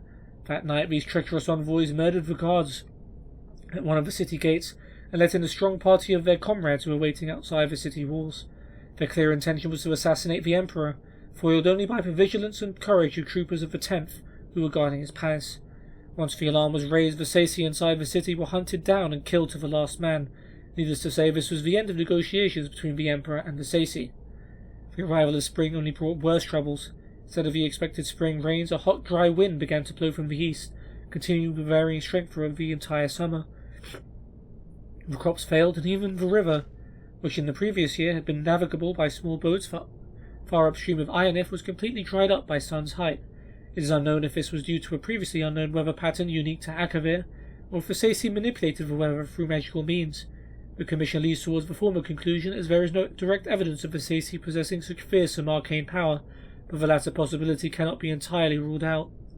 Due to prolonged bad weather, the supply fleet was late in setting out for Black Harbour, and finally left port in early Second Seed, but was again severely mauled by storms and limped to Septimia 8 weeks later, much reduced. Because of the increasingly desperate supply situation in Akavir, the Emperor dispatched most of his battle-mage corps with a fleet to assist it in weathering the storms which seemed likely to continue all summer. At this time, the Council urged the Emperor to abandon the invasion and to return to Tamriel with the expeditionary force, but he again refused, noting that the fleet was no longer large enough to transport all 4 legions at once. The Commission agrees that leaving 1 or more legions behind in Akavir to await the return of the fleet would have damaged army morale. The Commission also notes that the loss of 1 legion would have been preferable to the loss of the entire expeditionary force. It is the unanimous opinion of the Commission that this was the last point at which complete disaster might have been averted. Once the decision was made to send the fleet back for reinforcements and supplies, events proceeded to their inevitable conclusion. From this point on, much less is known about what transpired in Akavir. With most of the battle mages assisting the fleet, communication between the expeditionary force and Tamriel was limited, especially as the situation in Akavir worsened, and the remaining battle mages had their powers stretched to the limit, attending to all the needs of the legions. However, it appears that the Saci may also have been actively interfering with the mages in some unknown manner. Some of the mages in Akavir reported their powers being abnormally weak, and the mages of the War College in Cyrodiil, who were handling communications for the Council, reported problems linking up with their compatriots in Akavir. Even between master and pupil of long training, the Commission urges that the War College make a particular study of the arcane powers of the Saci should the Empire ever come into conflict with Akavir again. What is known is that the Empire marched out of Ionif and Midsun's height, leaving only small garrisons to hold the cities. He had learned that Vasaci were massing their forces on the other side of a mountain range to the north, and he intended to smash their army before it could gather full strength and capture their supplies, of which he was in desperate need. This rapid advance seems to have taken Vasaci by surprise. The expeditionary force crossed the mountains and fell on their camp, routing the Vasaci army and capturing its leader, a noble of some kind. But the Emperor was soon forced to retreat, and the legions suffered heavily on their retreat to Ionith. The Emperor now found himself besieged in Ionith, cut off from the small garrison at Septimia, which was also besieged. By this time it seems that the efforts of the few remaining battle mages were devoted entirely to creating water to keep the army alive, a skill not normally emphasized at the War College. The fleet had arrived safely back to Black Harbour thanks to the Battle Mage Corps, but all attempts to return to Akavir were frustrated by a series of ever more savage storms that battered Esroniet throughout the rest of 289. The Council's last contact with the Emperor was in early Frostfall. By Evening Star, the Council was extremely worried about the situation in Akavir and ordered the fleet to sail regardless of the risk. Despite the continued storms, the fleet managed to press on to Akavir. Hope was raised when contact was made with the Emperor's battle mage, who reported that Ionith still held out. Plans were quickly laid for the expeditionary force to break out of Ionith and fall back on Septimia, where the fleet would meet with them. This was the last direct contact with the expeditionary force. The fleet arrived in Septimia to find its garrison under savage assault from a large Saci army. The battle mages with the fleet threw back the enemy long enough for the survivors to embark and the fleet to withdraw. The few survivors of the expeditionary force who reached Septimia told how the Emperor had led the army out of Ionith by night 2 days earlier, successfully breaking through the enemy lines but then being surrounded by overwhelming forces on the road to Septimia. They told of a heroic last stand by the Emperor and the 10th Legion, which allowed a remnant of the 14th to reach Septimia. 2 survivors of the 10th arrived in Septimia that night, having slipped through the enemy lines during their undisciplined victory celebration. These men confirmed having seen the Emperor die, cut down by enemy arrows as he rallied the 10th Shield Wall. Part 4. Conclusion. The Commission believes that the invasion of Akavir was doomed from the start for several reasons, none of which could have been foreseen beforehand, unfortunately. Despite extensive intelligence gathering, the expeditionary force was clearly unprepared for the situation in Akavir. The unexpected weather which plagued the army and navy was particularly disastrous.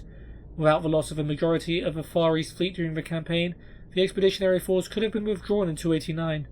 Weather also forced the Emperor to assign most of his battle mage corps to the fleet, leaving him without their valuable assistance during the fighting which soon followed.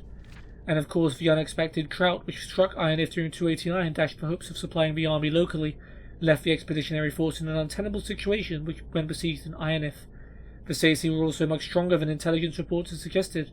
Information on the size of the army the Saci were eventually able to field against the expeditionary force is vague, as the only serious fighting took place after regular communications were cut off between the Emperor and the Council. Nevertheless, it seems likely that the Saci outnumbered the Emperor's forces by several times, as they were able to force 4 crack legions into retreat and then keep them under siege for several months. As was stated previously, the Commission declines to criticize the initial decision to invade Akavir. Based on what was known at the time, the plan seemed sound. It is only with the benefit of hindsight does it become obvious that the invasion had very little chance of success. Nevertheless, the Commission believes several valuable lessons can be taken from this disaster. First, the Saci may have extremely powerful arcane forces at their command.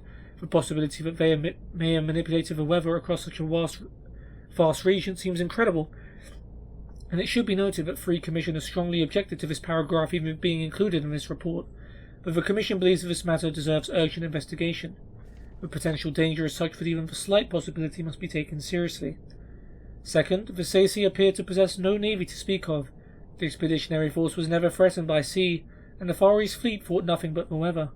Indeed, initial plans called for a portion of the fleet to remain in Akavir for use in coastal operations, but in the event there were very few places where the large vessels of the fleet could approach the land, due to the innumerable reefs, sandbars, islands, etc. that infested the coastal waters north and south from Septimia.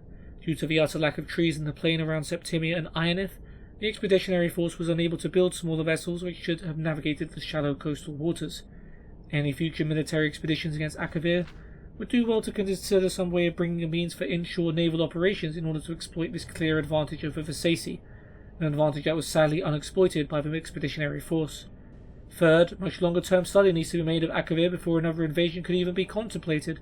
The information gathered over the 4 years prior to the invasion was extensive, but clearly inadequate.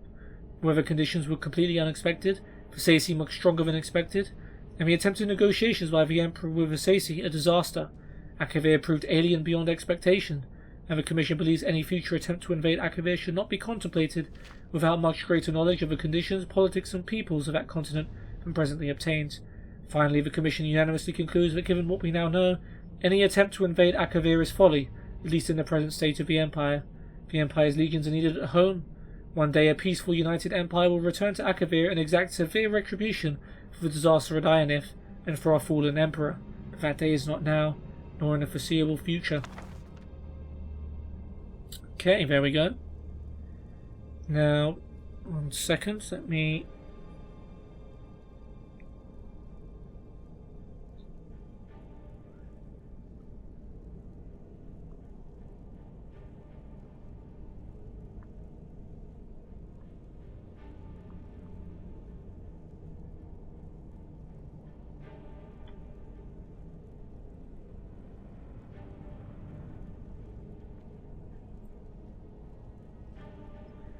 Okay, let's go for Myths of Sheogorath by Mimophonos.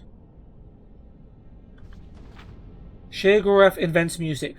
In the earliest of days, in a time when the world was still raw, Sheogorath decided to walk amongst the mortals. He donned his guise of gentleman with a cane, and moved from place to place without being recognized. After 11 days and 11 nights, Sheogorath decided that life among mortals was even more boring than his otherworldly existence. What can I do to make their lives more interesting? He said to himself. At that same moment, a young woman nearby commented wistfully to herself, "The sounds of the birds are so beautiful." Sheogorath silently agreed with her. Mortals could not make the beautiful and inspired calls of birds. Their voices were wretched and mundane. He could not change the nature of mortals, for that was the purview of other Daedric princes. However, he could give them tools to make beautiful sounds. Sheogorath took hold of the petulant woman and ripped her asunder. From her tendons he made lutes. From her skull and arm bones he made a drum. From her bones he made flutes. He presented these gifts to the mortals, and thus music was born.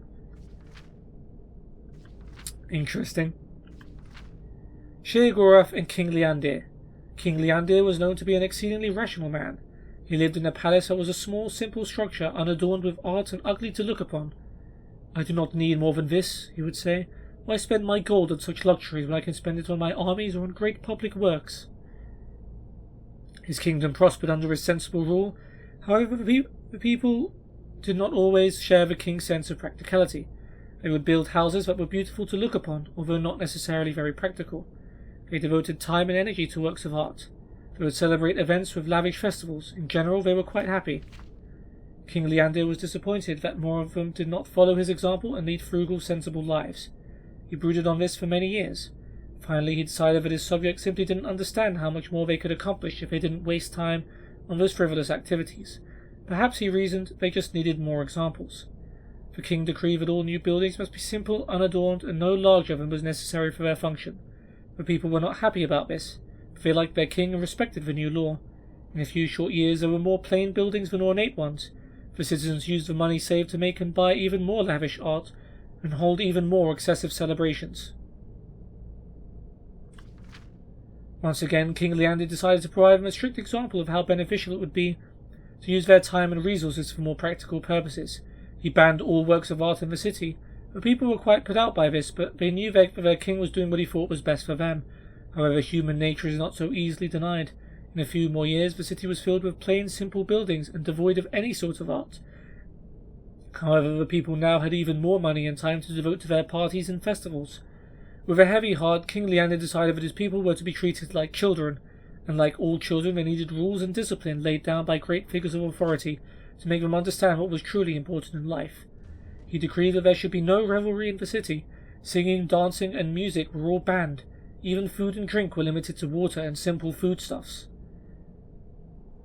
The people had had enough. The revolt was out of the question, since King Liandir had a very well-trained and equipped army. They visited the shrines and temples in droves, praying to all the gods, and even to some of the Daedric princes, that King Liandir would revoke these new oppressive laws. Sheogorath heard their pleas and decided to visit King Liandir. He appeared to the king in his dreams as a field of flowers, each with arms instead of petals, and the face of a mad god in the centre. "I am lord of the creative and lord of the deranged. Since you have no use for my gifts of creativity, I decided to bless you with an abundance of my other gift. From that day forward, every child born in the city was born into madness. Since infants do not reveal illnesses of the mind, it was several years before this was realized. The king's own son was among the victims, suffering from seizures and delusions. Yet King Leander refused to change his ways. When his son Glint was 12 years old, he stabbed his father while Leander was sleeping. With his dying breath, King Leander asked, "Why?" His son replied, "It is the most practical thing I could do." The new young king ordered all the palace servants slaughtered. He ordered a grand festival to celebrate his new reign and the repeal of Leander's laws. He served the crowds a stew made from the carcasses of the palace servants. Yikes. He ordered the east-facing walls of every building painted red and the west-facing walls painted in stripes. He decreed that all citizens wear ornate masks at the back of their heads. He then burned down the palace and began construction of a new one. In the new palace, the young king ordered his personal chambers to not have any doors, for fear that small woodland creatures would attack him. He ordered that it have no windows for fear that the sun and the moon were jealous of him and plotting his death. And thus ended the line of King Leander. The people of the city returned to their grand works of art and for raucous celebrations. They talked and acted as if they still had a living king, and even kept up the palace, using it to house and care for their mad children. Sheogorath was mightily pleased with this outcome. From that day forward, the city was blessed with more than the normal number of gifted artists and deranged citizens. The Contest of Wills. A mighty wizard named Ravate,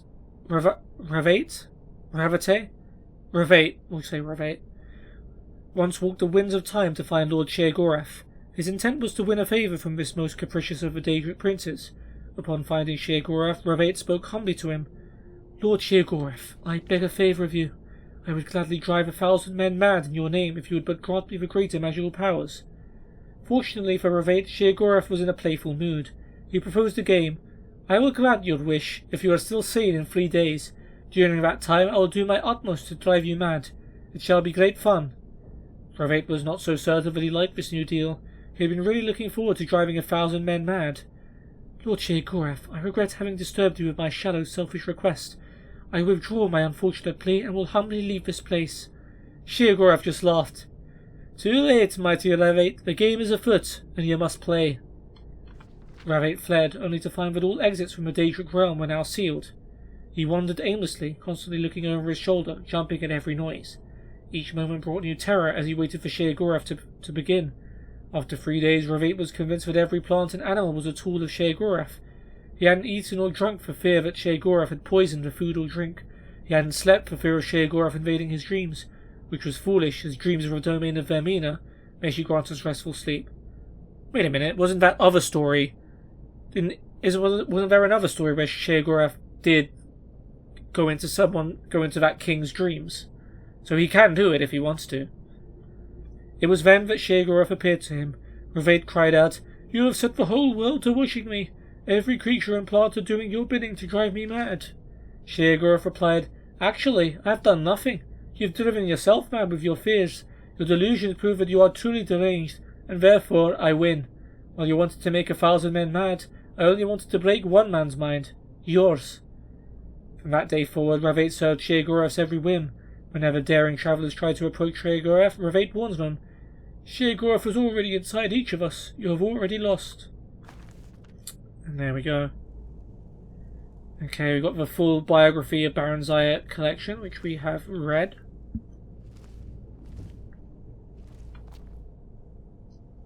And we've got some more books over here.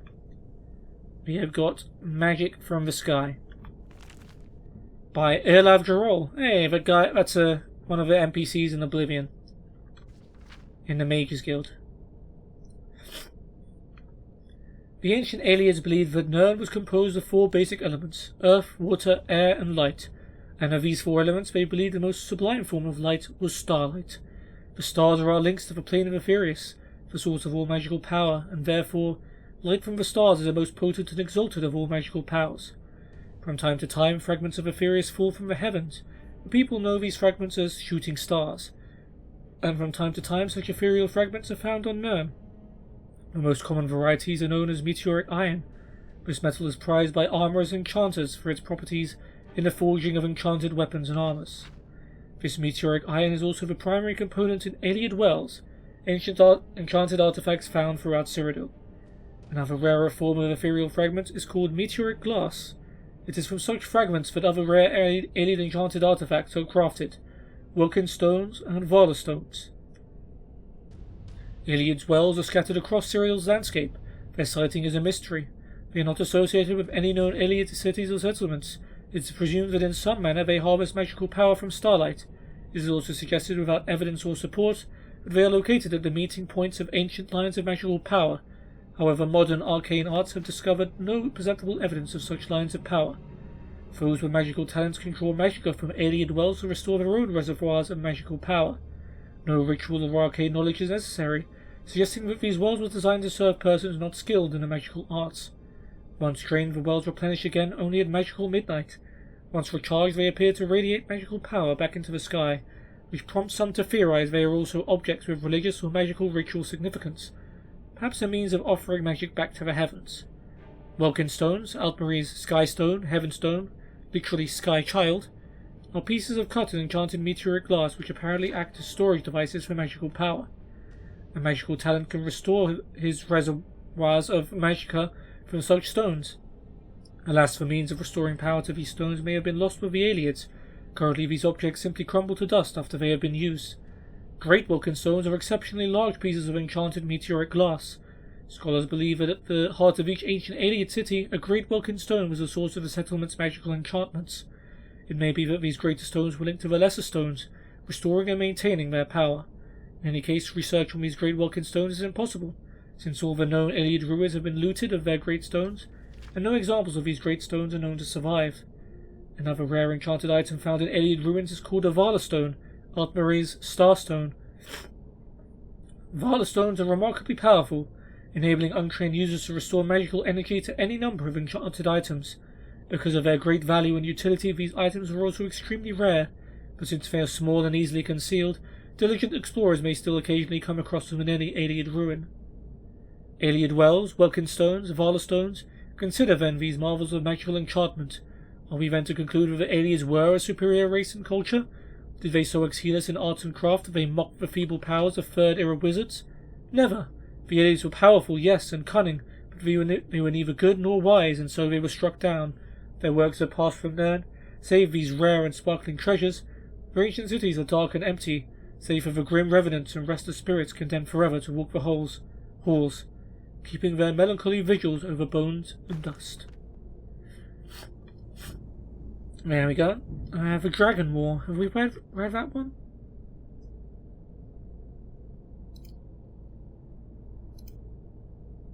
Nope.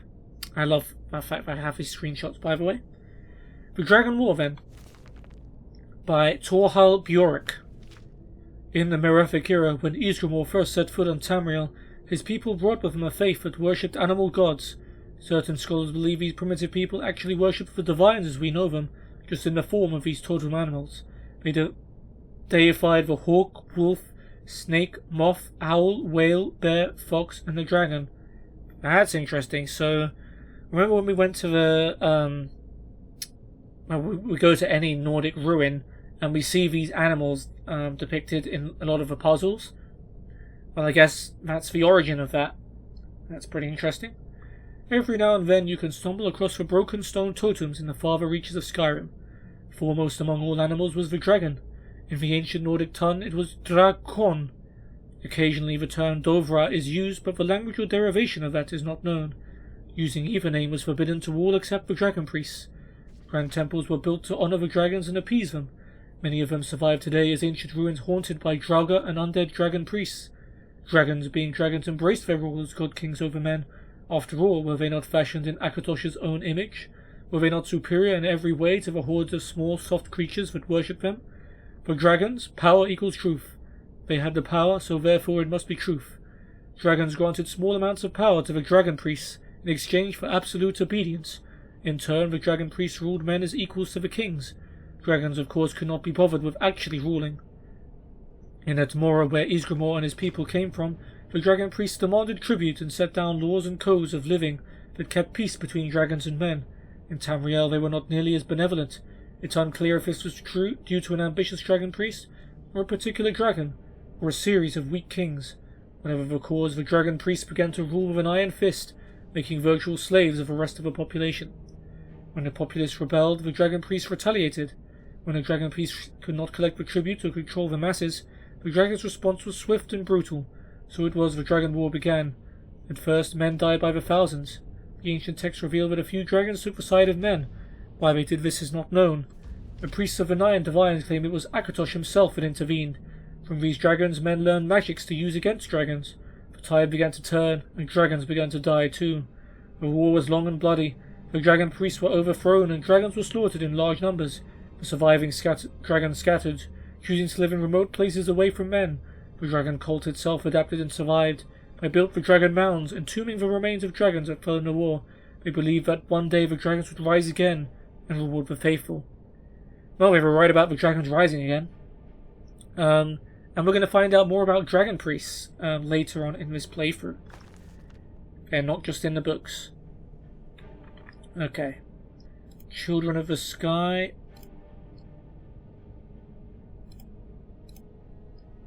Yeah, we haven't read that.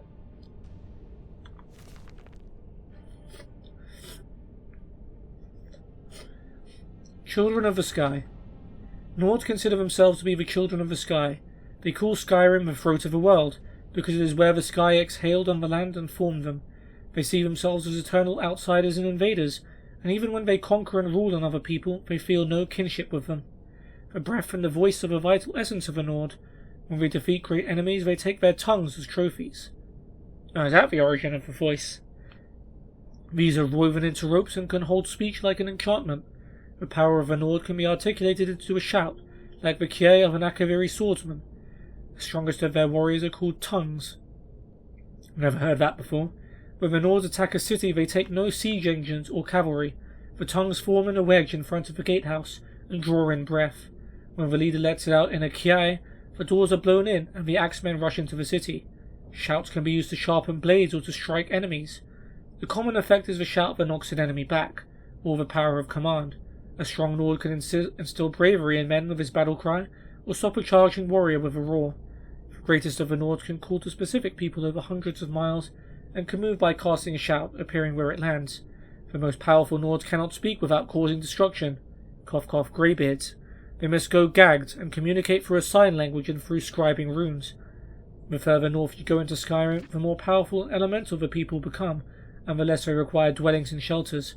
Wind is fundamental to Skyrim and the Nords. Those that live in the far wastes always carry a wind with them. Cool.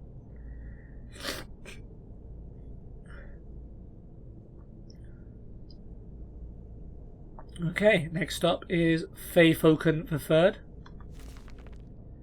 Feyfoken Book 3 by Warren Jarth. Warren Jarth again, this guy writes a lot of books.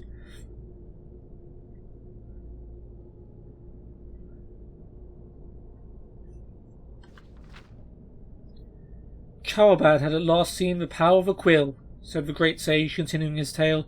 Enchanted with the Daedra Feyfoken, servitor of Clavicus Vile, it had brought him great wealth and fame as the scribe of a weekly bulletin of the Temple of Oriel, but he realized that it was the artist, and he merely the witness to his magic.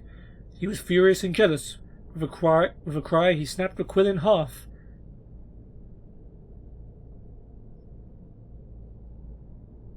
He turned to finish his glass of mead. When he turned around, the quill was intact. He had no other quills but the one he had enchanted, so he dipped his finger in the inkwell and wrote a note to Gorgus in big sloppy letters. When Gorgus returned with a new batch of congratulatory messages from the temple praising his latest bulletin, he handed the note and the quill to the messenger boy. The note read, "Take the quill back to the Mages Guild and sell it. Buy me another quill with no enchantments." Gorgus didn't know what to make of the note, but he did as he was told. He returned a few hours later. "They wouldn't give us any gold back for it," said Gorgus. "They said it wasn't enchanted." I told him. I said, "What are you talking about? You enchanted it right here with that Feyfoken soul gem." And they said, "Well, there ain't a soul in it now. Maybe you did something and it got loose." Gorgus paused to look at his master. Is that a T? Maybe that's a T. Fauerbad couldn't speak, of course, but he seemed even more than usually speechless. "Anyway, I threw the quill away and got you this new one, like you said." Fauerbad studied the new quill. It was white-feathered while his old quill had been dove grey. It felt good in his hand. He sighed with relief and waved his messenger lad away. He had a bulletin to write, and this time without any magic except for his own talent. Within 2 days' time, he was nearly back on schedule. It looked plain, but it was entirely his. Thalbad felt a strange reassurance when he ran his eyes over the page, and noticed some slight errors. It had been a long time since the bulletin contained any errors. In fact, Thalbad reflected happily. There were probably other mistakes still in the document that he was not seeing. He was finishing a final whirl of plain calligraphy on the borders when Gorgas arrived with some messages from the temple. He looked through them all quickly until one caught his eye. The wax seal on the letter read, Faithoken. With complete bafflement he broke it open. I think you should kill yourself. It read in perfectly gorgeous script. He dropped the letter to the floor, seeing sudden movement on the bulletin. Faithoken's script leapt from the letter and coursed over the scroll in a flood, translating his shabby document into a work of sublime beauty. I'm guessing there's more context in like the earlier Faithoken books. Thalbad no longer cared about the weird croaking quality of his voice. He screamed for a very long time, and then drank, heavily. Gorgas brought Thalbad a message from Vanderfil, the secretary of the temple, early Fredas morning, but it took the scribe until mid-morning to work up the courage to look at it. Good morning, I am just checking in on the bulletin. You usually have it in on Turdas night. I'm curious. You planning something special? Vanderfil. Thalbad responded. Vanderfil, I'm sorry, I've been sick. There won't be a bulletin this Sunday, and handed the note to Gorgas before retiring to his bath. When he came back an hour later, Gorgas was just returning from the temple, smiling. Vanderfil and the archpriest went crazy, he said. They said it was your best work, ever. Thalbad looked at Gorgas, uncomprehending. Then he noticed that the bulletin was gone. Shaking, he dipped his finger in the inkwell and scrawled the words, What did the note I sent with you say? You don't remember? Asked Gorgas, holding back a smile. He knew the master had been drinking a lot lately. I don't remember the exact words, but it was something like, Vanderfil, here it is. Sorry it's late. I've been having severe mental problems lately. Thalbad, since you said here it is, I figured you wanted me to bring the bulletin along. So I did. Like I said, they loved it. I bet you get 3 times as much letters this Sundas. Thalbad nodded his head, smiled, and waved the messenger lad away. Gorgas returned back to the temple, while his master turned to his writing plank and pulled out a fresh sheet of parchment. He wrote with a quill, What do you want, Faithoken? The words became, Goodbye, I hate my life, I have cut my wrists. Thalbad tried another tact. Have I gone insane? The words became, Goodbye, I have poison, I hate my life. Why are you doing this to me?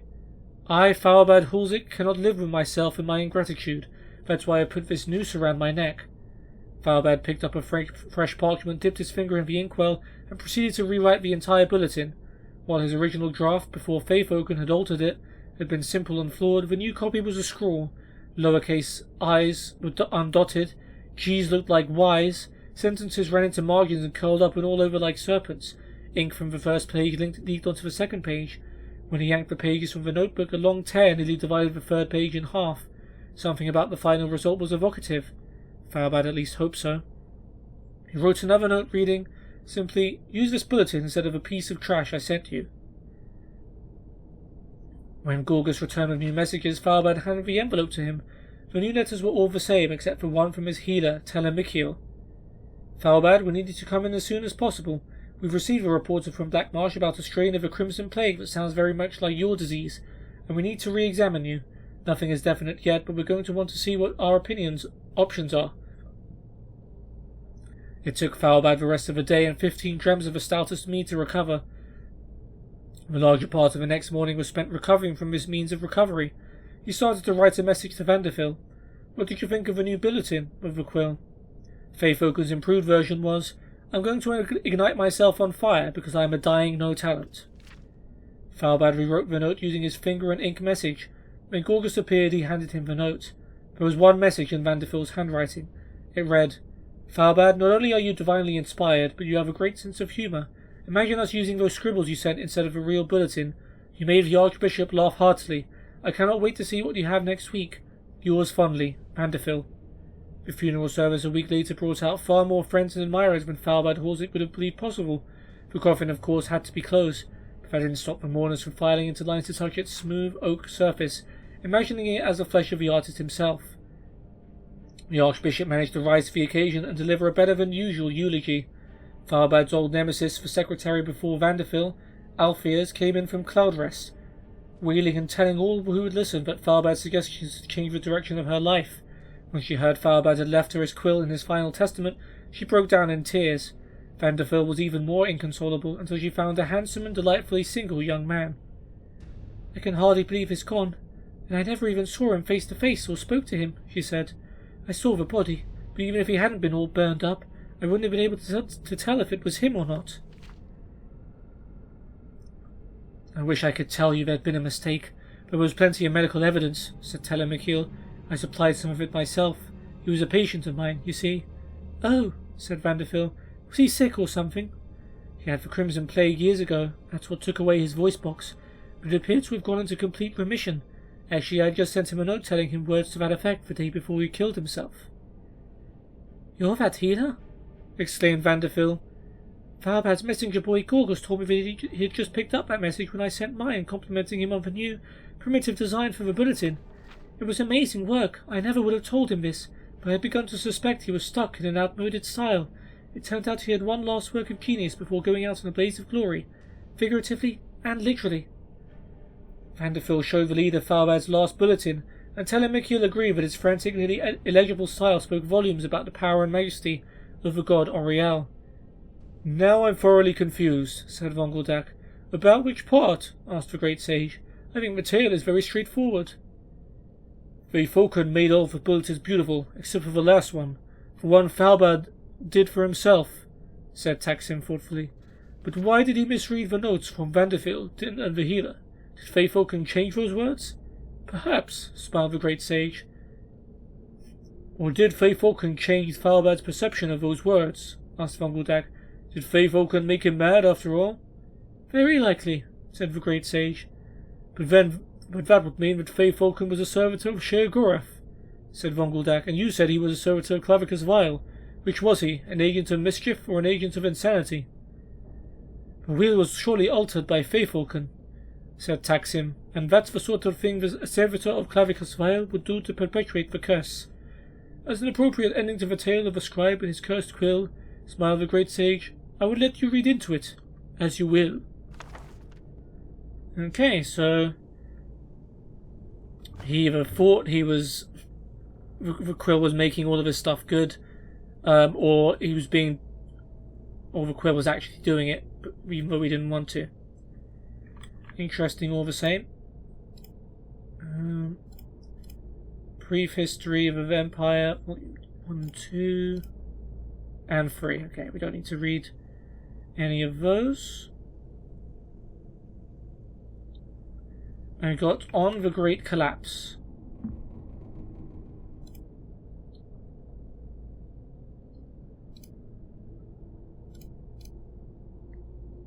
I have not read that one. On the Great Collapse. To the esteemed Jarl Valdemar of Winterhold, first, please allow me to offer my most sincere condolences. I understand that you, like many others, have lost family, and you have my deepest sympathies. I also understand that some on your council have placed the blame for this horrible disaster on my colleagues at the college. While I can certainly appreciate the shock at the scope of recent events and the desire to comprehend what has happened, I must strongly urge you to consider the full situation. You know as...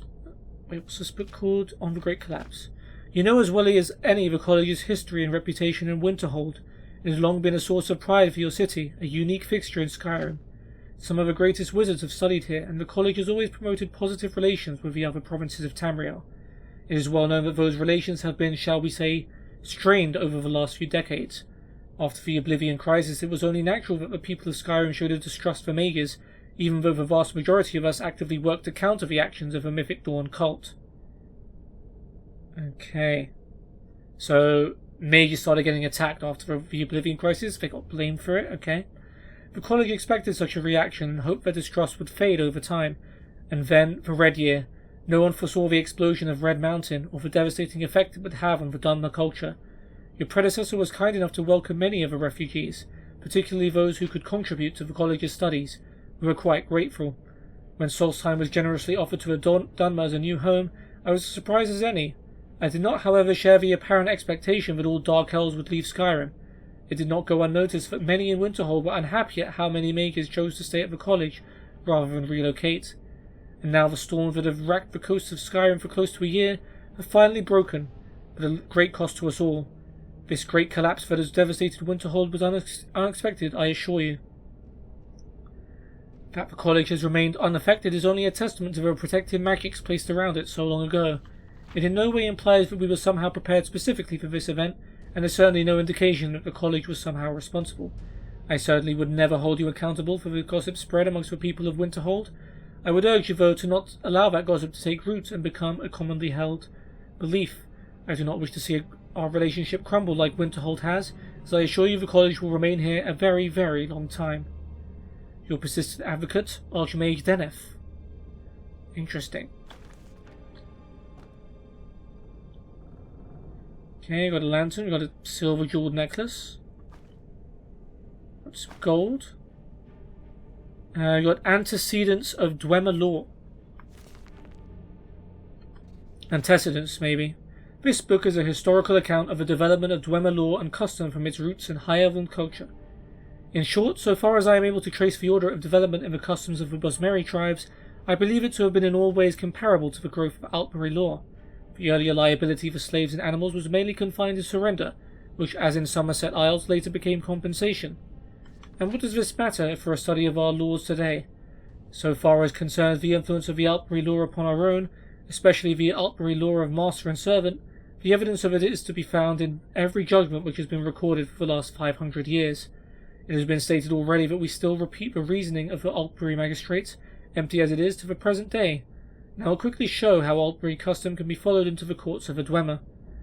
In the laws of Kandar Watch, PD 1180, it is said, if one who is owned by another slays one who owns himself, the owner must pay the associates 3 fine instruments and the body of the one who is owned.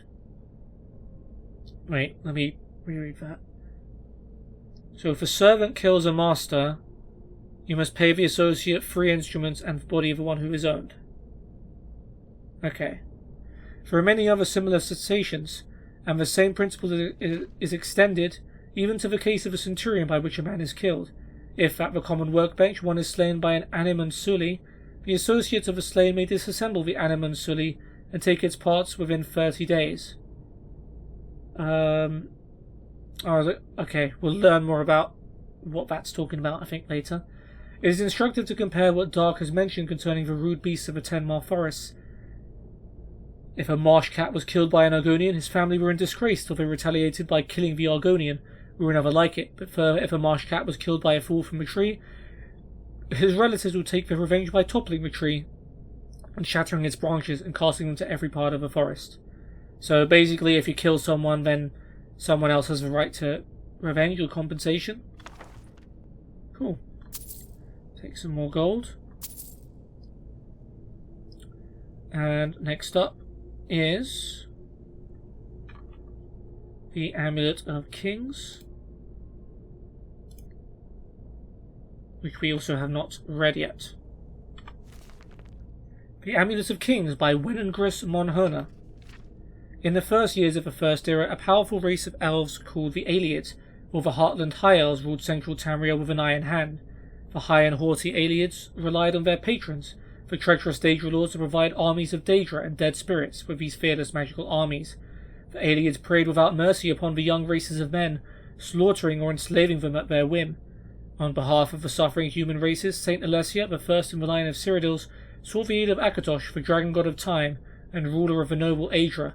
Akatosh, looking with pity upon the plight of men, drew precious blood from his own heart, and blessed Saint Alessia with this blood of dragons, and made a covenant that so long as Alessia's generations were true to the dragon blood, Akatosh would endeavour to seal tight the gates of oblivion, and to deny the armies of Daedra and undead to their enemies, the Daedra-loving Aelids. Oh, by the way, for those who don't know, the Amulet of Kings, very, very big part of the main quest in Oblivion. In token of this covenant, Akatosh gave to Alessia and her descendants the Amulet of Kings and the eternal dragonfires of the Imperial City. Thus does Alessia become the first gem in the Cyrodiilic Amulet of Kings. The gem is the red diamond in the middle of the amulet. This is the symbol of the Empire and later taken as the symbol of the Septim Line. It is surrounded by 8 other gems, 1 for each of the divines. So long as the Empire shall maintain its worship of Akatosh and his kin, and so long as Alessia's heirs shall bear the Amulet of Kings, Akatosh and his divine king maintain a strong barrier between Tamriel and Oblivion. so the mortal man need never again fear the devastating summoned hosts of the Daedra Lords. But if the Empire should slacken in its dedication to the Nine Divines, or if the blood of Alessia's heirs should fail, then shall the barriers between Tamriel and the Daedric realms fall, and Daedra worshippers might summon lesser Daedra and undead spirits to trouble the races of men. Which we saw happen just now.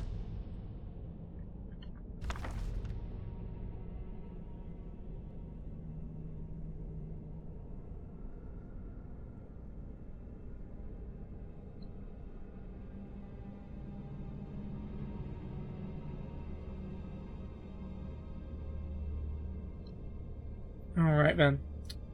I'll take this spare gold. Adra and Daedra we have read. Mysterious Akavir, I do not believe so. I'm heavily relying on this now. Okay. Mysterious Akavir then.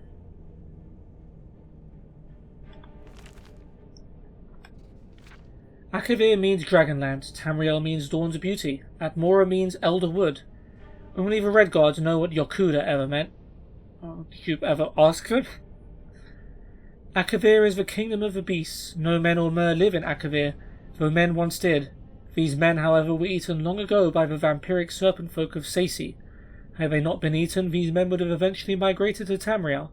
The Nords left Atmora for Tamriel. Before them, the Elves had abandoned Altmarise for Tamriel. The Red Guards destroyed Yokuda so they could make their journey. All men and mer know Tamriel is the nexus of creation, where the last war will happen, where the gods unmade Lorcan, and left their adamantine tower of secrets. Who knows what the Akaviri think of Tamriel, but ask yourself, why have they tried to invade it 3 times or more? There are 4 major nations of Akavir: Kamal, Saci, Thalmor, and Kadotun. When they are not busy trying to invade Tamriel, they are fighting with each other. Kamal is snow hell. Demons live there, armies of them. Every summer they fall out and invade Thalmor, but the brave monkey folk always drive them away. Once Adasum Dir Kamal, a king among demons, attempted to conquer Morrowind, but Almalexia and the Underking destroyed him at Red Mountain. Saci is Snake Palace, once the strongest power in Akavir before the Tiger Dragon came. The serpent folk ate all the men of Akavir a long time ago, but still kind of looked like them. They are tall, beautiful, if frightening, covered in golden scales and immortal. They enslave the goblins of the surrounding isles who provide labour and fresh blood. The holdings of Saci are widespread. When natives of Tamriel think of the Akaviri, they think of the Serpent Folk, because one ruled the Cyrodiilic Empire for 400 years in the previous era. He was potentate Versidu Shay, assassinated by the Morag Tong. Tangmo is the 1,000 Monkey Isles. There are many breeds of monkey folk, and they are all kind, brave, and simple, and many are also very crazy. They can raise armies when they must, for all of the other Akaviri nations have, at one time or another, tried to enslave them. They cannot decide who they hate more, the snakes or the demons, but ask one, he will probably say snakes. Though once bitter enemies, the monkey folk are now allies with the tiger folk and Kadotun. Kadotun is the tiger dragon's empire. The cat folk here are ruled by the divine Toshraka, the tiger dragon. They are now a very great empire, stronger than Saci, although not at sea. After the serpent folk ate all the men, they tried to eat all the dragons. They managed to enslave the red dragons, but the black ones had fled to Van Portun. A great war was raged, which left both the cats and the snakes weak, and the dragons all dead. Since that time, the cat folk have tried to become the dragons. Toshraka is the first to succeed. Wow, they can turn into dragons? He is the largest dragon in the world, orange and black, and he has very many new ideas. First, Toshraka says, is that we kill all the vampire snakes. Then the Tiger Dragon Emperor wants to invade Tamriel. I wonder if we're going to meet up with him at some point. Okay, we've got Brief History of the Empire, Volume 4. I believe we'd only read up to 3. Which is correct. So, let's read Volume 4. A Brief History of the Empire by Part 4 by Stromak Kafoj III, Imperial Historian. The first book of this series described in brief the first 8 emperors of the Septim dynasty, beginning with Tiber I. The second volume described the War of the Red Diamond and the 6 emperors who followed. The third volume described the troubles of the next 3 emperors, the frustrated Uriel IV, the ineffectual Sepphoris II, and the heroic Uriel V. On Uriel V's death across the sea in distant, hostile Akavir, Uriel VI was but 5 years old. In fact, Uriel VI was born only shortly before his father left for Akavir. Uriel V's only other progeny by a morganatic alliance were the twins Morihafa and Eloisa, who had been born a month after Uriel V left. Uriel VI was crowned in the 290th year of the Third Era. The imperial consort, Phonica, as the boy's mother, was given a restricted regency until Uriel VI reached his majority. The Elder Council retained the real power, as they had ever since the days of Kataraya I. The Council so enjoyed its unlimited and unrestricted freedom to promulgate laws and generate profits that Uriel VI was not given full license to rule until 307, when he was already 22 years old. He had been slowly assuming positions of responsibility for years, but both the Council and his mother, who enjoyed even her limited regency, were loath to hand over the reins. By the time he came to the throne, the mechanisms of government gave him little power, except for that of the imperial veto. This power, however, he regularly and rigorously exercised. By 313, Uriel VI could boast with conviction that he truly did rule Tamriel. He utilized defunct spy networks and guard units to bully and coerce the difficult members of the Elder Council. His half-sister Morihafa was, not surprisingly, his staunchest ally. Especially after her marriage to Baron Ulfa Gerson of Winterhold brought her considerable wealth and influence.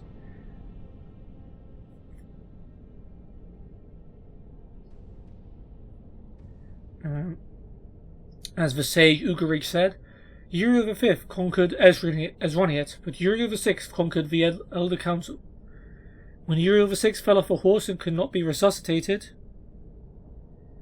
by the finest imperial healers, his beloved sister Morihafa took up the imperial tiara. At 25 years of age, she had been described by admittedly self-serving diplomats as the most beautiful creature in all of Tamriel. She was certainly well-learned, vivacious, athletic, and a well-practiced politician. She brought the Archmagister of Skyrim to the Imperial City and created the second Imperial Battle Mage since the days of Tiber Septim. Wasn't Chancellor Akato an Imperial Battle Mage? So was he the first?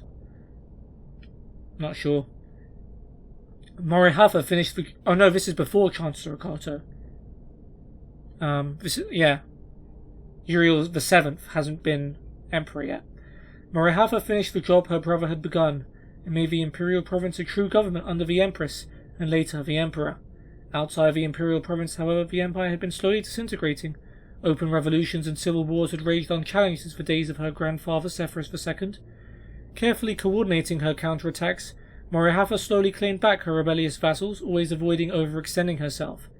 Though Morihafa's military campaigns were remarkably successful, her deliberate pace often frustrated the council. One councilman, an Argonian who took the Colovian name of Pericles Romus, furious at her refusal to send troops to his troubled Black Marsh, is commonly believed to have hired the assassins who claimed her life in Third Era 339. Romus was summarily tried and executed, for he protested his innocence to be the last.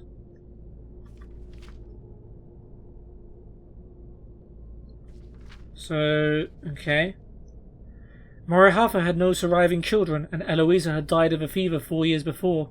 Eloisa's 25-year-old son Pelagius was thus crowned Pelagius IV. Pelagius IV continued his aunt's work, slowly bringing back under his wing the radical and refractory kingdoms, duchies and baronies of the empire.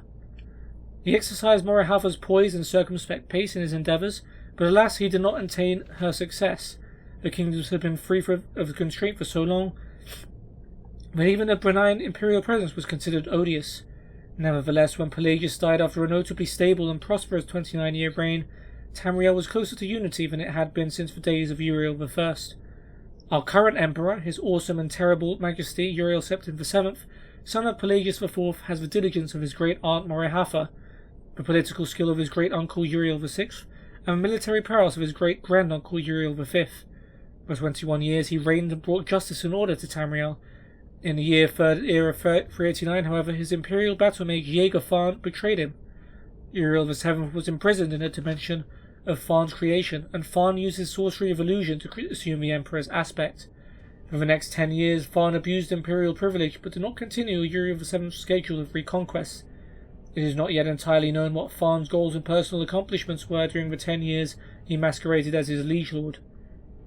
In Third Era 399, an enigmatic champion, the protagonist of Daggerfall, I believe, defeated the battle mage in the dungeons of the Imperial Palace and freed Uriel VII from his other dimensional jail.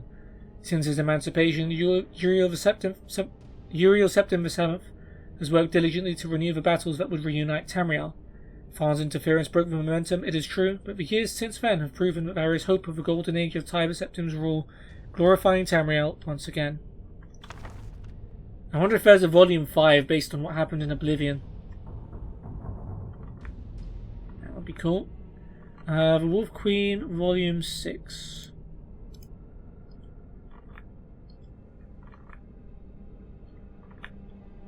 Okay, let's have a read of that. We haven't done volume 6 yet. The Wolf Queen, book 6, by Warring Jarth. From the pen of Inzolicus, 2nd century sage. 3rd era 120. The 15-year-old Empress Kintira Septim II, daughter of Antiochus, was coroneted on the 3rd day of First Seed. Her uncles Magnus, king of Lilmoth, and Sepphoris, king of Gelain, were in attendance, but her aunt, Patima the Wolf Queen of Solitude, had been banished from the court. Once back in her kingdom, Queen Patima began assembling the rebellion, which was to be known as the War of the Red Diamond. All the allies she had made over the years of disgruntled kings and nobles joined forces with her against the new empress. The first early strikes against the Empire were entirely successful. Throughout Skyrim and northern High Rock, the Imperial army found themselves under attack. Patima and her forces washed over Tamriel like a plague, inciting riots and insurrections everywhere they touched. In the autumn of the year, the loyal Duke of Glenpoint on the coast of High Rock sent an urgent request for reinforcements from the Imperial army, and Kintira, to inspire the resistance for Wolf Queen, led the army herself.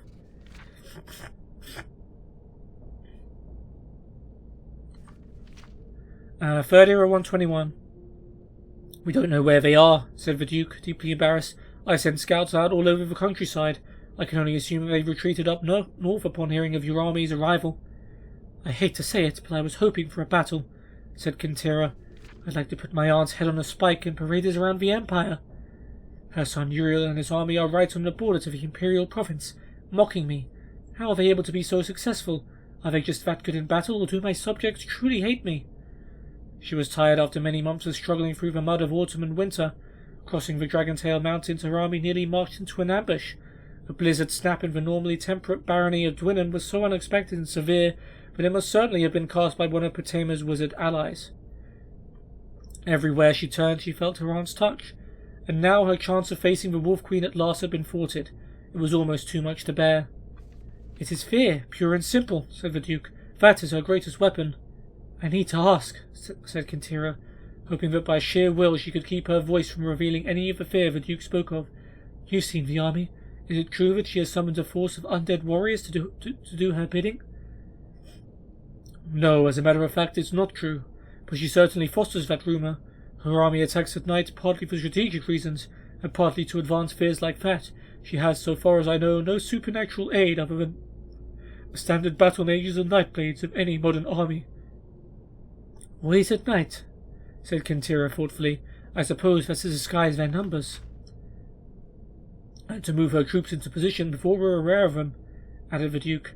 She's a master of the sneak attack. When you hear a march to the east, you can be certain she's already on top of you from the south. But listen, we'll discuss this all tomorrow morning. I prepared the castle's best rooms for you and your men. Kintira sat in her tower suite, and by the light of the moon and a single tallow candle, she penned a letter to her husband-to-be, Lord Medellus, back in the Imperial City. She hoped to be married to him in the summer at the Blue Palace her grandmother Quintilla had loved so much, but the war may not permit it. As she wrote, she gazed out the window at the courtyard below and the haunted, leafless trees of winter. Two of her guards stood on the battlements, several feet away from one another, just like Medellus and Kintira, she thought, and proceeded to expound on the metaphor in her letter. A knock on the door interrupted her poetry. A letter, your Majesty, from Lord Medellus, said the young courier, handing the note to her. It was short, and she read it quickly before the courier had a chance to retire. I'm confused by something. When did he write this? 1 week ago, said the courier. He said it was urgent that I make it here as quickly as possible while he mobilized the army. I imagine they've left the city already. Kintira dismissed the courier. Medellus said that he had received a letter from her, urgently calling for reinforcements to the battle at Glenpoint, but there was no battle at Glenpoint, and she had only just arrived today. Then, who wrote her the letter in her handwriting, and why would they want Medellus to bring a second army out of the Imperial City into High Rock? Feeling a chill from the night air at the window, Kintira went to shut the latch. The two guards on the battlements were gone. She leaned over at the sound of a muffled struggle behind one of the barren trees, and did not hear the door open. When she turned, she saw Queen Potema and Mentin, Duke of Glenpoint, in a room with a host of guards. "You move quietly, aunt," she said after a moment's pause. She turned to the Duke. "What turned you against your loyalty to the Empire? Fear?" "And gold," said the Duke simply. "What happened to my army?" asked Kintira, trying to look Potema steadily in the face. "Is the battle over so soon?" "All your men are dead," smiled Potema, "but there was no battle here. Merely quiet and efficient assassination. There will be battles ahead against Modellus in the Dragontail Mountains, and against the remnants of the Imperial army in the city. I'll send you regular updates on the progress of the war." "So I am to be kept here as your hostage?" asked Kintira, flatly, suddenly aware of the solidity of the stones and the great height of her tower room. "Damn you, look at me. I am your empress." "Think of it this way. I am taking you from being a fifth-rate ruler to a first-rate martyr," said Potema with a wink. "But I understand if you don't want to thank me for that." Okay.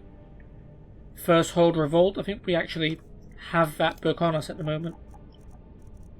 No, but I'm pretty sure we've read it.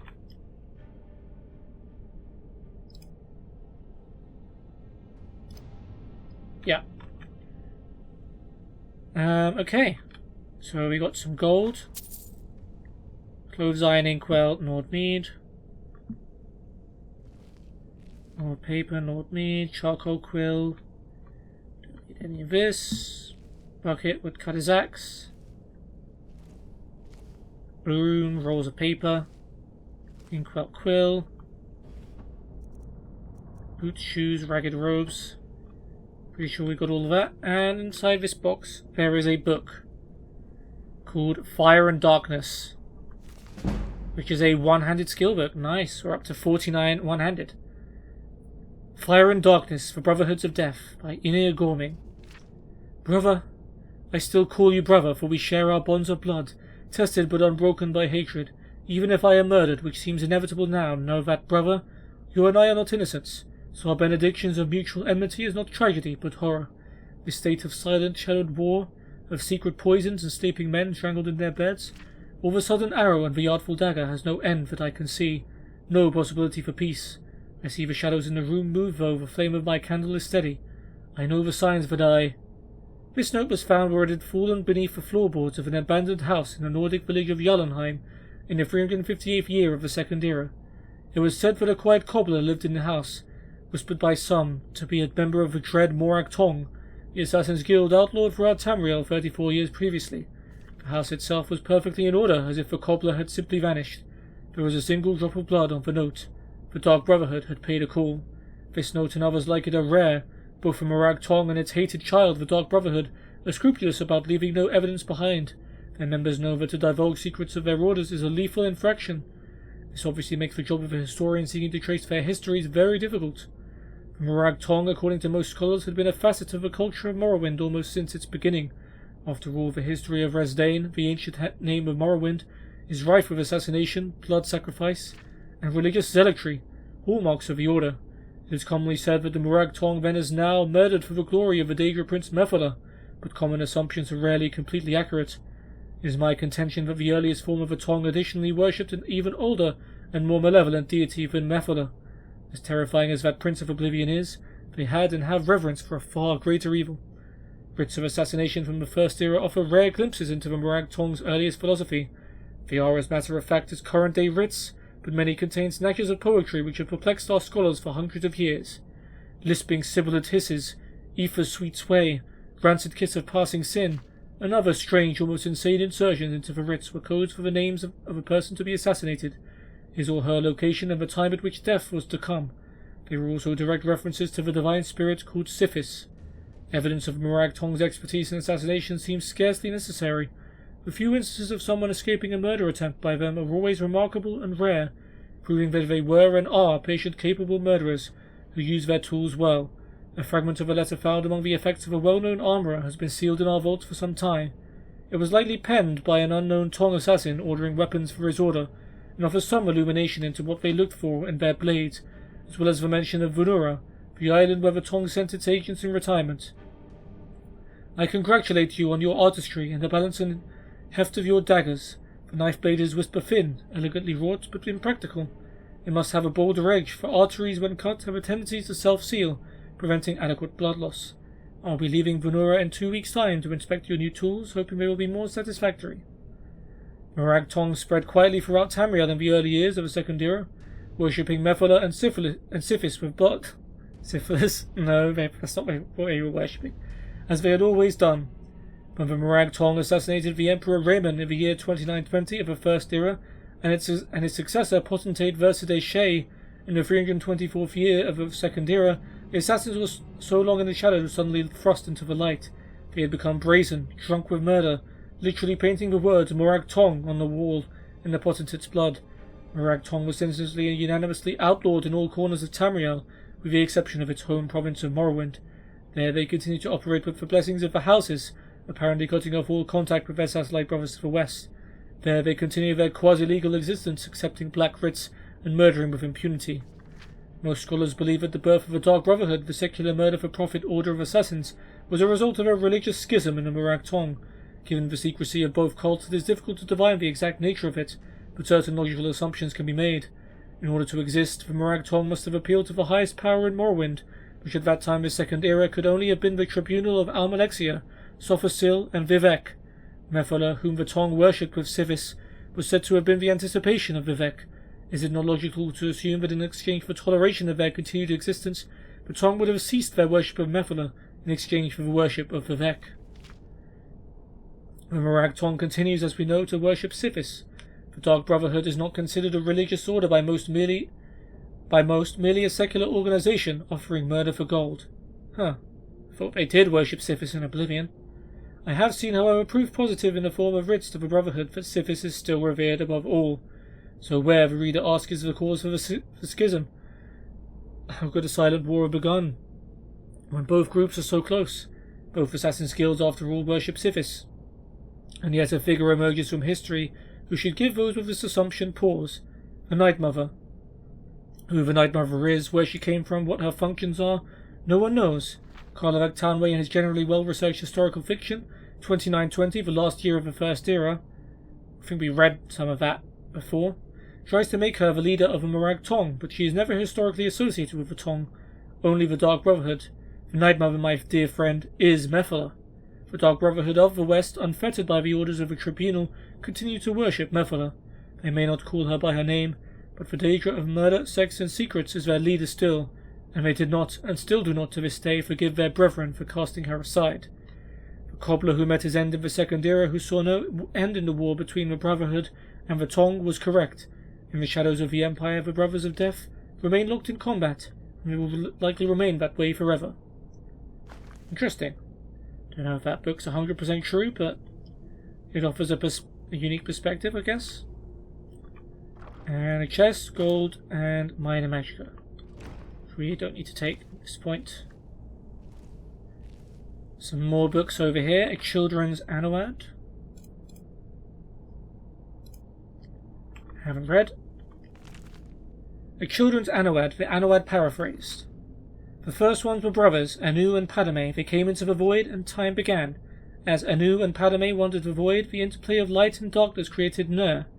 Both Anu and Padme were amazed and delighted with her appearance, but she loved Anu, and Padme retreated from them in bitterness. Nyr became pregnant. Before she gave birth, Padme returned, professing his love for Nyr. She told him that she loved only Anu, and Padme beat her in rage. Anu returned, fought Padme, and cast him outside time. Nyr gave birth to creation, but died from her injury soon after. Anu, grieving, hid himself in the sun and slept.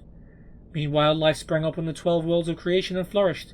After many ages, Padme was able to return to time. He saw creation and hated it. He swung his sword, shattering the 12 worlds in their alignment. Anu awoke and fought Padme again. The long and furious battle ended with Anu the victor. He cast aside the body of his brother, who he believed was dead, and attempted to save creation by forming the remnants of the 12 worlds into one, Nirn, the world of Tamriel. As he was doing so, Padme struck him through the chest with one last blow. Anu grappled with his brother and pulled them both outside of time forever. The blood of Padme became the Daedra. The blood of Anu became the stars. The mingled blood of both became the Aedra, hence their capacity for good and evil. Oh, I didn't know that divines could also be evil. and their greater affinity for earthly affairs than the Daedra, who have no connection to creation. On the world of Nirn, all was chaos. The only survivors of the 12 worlds of creation were the Elnathay and the Hist. The Elnathay are the ancestors of Mer and Men, the Hist are the trees of Argonia. Nirn originally was all land with interspersed seas but no oceans. A large fragment of the Elnathay world landed on Nirn relatively intact, and the Elnathay living there were the ancestors of the Mer. These Elnathay fortified their borders from the chaos outside, hid their pocket of calm, and attempted to live on as before. Other Elnathay arrived on Nirn scattered amid the confused jumble of the shattered worlds, wandering and finding each other over the years. Eventually the wandering Elnathay found the hidden land of old Elnathay, and were amazed and joyful to find their kin living amid the splendour of ages past. The wandering Elnathay expected to be welcomed into the peaceful realm, but the old Elnathay looked on them as degenerates, fallen from their former glory. For whatever reason, war broke out and raged across the whole of Nirn. The old Elnathay retained their ancient power and knowledge, but the wanderers were more numerous, and toughened by their long struggle to survive in Nirn. This war reshaped the face of Nirn, sinking much of the land beneath new oceans and leaving the lands as we know them, Tamriel, Akavir, Atmora, and Yokuda. The old Elnathay realm, although ruined, became Tamriel. The remnants of the wanderers were left divided on the other 3 continents. Over many years, the Elnathay of Tamriel became the Mer, elves, the Dwemer, deep ones, sometimes called dwarves, the Chimer, the changed ones, who later became the Dunmer, the dark or cursed ones, the dark elves, the Bosmer, the green or forest ones, the wood elves, and the Altmer, the elder or high ones, the high elves. On the other continents, the wandering Elnathay became the men, the Nords of Atmora, the Redguards of Yokuda, and the Saisi of Akavir. The Hist were bystanders in the Elnathay war, but most of their realm was destroyed as the war passed over it. A small corner of it survived to become Blackmarsh in Tamriel, but most of their realm was sunk beneath the sea. Eventually men returned to Tamriel. The Nords were the first, colonizing the northern coast of Tamriel before recorded history, led by the legendary Ysgramor. The 13th of his line, King Harold, was the first to appear in written history, and so the mythic era ended. Okay. Rise and Fall of a Blade, I think we've read that one. Yep. The Dragon Break.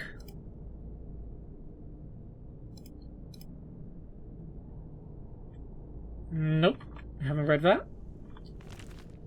The Dragon Break Re-Examined by Faldrune. The late Third Era was a period of remarkable religious ferment and creativity.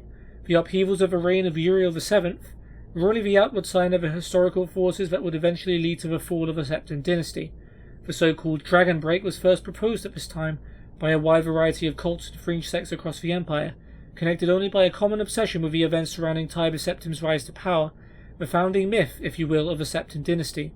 The basis of the Dragon Break doctrine is now known to be a rather prosaic error in the timeline printed in the otherwise authoritative Encyclopaedia Tamrielica, first published in 3rd Era 12, during the early years of Tiber Septim's reign.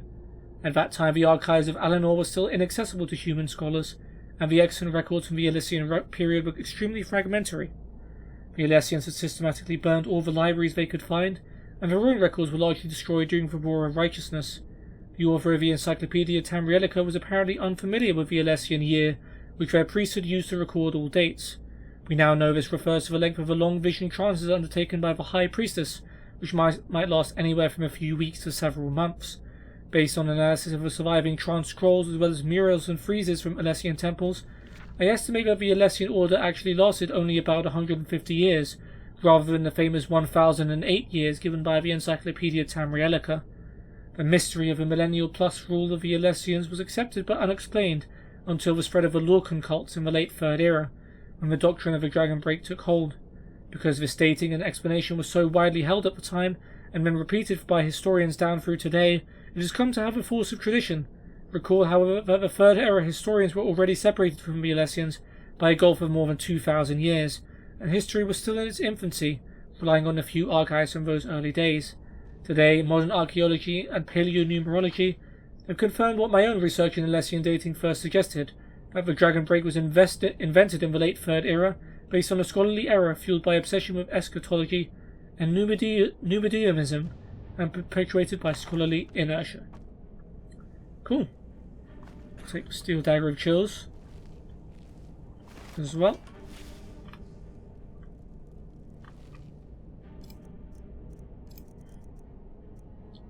5 points of damage to health and stamina. Pretty good.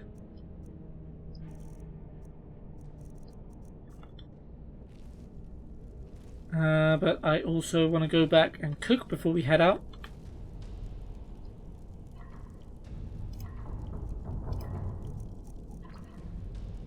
Okay, cooked beef.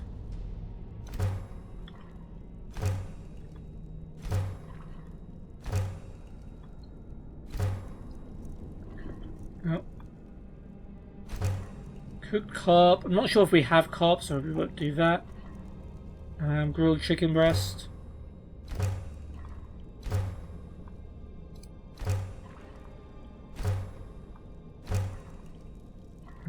Not sure if we have horse meat, so we'll avoid that.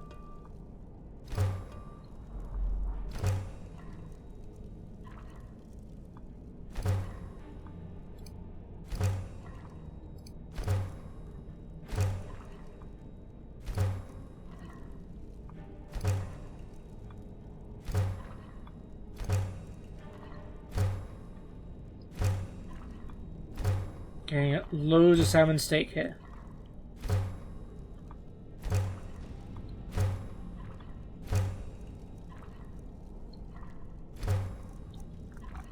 Okay, I'll leave it at that. Still carrying way too much.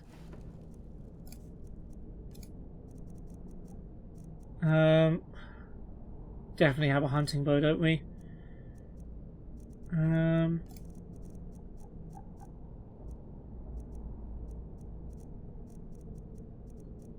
not sure which of these we do have, so I'm reluctant to drop any of them.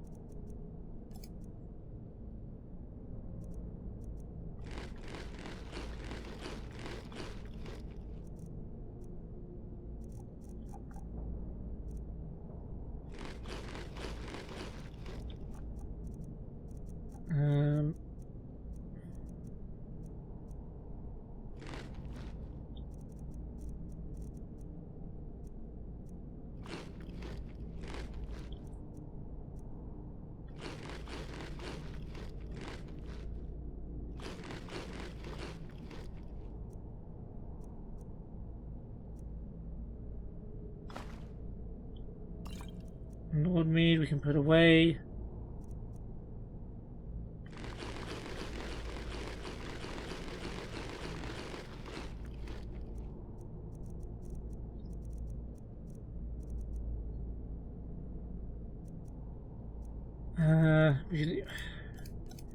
Gotta put something else back, don't we? Hide armor. Fur armor. I feel like we need fur armor.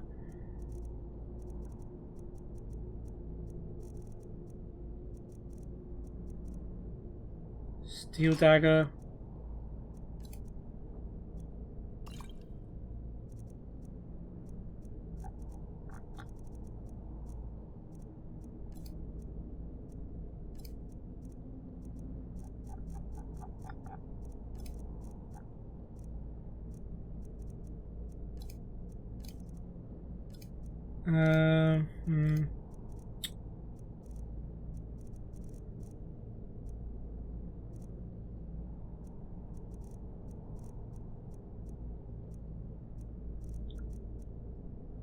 I'll say steel armor. I think I probably have steel armor. Did you need something? Do you know the way out of here? Yes, yes. We should proceed cautiously. Oh. Yes? What's so important about me being Dragonborn? Not yet, not yet. When we get to Riverwood with Delphine, I'll tell you both then, when I've collected my thoughts. I never expected... Well, suddenly here you are, and now I'm too muddled to explain myself. I still need some time to get used to the idea that there might be hope for us after all. Mm-hmm. Who are you? How do you know Delphine? Hasn't she told you? We were both blades, back when that still meant something. Now we are just fellow fugitives from the Thalmor. I didn't know she was still alive, but I'm not surprised. She was a survivor. Why are the Thalmor so interested in finding you? Well, they've been hunting down blades since the Great War, on general principle. But if you mean me, now in particular, maybe they've started to get an inkling of what the return of the dragons means. I don't suppose they want the world to end any more than we do. Or at least they'd prefer to end it on their terms. Fair enough. What happened on the 30th of Frostfall? It was a cold day. The end of Frostfall is nearly winter in the Jerall Mountains. We heard the news at Cloud Ruler by courier, riding hard from the Imperial City. 30th of Frostfall, 171. 30 years ago. The Great War starting that day. The Thalmor ambassador delivered his ultimatum to the Emperor Titus Mede, the head of every Blades agent within the Aldmeri Dominion. I knew that day that it was truly the beginning of the end. Yeah, that would be probably unfortunate. We should keep moving.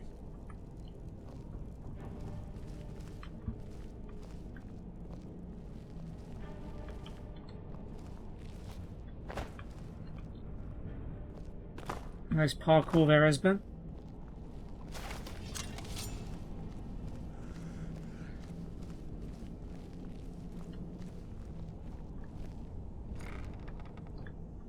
Back into the vaults.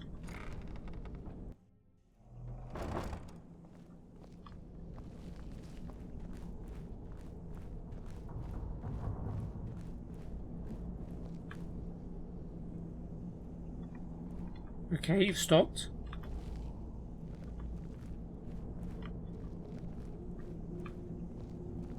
You'll have to speak up. I'm a little deaf in my right ear. Esbern, are you just gonna... Yep, okay, good. Good to see you moving.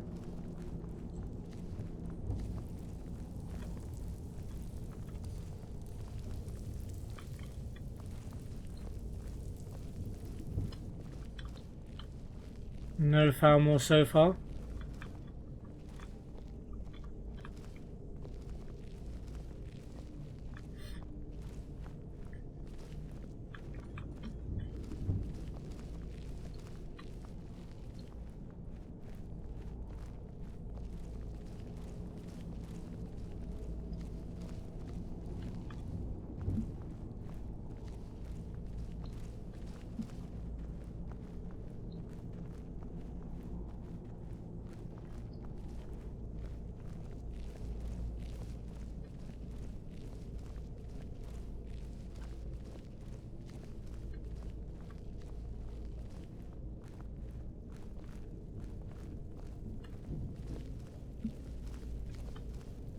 Yeah, that Nora was already dead.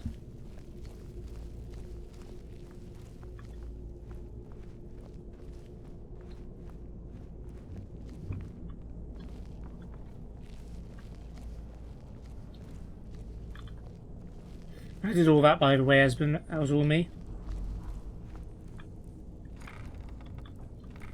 Okay, Ragged Flagon.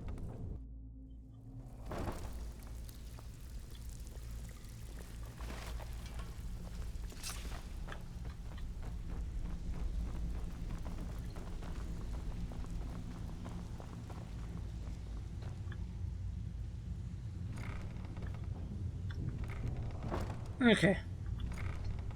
Back into the Ratway.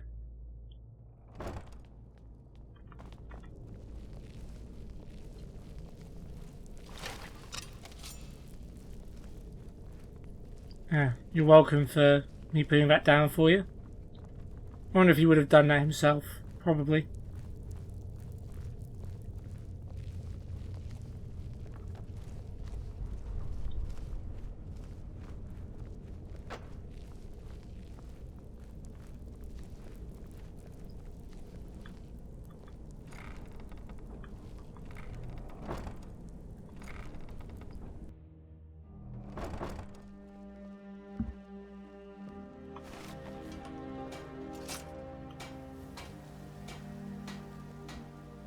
You'll have to speak up. I'm a little deaf in my right. Okay, let's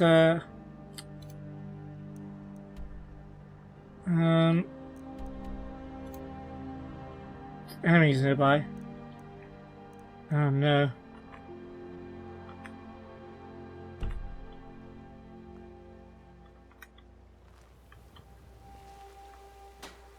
Are you my enemy? I've been looking for you. Got something I'm supposed to deliver. Your hands only. I'm a little busy, courier dude. Let's see here. A letter. Not sure who from. He wouldn't say, just that he was a friend of yours. Looks like that's it. Got to go. Okay, well, let's have a look at this letter from our friend. Letter from a friend. Snowflake, you caused a bit of a stir in Riften Ratway when you demonstrated the power of your food. I didn't even mean to do that, did I? Not everyone's anxious for the return of the Dragonborn. I for one desire to see you grow and develop your talents. Skyrim needs a true hero these days. You should turn your attention to Valfume. I understand it holds a mysterious source of power that can only be unlocked by the Dragonborn. Sincerely, a friend. Well, we'll take words of power. Okay, so I think Esbern's following me now.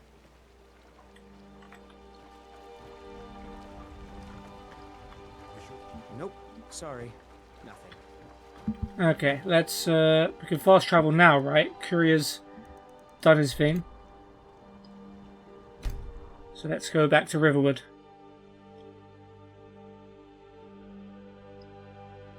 And maybe Lydia will be here.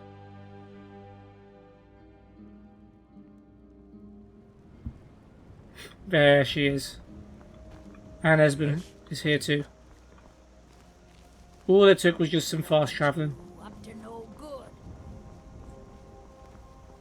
I'm spoken for, you know, so don't get any ideas.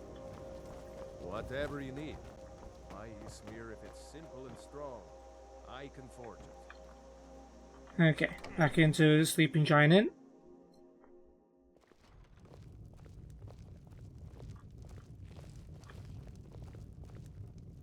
Delphine. Why, it's good to see you. It's been a long time. It's good to see you too, Esbern. It's been too long, old friend. Too long. Well, then. You made it safe and sound. Good. Come on, I have a place we can talk. Is it the same place that we always talk? Bar for a minute, will you? Yeah, sure. This way.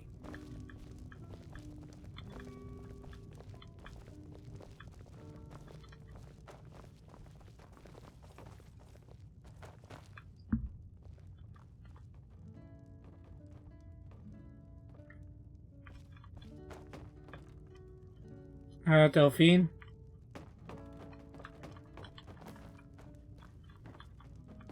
Did you just glitch? Oh, okay, she's just... Lydia, we need you to move out of the way, buddy. Okay. Let's chat. Now then, I assume you know about... Oh yes, Dragonborn. Indeed, yes. Oh, this changes everything, of course. There's no time to lose. We must locate. Let me show you. I know I had it here somewhere. Esbern, what? Give me... Oh, there was a map, wasn't there? I took it. Ah, here it is. Oh no, Come never on. mind. You see, right here, Skyhaven Temple. Constructed around one of the main Akaviri military camps in the Reach during their conquest of Skyrim. Do you know what he's talking about? Shh. This is where they built Aldrin's Wall to set down in stone all their accumulated dragon lore. A hedge against the forgetfulness of centuries. A wise and foresighted policy in the event. Despite the far-reaching fame of Aldrin's Wall at the time, one of the wonders of the ancient world, its location was lost. Esbern, what are you getting at? You mean, you don't mean to say you haven't heard of Aldrin's Wall? Either of you? I barely knew what Alduin was. What's Alduin's Wall, and what does it have to do with stopping the dragons? Aldrin's Wall was where the ancient blades recorded all they knew of Aldrin and his return. Part history, part prophecy. Its location has been lost for centuries, but I have found it again. Not lost, you see, just forgotten. The Blade's archives held so many secrets. I was only able to save a few scraps. So you think that Alduin's Wall will tell us how to defeat Alduin? Well, yes. But there's no guarantee. Skyhaven Temple it is, then. I knew you'd have something for us, Esbern. I know the area of the Reach that Esbern's talking about, near what's now known as Karthspire, in the Karth River Canyon. We can meet you there, or all travel together. Your call. What's the best way to get there? From Riverwood? The road south through Falkreath is the most direct route. Or you could catch the carriage from Whiterun to Markarth, and then approach from the west. Either way, the Reach is wild country these days. The Forsworn are everywhere. Best be careful. We'll be sure to meet them soon. Let's travel there together. Are you ready to go? Always. Let's go see if we can find this Skyhaven Temple. Lead on to Skyhaven Temple. I've told you where Skyhaven Temple is. I'll trust you to get us there in one piece. Tell me about Alduin's Wall. Alduin's Wall was created by the ancient Akaviri Dragon Guard, the forerunners of the Blades. One of the lost secrets of the Blades, where they recorded all they knew of Alduin and his return, part history, part prophecy. Its location was lost for centuries, but I know where it is. Skyhaven Temple, an ancient blade sanctuary hidden within the cracks of the Reach. Cool. How do we get there? Ah, yes. The entrance seems to be near what's now known as the Karthspire. We'll have to see what we find when we arrive. What's so important about me being Dragonborn? It's the prophecy, don't you see? Only a Dragonborn can stop Alduin and avert the end of the world. But I don't yet know how you can stop him. The prophecy doesn't say. But Alduin's Wall does. I hope. Okay, thank you for that. That's all. Ian is yours, and probably never coming back here. Well now, that's something to think about. Take care of yourself, Orgnar. Goodbye. Yeah, sure. You too, Delphine. You be safe. Okay, so Delphine's handed the inn to Orgnar. So I guess this is the last time we're going to be meeting here. Maybe the Skyhaven Temple is going to be our new sort of hangout. Also, Esbern left this book called Annals of the Dragon Guard, which we'll do one last read before we wrap things up. Annals of the Dragon Guard, 2800 to 2819. Scribe's notes. I have faithfully copied the following from the Annals of the Dragon Guard of Skyhaven Temple for the years 2800 to 2019, 4329 to 4338 in the old calendar, Grava Annulus, second era, 568. 2801. Emperor Kastav again ordered the Dragon Guard to seize hostages from Markarth and Roldan to ensure that the Jarls met their conscription quotas. Our master's official protest was denied as usual. This will make relations with the local populace more difficult, although the hostages are in fact housed and trained with the other acolytes. 2804. Upon the outbreak of a Winterhold rebellion, our master refused orders to send the Dragon Guard out to help suppress the rebellion. The Emperor ordered our supplies cut off, but we have made arrangements with the local Reachmen and are effectively self-sufficient. The Grand Master supports our master's action on the grounds that it violates the Oath of Allegiance. 2805. The temple is besieged. The full Callion was sent to Winterhold and sacked the city. There was a reason he was denied entry into the Dragon Guard, but the local people do not count the difference between Akaviri. All our years of building up trust with people of Skyrim are now for naught. 2806. We learned of the accession of Raymond II of blessed name when the siege of the temple was lifted. We provided the honour guard for the Emperor's first visit to Skyrim, a great boost to the temple's prestige. 2809. We received reports of a dragon of the east. Scouts were sent immediately and signs of it were discovered, but it fled at our approach. The survivors have grown wary indeed. 2812. We finally received permission from the Emperor to begin construction of Alduin's Wall. Craftsmen from temples across the Empire have arrived and begun the great work, overseen by your own master, as is only fitting, as she is unmatched in her dragon lore. 2813. Work on Alduin's Wall progresses. The master dismissed several craftsmen from a western temple that I do not need to name. They are so well known for stiff-necked pride, which has delayed the work, but there must be no compromise. Alduin's Wall is our gift to those that come after us.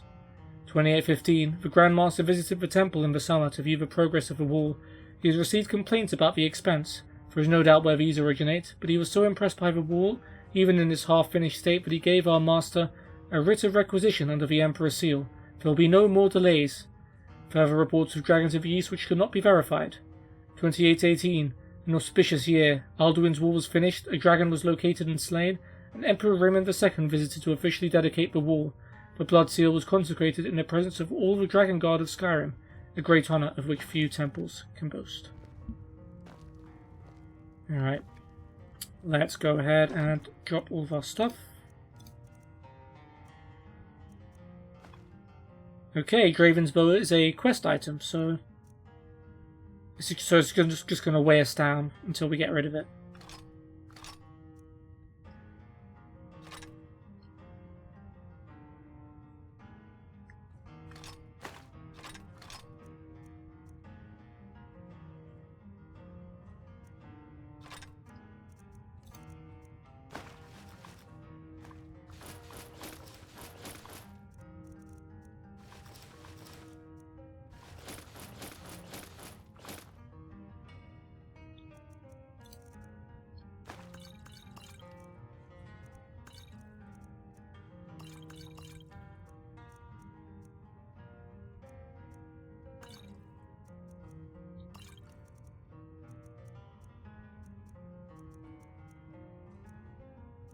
Okay, scrolls, food, anything I might not have.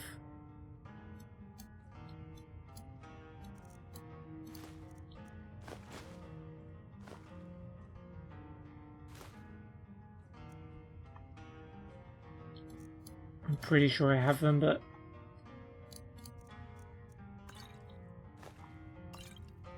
we still had wine. Damn it.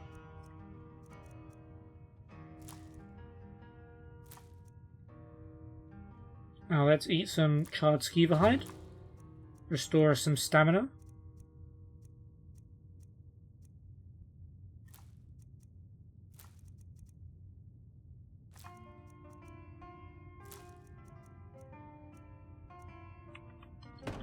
And the rest we can use for alchemy.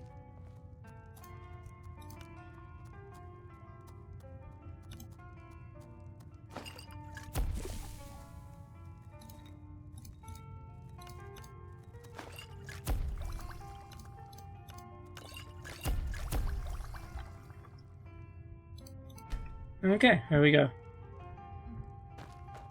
And I think we will end the episode there. It's been another long one, not quite as long as last time. But yeah, we have done a whole bunch of stuff. We managed to... Well, the main thing was to get Esbern out of the Ratway Warrens in Riften and save him from the attacking Thalmor, which we were successfully able to do. But yeah, we met a whole bunch of people in Riften, got a whole bunch of quests, learned about the heavy Thieves Guild influence that there is there. We read a bunch of books in Esbern's room as well, which was pretty cool. Yeah, and in the next episode, we are going to go to the Blades base in Skyrim, like we had to go to the Blades base in Oblivion, called Skyhaven Temple, and find something called Alduin's War, which can maybe have the secret to defeating him. But yeah, the Thalmor were just as puzzled as we were about why dragons are returning. I learned that they are looking for a blade named Esbern, who is supposed to be an expert in ancient dragon lore. I found Esbern hiding in the Ratway in Riften, and convinced him to let me in to explain myself. And yeah, that was pretty much it. But yeah, that's what we're going to be doing in the next episode. I hope you guys have enjoyed this one. But for now, take care, and goodbye.